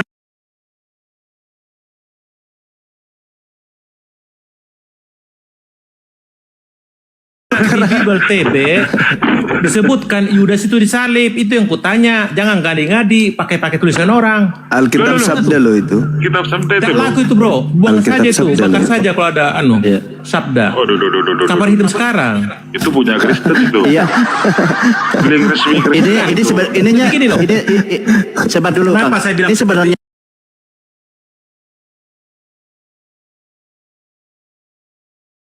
25 dikatakan Yudas ini menggantung diri, ya kan? Kemudian di kisah para Rasul 18 ini katanya jatuh. Nah, ini kontradiksi. Tetapi tentang menggantung diri di sini Yudas ini dikatakan pada saat itu hanya dilakukan dengan disalib. Nah, ini PR Anda lah, bukan PR-nya Bang Juma, bukan PR-nya Muslim. Ngapain repot kita? Bang, jadi menurut ikut-ikutan ya, lihat ya, saya baca ya. Oke, Matius silakan lanjut. 1:5. Maka ia pun meletakkan uang perak itu ke dalam bait suci, lalu pergi dan situ dia menggantungkan diri. Menggantung diri dia. Kenapa kau tambah-tambah di situ? Bagaimana pula ini kawan ini? Nah, ini dijelaskan di sini. Di sini dijelaskan. Bukan, baca mati di dengan 80. menggantung. Sabar dulu, saya baca. Kabar hitam baca. Jangan bikin itu kamu tafsir-tafsiran. Nggak ada tafsir. Bukan di Google. saya ini, mereka ini tafsiran Iya, Bible ini. Karena Anda itu kadang-kadang mencari premium di sabda itu. Anda buka Bible, cover hitam dah TB. Mana bukunya? Buka dulu. Dia yang ada 2.000 personal. di sini dijelaskan. Udah turun orang ini. Tadi udah 3.200 kok turun. Kayaknya nggak berbobot kayaknya yang lain. Jadi kan pada turun. Ini dia menggantungkan diri atau jatuh? Apanya? Yudas ini menggantungkan diri atau jatuh? Matius 27 ayat 5 di Bible ya. Ya. Maka si Yudas pun melemparkan uang perak itu ke dalam bait suci, lalu pergi dari situ dan menggantung diri alias bunuh diri. Oke, kisah para Rasul 1:18. Dia apa itu? Menggantungkan diri atau apa? Jangan taruh KPR itu. Kamu di 4 gospel, bro. Kisah para Rasul. Di 4 gospel, Matius, Markus, Lukas, Oh, ya udah, kalau gitu. Kalau di situ tentang narasi dia menyerah, dia nggak bisa. Bukan, karena kisah kematian tak ada di gospelnya siapa? Tulisannya si Paulus. Kamu jangan ngadi-ngadi. Tak ada kisahnya kematian di situ, nggak ada. Dia kebangkitan semua. Roma, coba bayangkan di Roma 14:9, dia jadi Tuhan untuk orang mati dan hidup. Dia menarasikan, berarti udah Tuhan dia. Nggak ada dibilang jadi utusan lagi. Tak ada satu utusan pun kalimat di punya si Paulus. Dari Efesus segala dia cuma ngasih tahu. Kan bingung kan? Baik. Kau kan? Jadi gini, saudara, ketika Anda bernarasi membela tentang penyaliban kepada Yesus, apa yang bukan membela, bro. Bukan membela. Aku menyampaikan dengan Bible. Selesai. Nggak perlu saya bela. Bible nggak ada. Iya, artinya penyesat itu ketika datang, tentu penyesatnya datang memberikan ajaran kepada nabinya. Nabinya inilah yang membuat surat. Surat ini, surat itu, surat ini. Kenapa? Karena dia harus menyesatkan banyak orang. Dengan cara apa? Dengan cara dia menitipkan surat-suratnya. Surat dari mana? Surat dari Kristus. Kristus siapa? Kristus yang bukan manusia. Apakah anak Maria? Bukan, karena anak Maria itu adalah manusia. Sedangkan Kristus yang datang kepada Paulus bukan manusia. Berarti si Bilisisis yang bukan manusia memakai nama Yesus untuk menjual Yesus ke seluruh dunia agar orang semua menjadi pengikutnya dalam nama Kristus Yesus. Makanya di awal tadi saya katakan, berhasil tidak iblis menyesatkan banyak orang dengan memakai nama Yesus? Berhasil nggak? Kalau berhasil, mana banyak orang tersebut yang disesatkan dengan memakai nama Yesus, sehingga orang-orang yang disesatkan ini percaya diri, pede banget gitu loh. dengan mengatakan kami adalah pengikut Kristus. Nah, kalau tidak berhasil, berarti Yesus adalah seorang pembohong besar. Pertanyaan Jadi saya saya, sampaikan Abangku, berhasil Bang nggak Juma, iblis ya? memakai nama Yesus menyesatkan banyak orang? Oke. Silakan. Ini Bang Juma yang baik kan gitu. Anda harus paham. 4 Injil dalam Alkitab Perjanjian Baru itu adalah 4 gospel. Injil Matius itu murid Yesus ya. Injil Markus murid Yesus. Injil Lukas dokter sahabat Paulus. Injil Yohanes murid Yesus. Artinya inilah yang sebenarnya Injil itu. Yang setelah 28 tahun Paulus bertobat ya. Itu murtad dari Judaism jadi pengikut Yesus ya. Belum ada agama. Yesus belum kenal Kristen. Kristen itu ada tertulis di Antioquia. Waktu itu Barnabas dengan Paulus ke sana. Artinya begini abangku. Ini Anda harus berkutat dengan tentang kelahiran Yesus. Waktu dia berdakwah sama kematian.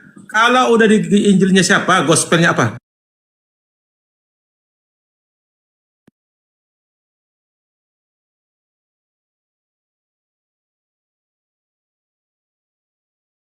Di situ Yesus bangkit dari kubur. Apa nilai Maria Magdalena itu? Jelas kok tertulis dia. Si Thomas itu bersalahan, dibikin nama Muhammad. Itu salah besar tuh. Lanjut.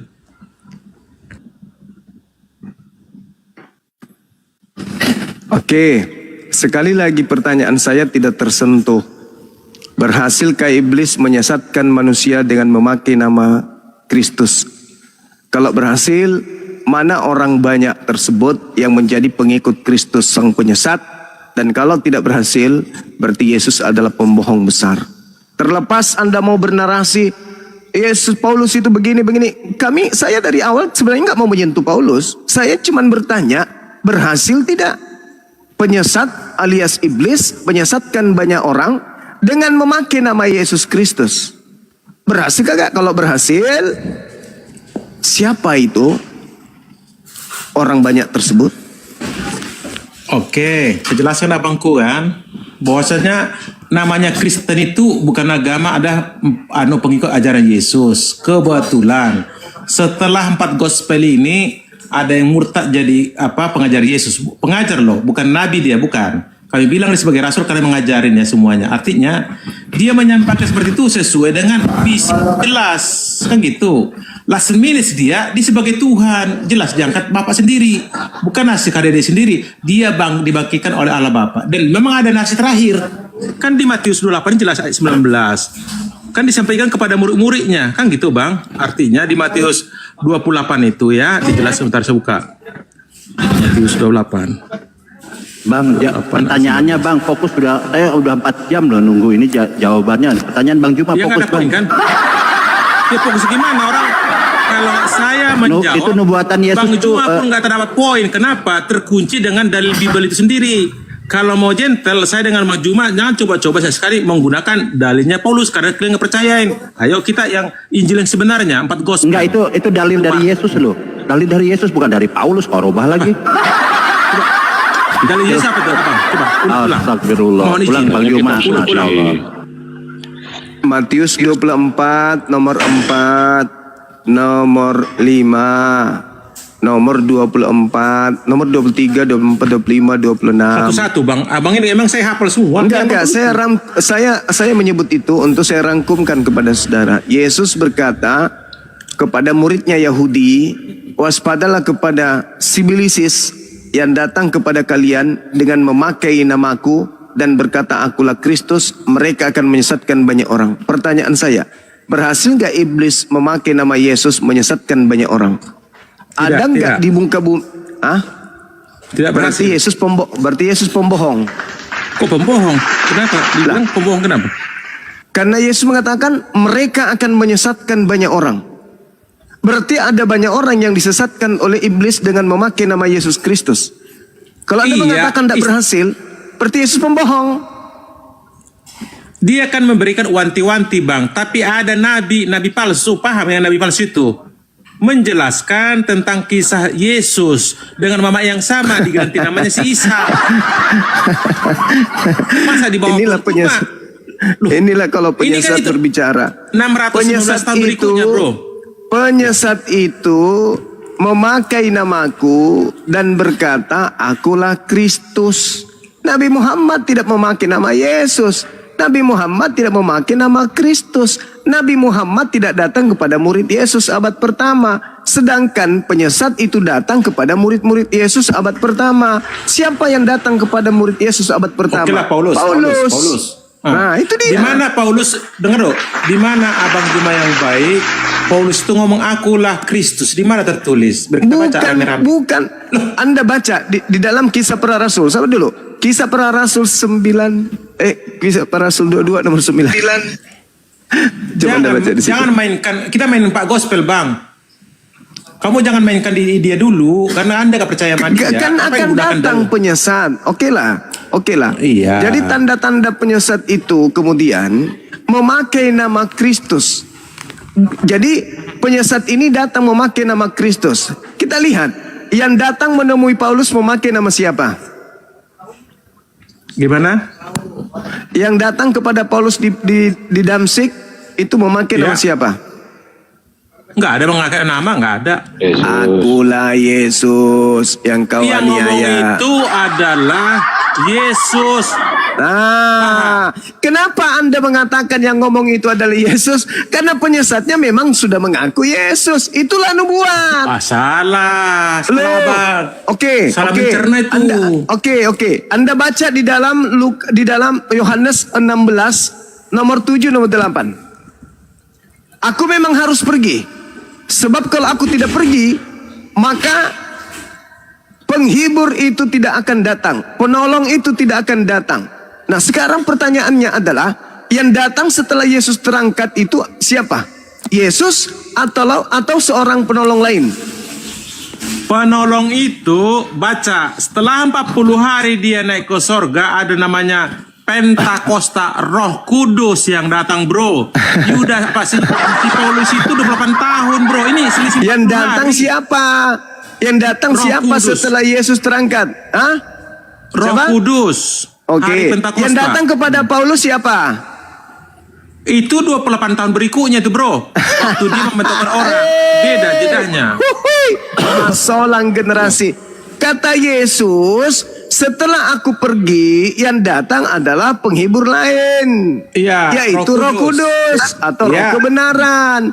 Yang datang kepada Paulus malah Yesus. Sedangkan Yesus yang berkata, yang datang setelah aku ada dua.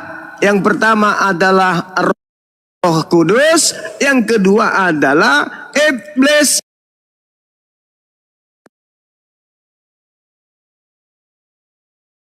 Sini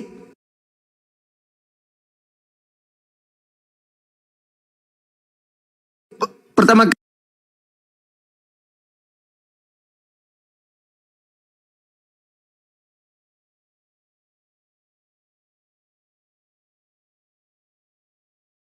penyesatnya digenapi oleh Paulus. Oke, aku menjawab dulu abangku. Kalau yang datang kepada Pantekosta kemudian Roh Kudus ya nggak masalah. Silakan aja. Tapi penyesat ketika dalam nama Yesus Kristus. Nah, Paulus mengalami itu. Berarti yang menggenapi adalah Paulus. Mana pengikut Paulus? Baca di dalam Kisah Para Rasul 11:26. Murid-murid Paulus pertama kali disebut Kristen. Halilintar. Lanjut. Oke, ini abangku ya. Saya sampaikan bahwasannya Anda itu kurang tepat karena narasinya ada kok di situ. Bagaimana si Saulus itu, guru mereka nenek moyang itu yang ikut-ikutan untuk apa? Membonai para murid Yesus. Termasuk waktu Yohanes, ya saudaranya Yesus sendiri, ya Yohanes Pembaptis, waktu di Oke, teman-teman, Dinda Dito dilanjut aja dulu sebentar. Bentar ya. Gimana? Udah selesai? Oke, sip. Oke, makasih Bang Juma kalau gitu, kalau off kita. Bang Juma makasih Bang. Belum selesai saya. Ada kesibukan itu Bang Juma. Iya, sebentar aja, paling 10-15 menit. Oke, nggak apa-apa. Bang Juma, lanjut. kita bernarasi hampir 1 jam, Anda tahu kurang lebih, tolong maafkan ya. Saya nggak selalu menjas benar. Lanjut. Oke, Kang Dito yang baik nih. Oke, saya masuk sedikit boleh ya? Oleh Bang Baal. Kita diskusi, Bang. Santai saja. Oke, santai aja. Karena aku kan lawan semuanya jadinya. Oke, nggak apa-apa. Kita Bang Juma kan istirahat dulu. Kan, Siap. Jadi memang orang pintar nih harus banyak istirahat karena kepintarannya tidak boleh ditumpahkan sekaligus. Ya, amin. Iya. Kang Dito, selamat sore Kang Dito. Selamat sore, Assalamualaikum warahmatullahi wabarakatuh. Selamat hari Minggu Kang Dito. Tuhan memberkati. Oke. Ini Bang Kora. Yesus memberkati. Tadi Tuhan Anda saja, mengatakan, saya bilang. Siapa tadi Anda mengatakan Bang Bar?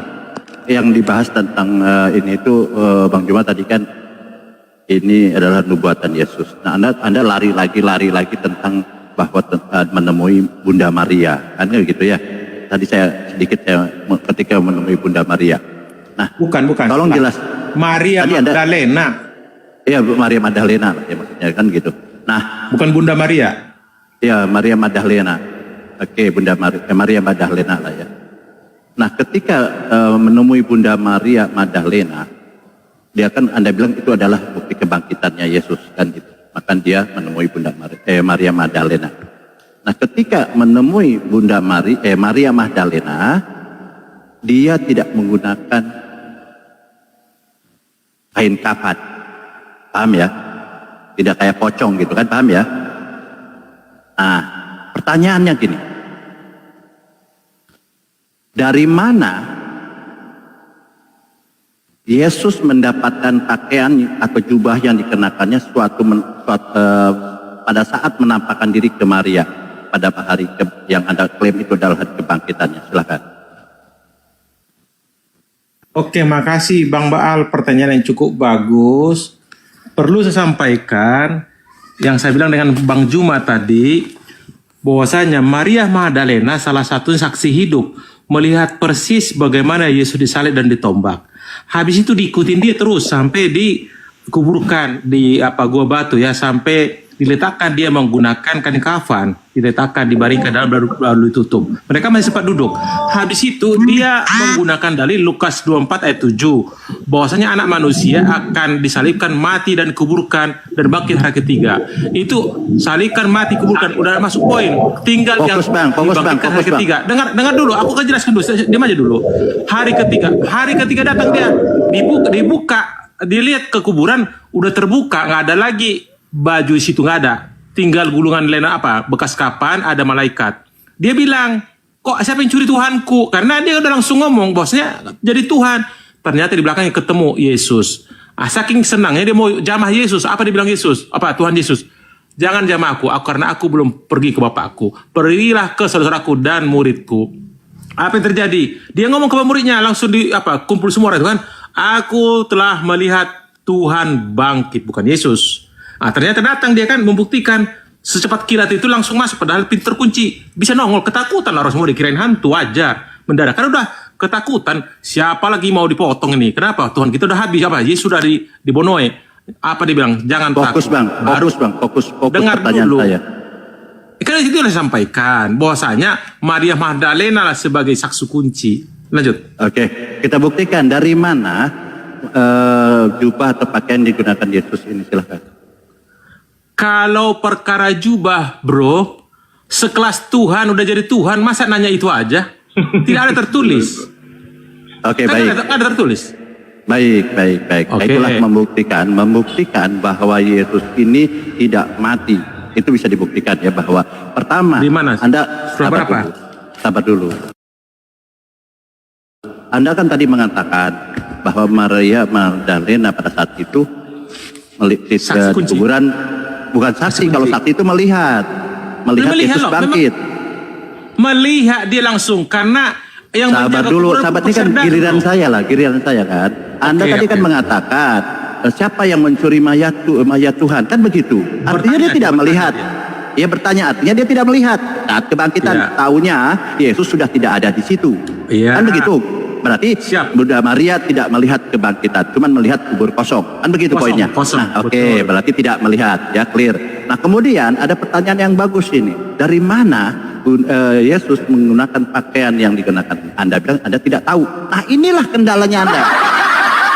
Karena semua itu tidak ada yang tahu bahwa Yesus ini bangkit, cuman diklaim ada kebangkitan. Dan Bunda Maria pun bertanya, Bunda sendiri yang kalian klaim sebagai orang yang menyaksikan, ternyata Bunda Maria juga tidak tahu. Dia malah bertanya. Oke, kita pakai di sini ya. Ini kita pakai data. Dengar dulu Bang, jangan kisi. Sabar dulu, kita pakai data dulu lah. Pakaian pun Anda tanya, nanti tanya siapa penjahitnya. Aduh, aneh orang ini. Enggak, ini udah ada saksi. Dengar, udah ada saksi bahwa dia jumpa dengan Yesus. Jangan pegang saya. Oke. Karena saya belum Ini, pulang nih. Kabarkan. Ini saksi loh, saksi asli. Nanti kumurorong ke Anda kena nanti. Kalau saya balikan ke Anda, pertanyaan saya nanti siapa saksi? Nggak bisa kau jawab nanti. Hanya Tuhan dan Allah. baik. Nanti ngomong gitu kan bukan saksi. Inilah saya bilang, sabar dulu Pak. Inilah bahwa kebangkitan Yesus ini tidak ada. Karena bukan saya yang mengatakan. Ini ya, nih. Kita pakai ayat Markus 15:46. Ini saya izin dibesarkan, host. Di Markus 15:46 dibesarkan, host. Yusuf pun membeli kain lenan, kemudian ia menurunkan mayatnya dari salib dan mengapani dengan kain lenan itu. Ini si penulis, Markus. Padahal Markus tidak ada di situ. Kenapa Markus berani mengatakan demikian? Ini kan jadi tanda tanya di sini. Yusuf pun membeli kain lenan dan kemudian ia menurunkan mayat Yesus dari salib dan mengapaninya dengan kain lenan itu. Lalu ia membaringkan dia di dalam kubur yang digali dalam bukit batu. Kemudian digulingkannya sebuah batu ke pintu kubur. Ini Markus yang nulis. Dari mana Markus tahu? Tapi okelah, ini yang tertulis. Walaupun orang tidak jadi sanksi, ya Markus nggak ada di situ, dia bilang kan. Ini kenapa ada timbul pertanyaan itu? Kita baca di sini. Di sini memang, di sini ya. Ini pertanyaan saya, ini di copy paste oleh LAI di Alkitab ya, di Saudan. Di copy paste ini dulu nggak ada, saya dapat sekarang. Di sini, dari mana Kristus mendapatkan pakaian yang dikenakannya sewaktu menampakkan diri kepada Maria pada pagi hari kebangkitannya? Ini sudah jelas dengan pertanyaan ini mereka kalian bertanya. Ini sudah jelas bahwa Yesus tidak dikuburkan, tidak disalib. Karena yang disalib itu yang dikatakan oleh Bang Juma itu Yudas. Yesus posisinya di tempat lain. Ini kita buktikan di sini pertanyaan. Lihat ya, apa komentar mereka. Pertanyaan ini sudah sering dikali dilontarkan, tetapi tidak pernah terjawab dengan memuaskan. Kalian sendiri yang mengatakan ini, para scholar ini. Kita sendiri harus menyimpulkan karena tidak ada pernyataan di Alkitab bahwa pakaian ini berasal dari kehidupan yang gaib, yang aneh, yang dimasuki Kristus suatu bangkit ya, dari kematiannya. Nah, ini jelas. Bang, izin Bang. Sabar dulu ya. Kalau udah jadi Tuhan Maha Kuasa, tak perlu ada makan ikan goreng aja bisa. Koron dari baju gini loh, Bang. Dia kemana-mana bisa, Bang. Saya belum selesai bacanya nih. Kepanjangan, Bang. Sabar dulu. Yang sabda itu bukan Bible itu. Anda ngomong jangan tulisan. Iya, karena Anda kan tidak bisa menjawab. Ini itu kan karangan. Itu ada hubungannya. Loh, itu karanganmu itu. Saya sih. Ini LAI loh. Enggak lah, di sini. Itu. Bible. Bible. Iya, karena Anda kan tidak bisa menjawab bahwa pakaian ini sabar dulu. Bahwa pakaian ini tidak terbuat dari bahan biasa. Tampak sangat jelas dari kisah-kisah Injil yang mengabarkan Kristus lenyap dari tengah-tengah mereka. Lenyap memang tidak ada kebangkitan. Ini jelas loh. Di mana? Gampang lenyap kok. Itu Loh, tadi Anda sudah bacakan, Anda kan sudah membacakan ketika Maria mendatangiku. Sabar dulu, Bang. Hilang tadi itu apa? Anda bilang hilang mayatku, mayat Tuhanku. Apa itu? Anda sudah membacakan. Itu kan ada dalilnya karena dia ketakutan kosong. Ternyata di belakang Yesus lagi berdiri. Ketika Bunda Maria datang ke kubur, dia bertanya, di mana Tuhanku? Dia kosong benyap. Hilang mayatku, dia bilang. Hilang mayat Tuhanku kan. Hanya iya, itu sudah. Ada dua malaikat di kakinya sama ujungnya. Malaikat berdiri. Makanya dikatakan hilang di sini, lenyap dari tengah-tengah mereka. Gitu aja Bang Gito, silakan. Itu aja dulu. Kita jangan kabur dulu. Enggak, saya mau sholat dulu sebentar. Ada tamu sebentar. Sabar dulu, saya di Markus 16 sedikit meneruskan dari gini Kuera. Saya sedikit meneruskan dari abang saya tadi, gurunda kita ya Bang Suma. Saya tadi menyimak ada materi yang keluar bahwa yang datang kepada Paulus itu bukan Kristus, bukan Roh Kudus. Masih menyimak tadi ya. Lalu kenapa pembodohan yang dilakukan oleh Paulus dan teman-teman Kristen waktu kita baca kisah para rakyat pasal 9 dari nomor 3 sampai nomor 7. Di situ kan cahaya turun dari langit, kemudian dia rebah ke tanah, dan kemudian Paulus mengatakan setelah mendengar Saulus, Bang, cahaya bersinar. Saulus, mengapa engkau cahaya bersinar menganiaya aku, kan gitu ya. Jadi suara dari cahaya itu mengatakan, Saulus, mengapa engkau menganiaya aku? Nah, yang mengherankan, kenapa Paulus mengatakan, siapakah engkau? Tuhan, dia bilang kan? Tuhan. Dia bertanya itu. Dia bertanya, siapakah engkau? Siapakah engkau? Tuhan, katanya. Jadi suara itu ditanyai, siapakah engkau? Tuhan. Lalu suara itu menjawab, akulah Yesus yang kau aniaya. Bagaimana dalam tulisan tersebut diyakini oleh Paulus bahwa yang datang itu suaranya Tuhan, yang mengaku akulah Yesus yang dianiaya. Ini menjadi landasan dasar seluruh umat Kristen meyakini pertanyaan Paulus yang tidak dijawab oleh makhluk suara itu, tetapi suara itu mengatakan aku Yesus. Aku ini Yesus yang kau aniaya. Bukan dia jawab, ya aku Tuhan. Enggak bicara seperti itu. Nah, dalil Kisah Para Rakyat pasal 9, ini ada 2 dalil lagi di Kisah Para Rakyat yang lain. Pasal 22 dari nomor 5 sampai nomor 9. Kisah Para Rakyat pasal 22 ini sama kejadiannya. Tapi yang menjawab itu setelah ditanya lagi sama Paulus, siapakah engkau? Tuhan, katanya kan. Nah, suara itu menjawab, akulah Yesus orang Nazaret, dia bilang. Coba, ini orang dia bilang, tapi suaranya akulah Yesus orang Nazaret yang kau aniaya. Dia bertanyakan siapakah engkau? Tuhan. Tapi dijawab sama suara itu, akulah Yesus orang, bukan Tuhan. Nah, 2 dalil. Nah, terkait dia rebah ke tanah, KPR Kisah Para Rakyat pasal 9, Kisah Para Rakyat pasal 22, ada lagi, satu lagi. Kisah Para Rakyat pasal 26. Ini mengisahkan yang sama. Nah, kalau yang 26 ini karena Paulus takut akan dihukum, maka dia jujur. Dari pasal 12 kalau dibaca, siapakah engkau Tuhan? Dijawab lagi oleh suara itu, akulah Yesus orang Nazaret. 2 kali dia bilang orang Nazaret. Kan gitu poinnya. Nah, yang menjadi landasan di mana KPR 9, 22 dan 26 ini ada perbedaan, Kuera. Yang di 9 yang rebah ke tanah Paulus sendirian. Yang di 22 Paulus juga yang rebah ke tanah sendirian. Lalu yang di KPR Kisah Para Rakyat pasal 26 ini Paulus mengatakan semuanya rebah ke tanah. Ini bukti daripada kebohongan Paulus. Yang dicatat oleh Lukas, pengakuan dirinya, cerita dirinya di depan Agripa. Gimana kalian mau percaya bahwa yang datang kepada Paulus ini adalah Tuhan? Jelas dia mengatakan, akulah Yesus orang Nazaret.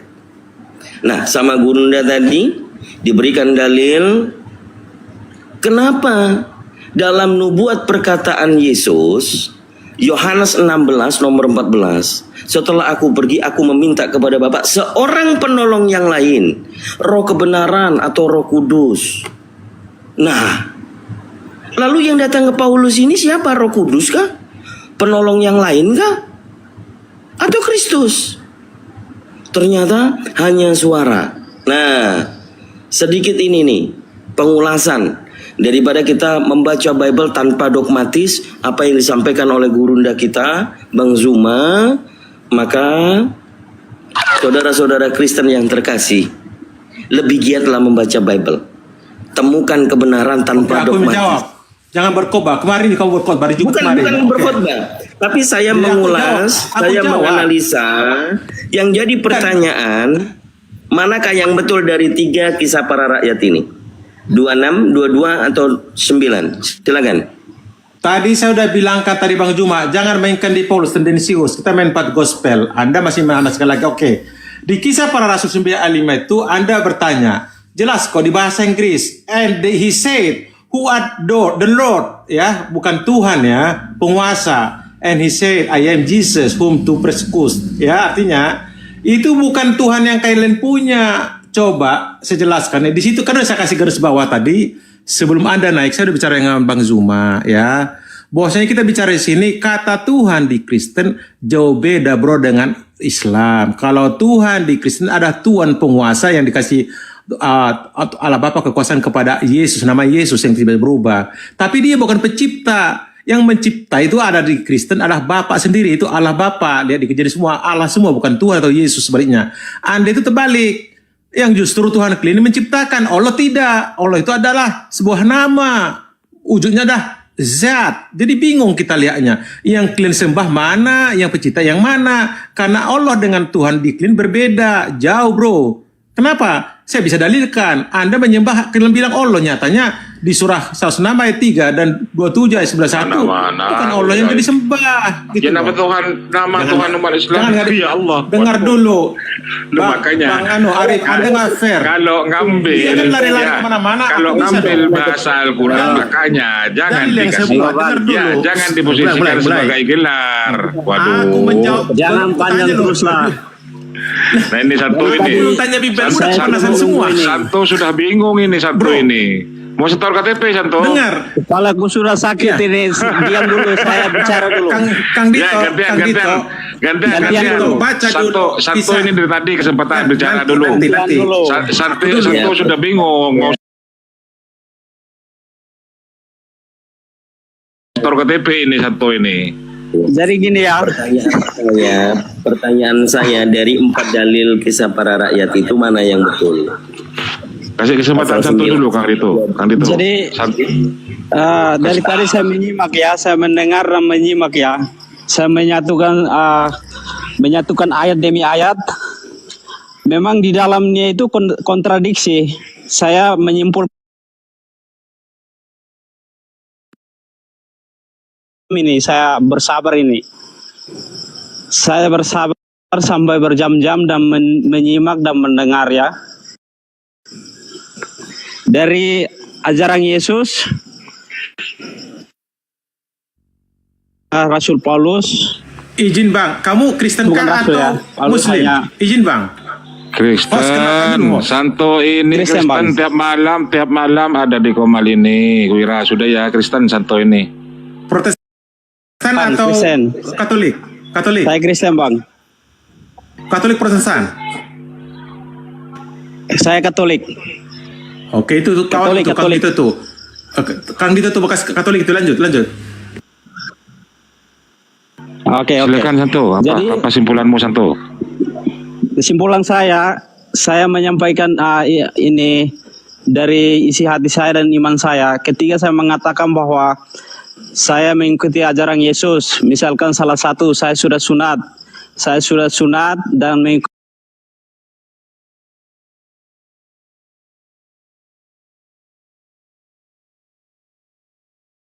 ajaran Yesus dan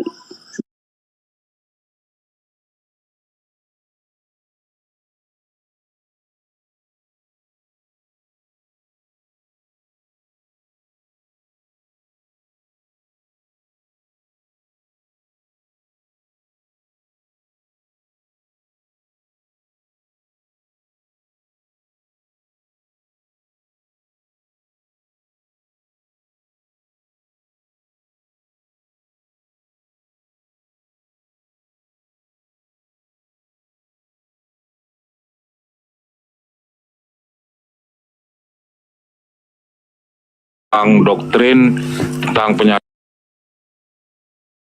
penyalipan, tentang Tuhan itu manusia, gitu ya, Santo ya? jika ya, karena saya di dalam sini saya ingin mengikuti apa yang diajarkan oleh Yesus sendiri. Perkataan Yesus ketika Yesus datang di abad 1. Ketika Yesus datang di abad 1, Yesus selalu mengajarkan sembahlah Tuhan Allah yang Maha Esa. Bumi besar. Para nabi mengajarkan bahwa menyembah Tuhan yang Esa, Tuhan yang satu, sampai kepada Yesus Kristus, Yesus yang datang kepada di mana Tuhan yang Esa, bro? Jangan congor kau apa Kristen botol. Loh, jangan gitu loh, Wira. Kok kepanasan, Wira? Jangan Bang. Diam dulu bang. Mana ada Tuhan Diam Yesus? dulu, Baca. diam dulu Kuira. 1 Korintus 8 ayat 6 baca. Diam dulu Satu Kuira. baca. Itu diam dulu gantian dari tadi Kuira kan Oh, yang Tuhan yang iya. Yesus. Mana Tuhan Yesus di apa di? Lo iya. Abang sabar Yesus dulu. itu kan Dalam Bible, di dalam Bible Adonai Elohim, Efrat Adonai Elohim. Dari semua para nabi mengajarkan bahwa menyembahlah yang Esa dan pencipta langit dan bumi beserta segala isinya, dan pada kebenaran yang tertulis dalam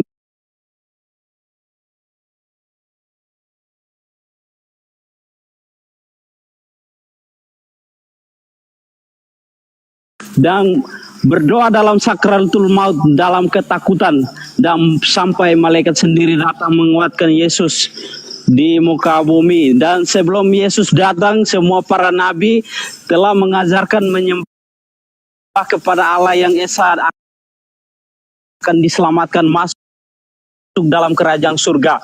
Makanya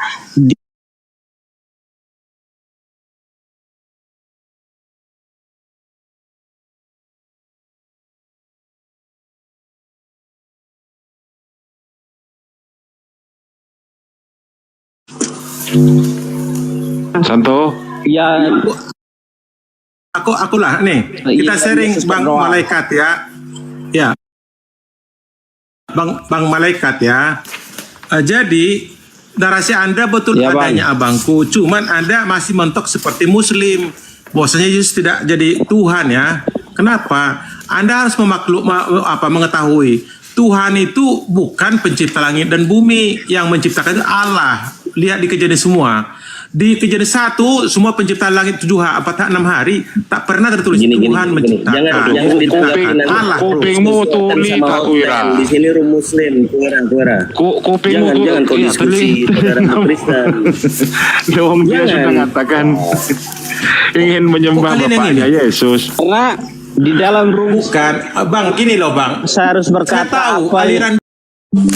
Iya betul. Hukum Taurat ke-8 apa isinya Bang? Kalau kamu Kristen. Jangan menjustis seperti itu lah Kuira. Saya belum Kristen bang. Dia tiap malam itu ada di sini, Kristen dia. Dengar dulu, saya Itu tahu. namanya itu Santo itu. Kan, mulai. Kalau Anda bela-bela, saya tahu Santo ini oke lah Kristen, tapi ikut tes dia kok nggak bisa. Anda sama dengan Kamu kalau tes Anda itu, ragu-ragu kamu Islam tanya- syahadat kan? Hukum Taurat itu 10 hukum ya bang, gimana? Ya, betul. Yang ke-8 itu apa Bang? Hukum Taurat ke-8. Yang satu jangan Mulai, memuja cari- berhala, berbaktilah kepada Gusti. Nah kan, di situ aja kamu udah kena kamu itu. Itu hukum Taurat yang kedua. Bodohnya minta ampun. Lo iya itu bukan Anda udah memang- Saya tahu bang. dibaca mulai dari pertama itu Kuira. Udah dari tadi Waduh, dia Google. Kuira Kalau ini. Kristen dia langsung hafal karena tiap minggu Saya kan baca dihafal dari itu. pertama bang, abang salah paham. Saya kan sebut dari pertama, Yang 8 bukan itu. pertama. Yang pertama bukan kutanya, yang katanya ke-8. Apa Bang? Iya kalau ditanya 8 langsung masih belum Mulai cari ingat Google kan ya. Kuira. Cari kan Google gitu ya, kan. cari Google ya. Waduh. Cari Google ya. Jangan gitu bela lah. Bang Saya tidak Bang cari Arif, Google. kamu jangan bela-bela Bang. Arif, Bang. Udah gini, kita kasih Bang, kesempatan saya memang Kristen masing-masing. bang, saya tidak menyamar sini Jangan bang. Untuk dibantah. apa menyamar? Saya apa adanya, saya selalu gabung di room ini bang.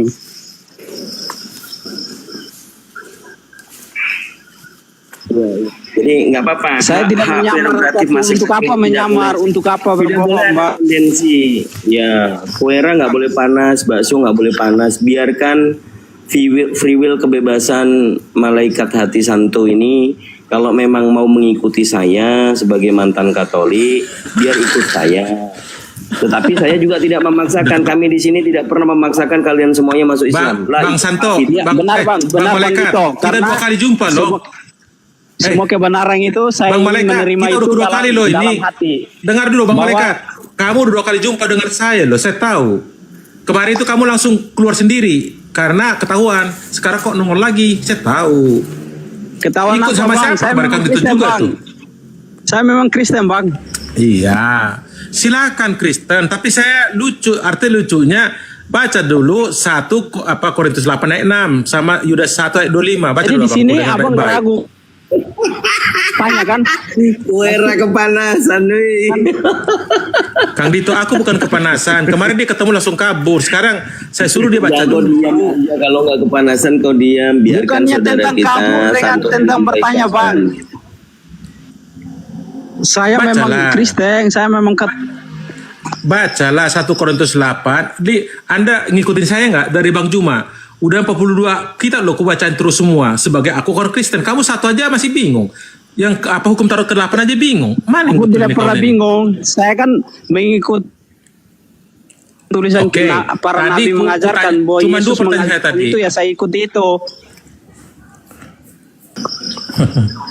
Anda betul-betul Udah nggak apa-apa. Kendalikan kan itu, kendalikan kan itu, kendalikan. Kamu Kan itu abang jangan kendalikan. hukum Taurat, Gantian, hukum gantian, Taurat yang gantian diturunkan teman-teman oleh ya. Allah kepada Nabi Musa. Kamu kira saya tidak tahu, udah, Bang? udah kamu Saya baca tahu, Bang. udah kau Google. Kau googling sekarang. Udah saya tahu dari tadi kamu googling itu. Kuira gantian dulu, Bukan Kuira apa, mana Bang? bisa orang Aduh, Wigel. abang ini menuduh sembarang kan? Mana kamu Bukan menuduh menuduh. sembarang? Saya langsung berbicara di sini, tidak pakai buku. Kondisikan tidak dulu pakai Kang Dito, apapun. di Saya sini memang sudah Kristen. maghrib Kang Dito ya, Kang Dito. Iya, iya, siap. Ya, teman-teman penonton juga yang di bawah, yang wilayahnya sudah masuk waktu maghrib, silahkan 3 rakaat dulu teman-teman ya. Ya, Gantian, dulu yang gantian. sudah. Jadi, Ya. Oke, Bang Malaikat, kamu Ya, bilang hanya ya, Bang. ke apa? Yesus itu khusus untuk orang Yahudi kan, orang Israel kan? itu perkataan Yesus sendiri, bukan perkataan saya, dengar, Bang. iya, dengar deh. Itu betul. Ketika hidup dia seperti itu, Anda betul. Saya akuin, tidak salah Bangku.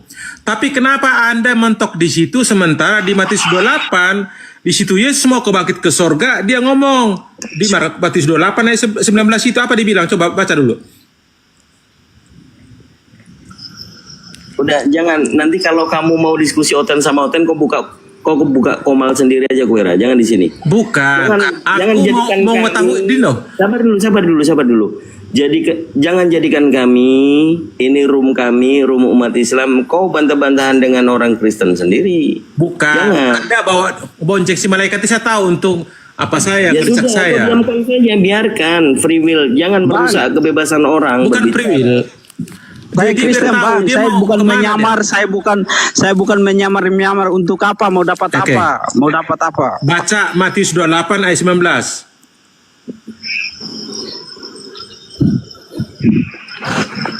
Jadi Bacalah. saya sudah Jangan berterus muter, terang Bangku. ya. Saya Dengar sunat dulu. dan ikut Kuira, pengajaran jangan Yesus. memaksa, jangan Jika memaksa Kuira. saya berkata, Bisa jadi dia tidak hafal Kuira atau tidak punya kitab, lagi di jalan, lagi di mana. Itulah Kuira. Bela. Bukan bela-bela. Berarti kan Tiap gini, sebentar Kuira, sebentar saya klarifikasi. Kalau Kristen masuk Sebentar, ke sini, Kuira, jangan yang sebentar. botol gitu loh. Sebentar Jangan nggak ada Kuira. modal. Setiap malam malaikat santo, kemudian ada Jospen, kemudian ada siapa yang gambarnya salib besar itu sering di sini. Saling pakai data Iya, dengan Pak. bang Saya siapa paham, bang Bang. Baal, Kang Dito. Siapa namanya satunya Datanya itu? kurang kuat, Bangku. Kasihan. Kristen seperti ini nggak mau nguasain, nongol Aduh. sama aja jadi lucu.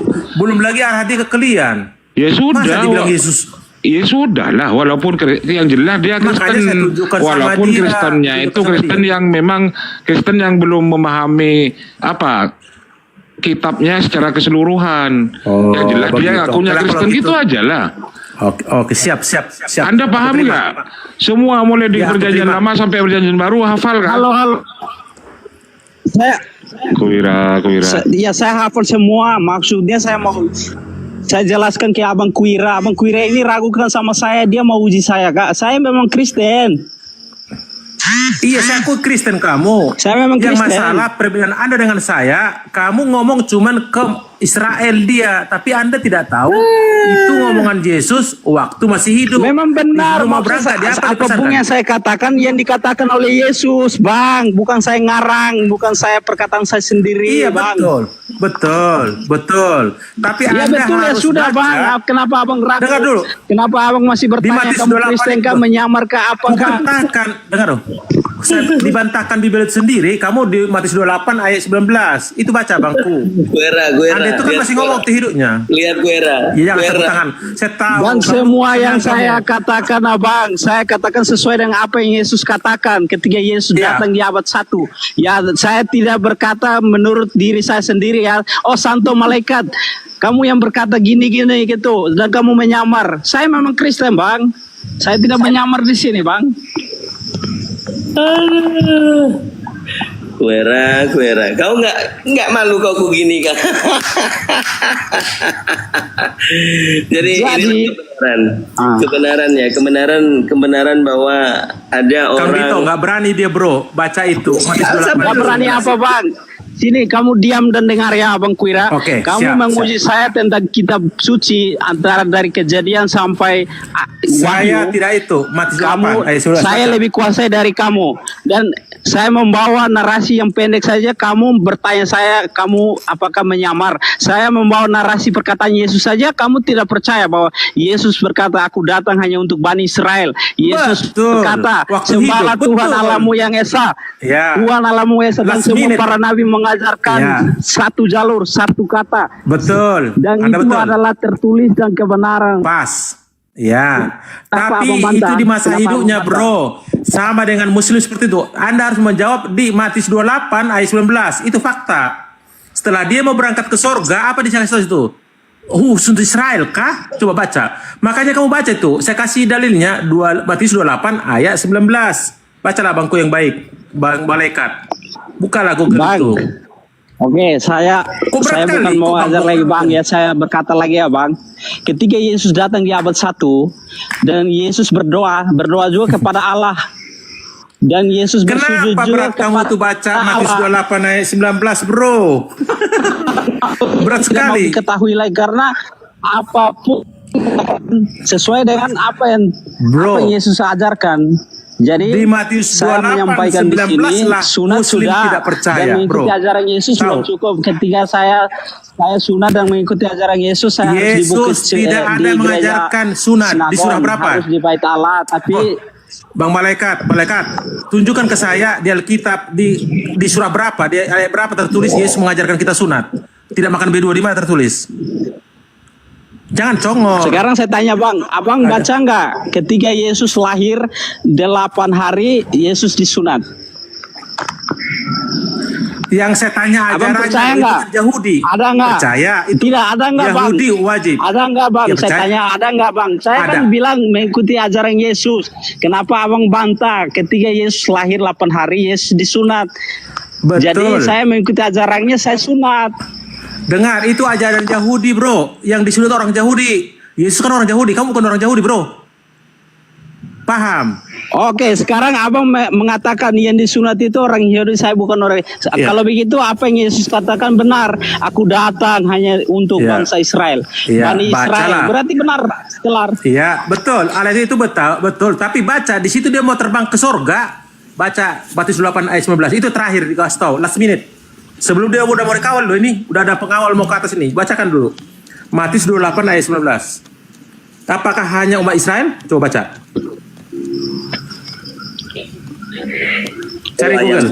Nah, baca pelan-pelan. Coba. Ya, baca. Ku bacakan ya, akulah, karena kamu susah ya. Di Matius 28 ayat 19. Karena itu pergilah, jadikanlah semua bangsa muridku. Bangsa maksudnya termasuk bangsa Indonesia, dan baptislah mereka dalam nama Bapa dan Anak dan Roh Kudus. Itu Bangsa siapa? Dia sebut Bangsa terbang. Indonesia, Termasuk bukan. bangsa Indonesia ya. Sabar Santo, biar lawan saya dulu. Gini ya, sebentar ya. Jangan dulu Kang Dito. Aku mau lihat. Dengarkan. Allah. Dibantu mulai. Coba. Kita pakai bahasa Indonesia yang baik dan benar. Pergilah, jadikanlah seluruh bangsa muridku. Seluruh bangsa murid Yesus.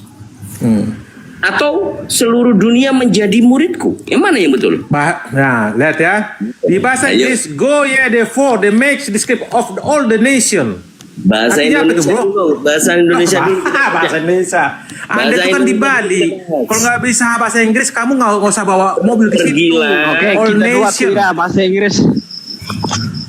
Of all the nation, Bang Dito. Bukan hunjuk ini. termasuk include of Indonesian nation.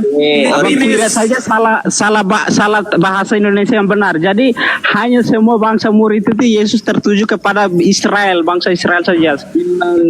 Itu waktu hidup Bang Malaikat, betul, Anda betul waktu dia Tidak, berdakwah. saya menanggapi dari Bandito. Yang ini Saya di paham Matius Bandito. 8:19 last minute Bang. Last minute ini. Baru Kang Dito mau kunci di bahasa Indonesia, aku buka bahasa Inggris, kediam langsung. Bahwasanya tulisannya of all the nation, bukan only nation. Sebelum di Bukan bahasa one Inggris, nation, asli, Bang. Israelis, bukan. bahasa aslinya dulu. Apa bahasa aslinya? Wah, mulai. Bahasa aslinya Bandito, silakan. Saya Udah mau dengar jatuh dia bahasa nggak dapat asli. pohon, rumput pun diangkatin semua, dipegang semua rumput-rumput. Mulai di situ kena di bahasa Inggris, langsung bahasa inilah, bahasa itulah. Dulu aku tanya sama Strong number lah. Kau diam dulu Korea. Dari tadi motong-motong orang bicara. Santo, aku tanya sama Santo. Ya Bang. Coba baca bahasa Indonesianya baik-baik. Pergilah, jadikanlah seluruh bangsa murid Yesus ya. Seluruh bangsa muridku ya. Original bangsa itu etnik, etnos, yang artinya sebenarnya adalah suku atau bangsa. Oke, Bandito. Jadi yang dimaksudkan Yesus bahasa Indonesia yang benar dan baku itu, Yesus hanya tertuju kepada Israel, bangsa Israel. Selesai. Mantap. Jadi di luar bangsa Israel itu diumpamakan sebagai apa? Matius 15:27-28. Tidak patut memberikan roti yang disediakan untuk anak-anak dilemparkan ke siapa, Dek? Dilemparkan kepada siapa? Bang Malaikat baca ya di Lukas anjing. 10. 2 Anjing dan babi. Udahlah Kiora, aku dulu lagi diskusi sama Santo adik saya ini. Ntar lagi dia mau ikut saya. Kalau Yesus mengatakan Matius 15:24, aku hanya diutus untuk Bani Israel. Kemudian ada perempuan Kanaan itu meminta disembuhkan anaknya. Yesus mengatakan tidak patut memberikan roti kepada anak-anak, dilemparkan kepada siapa, Dek? Anjing, babi. Anjing. Jadi kalau Bang Malaikat ada babi di situ, ada babi. Kenapa kamu ngomong babi? Sabar dulu, Kuera. Sabar Malaikat. dulu. Sebentar, izin nih Bang Malaikat. Ada tulisan babi di Kenapa ini Kuera? Jadi Santo kalau tidak Bang mau Santo, Bang Santo. Sabar dulu. Begitu ngomong. Sabar dulu. Ini aku lagi sama Santo. Bang Arif, ntar kalau kamu undang aku nggak datang ya. Sabar dulu. Ini kamu nggak fair namanya nih. Sabar dulu. Aku lagi berbicara sama Santo dulu gantian ya. Santo, apakah orang di luar Bani Israel? Ya, Bang Dito. Orang di luar Bani Israel tadi diumpamakan perempuan Kanaan itu kan disebut herder katanya teman-teman di bawah. Santo masih mau dianggap benar itu Ya. Santo, kamu masih Benar, mau dianggap Bang. herder? Saya nggak mau lah kalau dianggap tidak ada artinya, dianggap begitu sampai digitukan. Mantap. Jadi kalau ada nabi terakhir yang dikatakan tadi di Yohanes pasal 16 nomor 14, seorang penolong yang lain tadi siapa, Dek? Seorang penolong itu akan ada nabi setelah Yesus untuk memberitakan keselamatan ke seluruh alam semesta. Allahumma sholli ala Muhammad. Cerdas sekali Adik Santo. Ya, saya bisa cuman mendoakan kalau sudah siap ikuti tekan Dadito, langsung kirim KTP ke Ustadz Arif. Tapi kalau masih belum, dalam dulu gitu ya. Itu aja. Kami di sini hanya memberitakan kebenaran Islam. Ya, la ikraha fidin. Jangan dipaksakan masuk Islam kalau memang belum secara hafal. Ya, itu aja. Santo, silakan mau berdebat sama Kristen, dilanjutkan atau mau dilemparkan ke saya. Ini ada Celesius yang suka bawa hadis. Katakan saja Bang Dito. Di sisa hidup saya, ini cocoknya nih Santo ini. Hidup yang cuma sekali di dunia ini,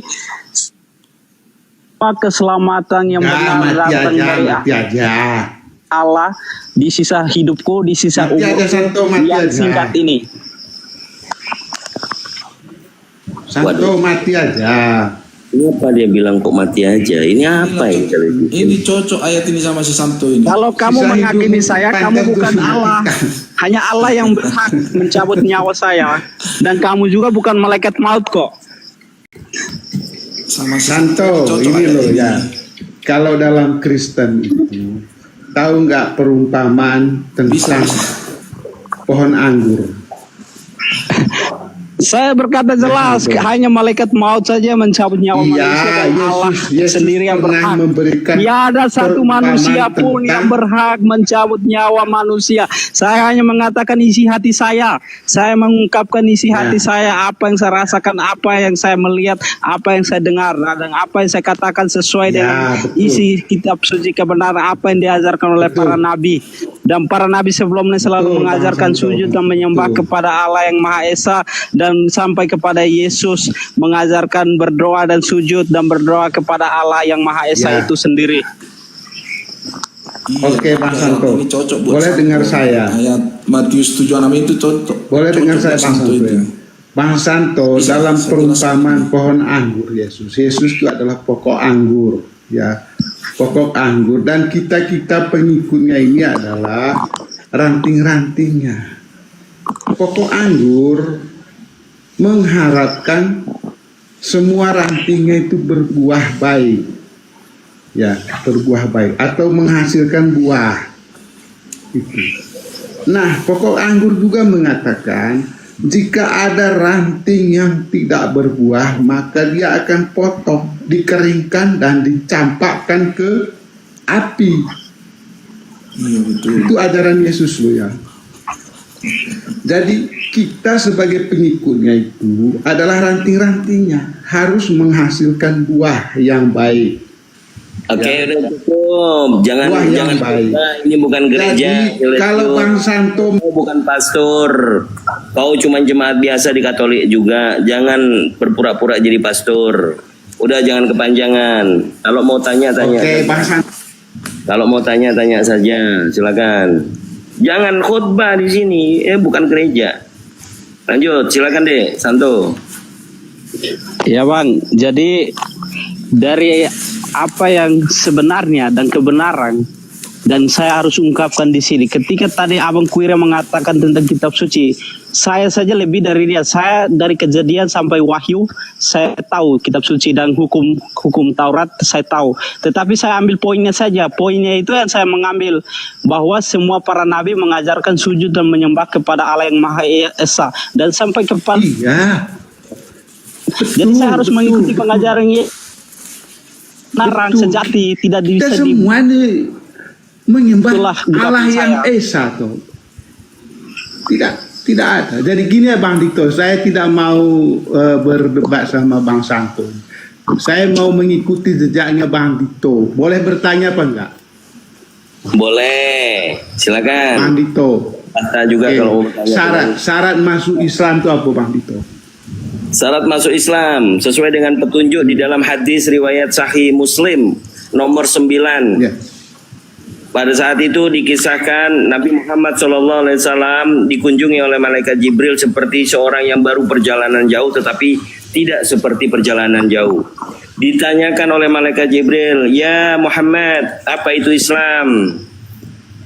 Islam itu dikatakan adalah selamat. Bagaimana untuk menjadi rukun Islam, menjadi orang Islam? Yang pertama, membaca kalimat syahadah, berikrar bukan untuk menyaksikan, tetapi memberitahukan kepada orang lain supaya bahwa orang lain itu mengerti diri kita akan masuk Islam. Jadi kalimatnya asyhadu an la ilaha illallah wa asyhadu anna Muhammadar Rasulullah. Itu yang pertama. Yang kedua,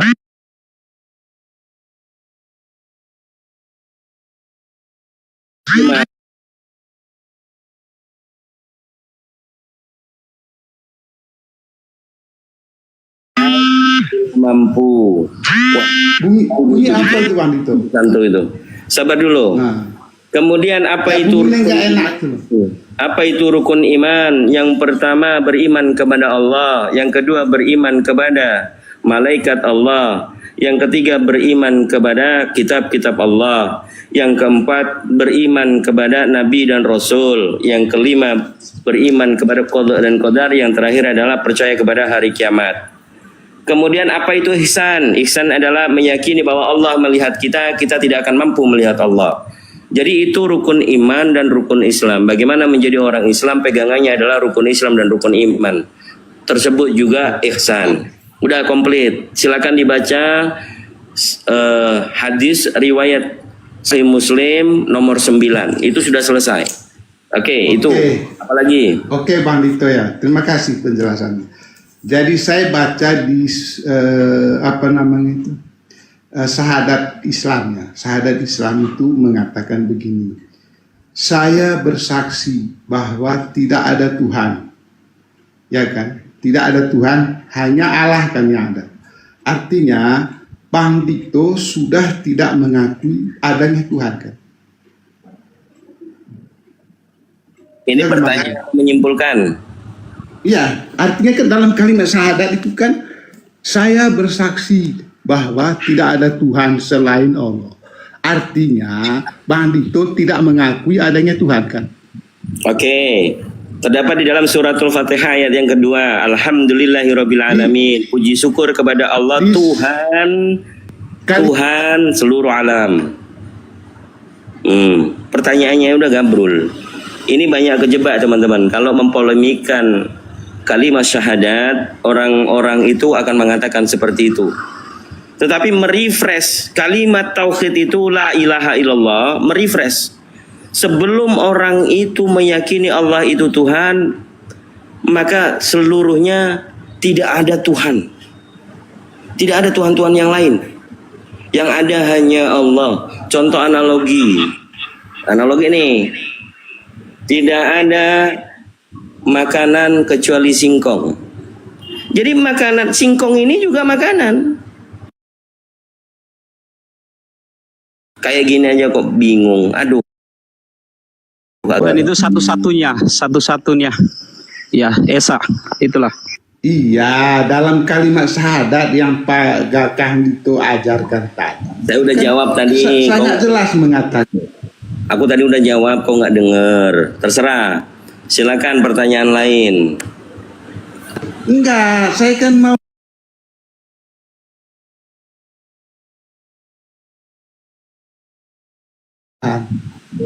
Tidak ada Tuhan kecuali Allah, selain Allah. Iya, hanya Allah kan. Iya, berarti kan Anda ya orang tidak bertuhan berarti. Oke, silakan kita mari buka suratul Fatihah ayat yang kedua. Alhamdulillahirrabbilalamin. Kau baca terjemahannya. Aku bersyukur. Kalimat syahadat yang saya tanya itu kalimat syahadat. Ya, makanya saya tahu, saya paham apa yang dengar dulu. Pintu gerbang masuk Islam.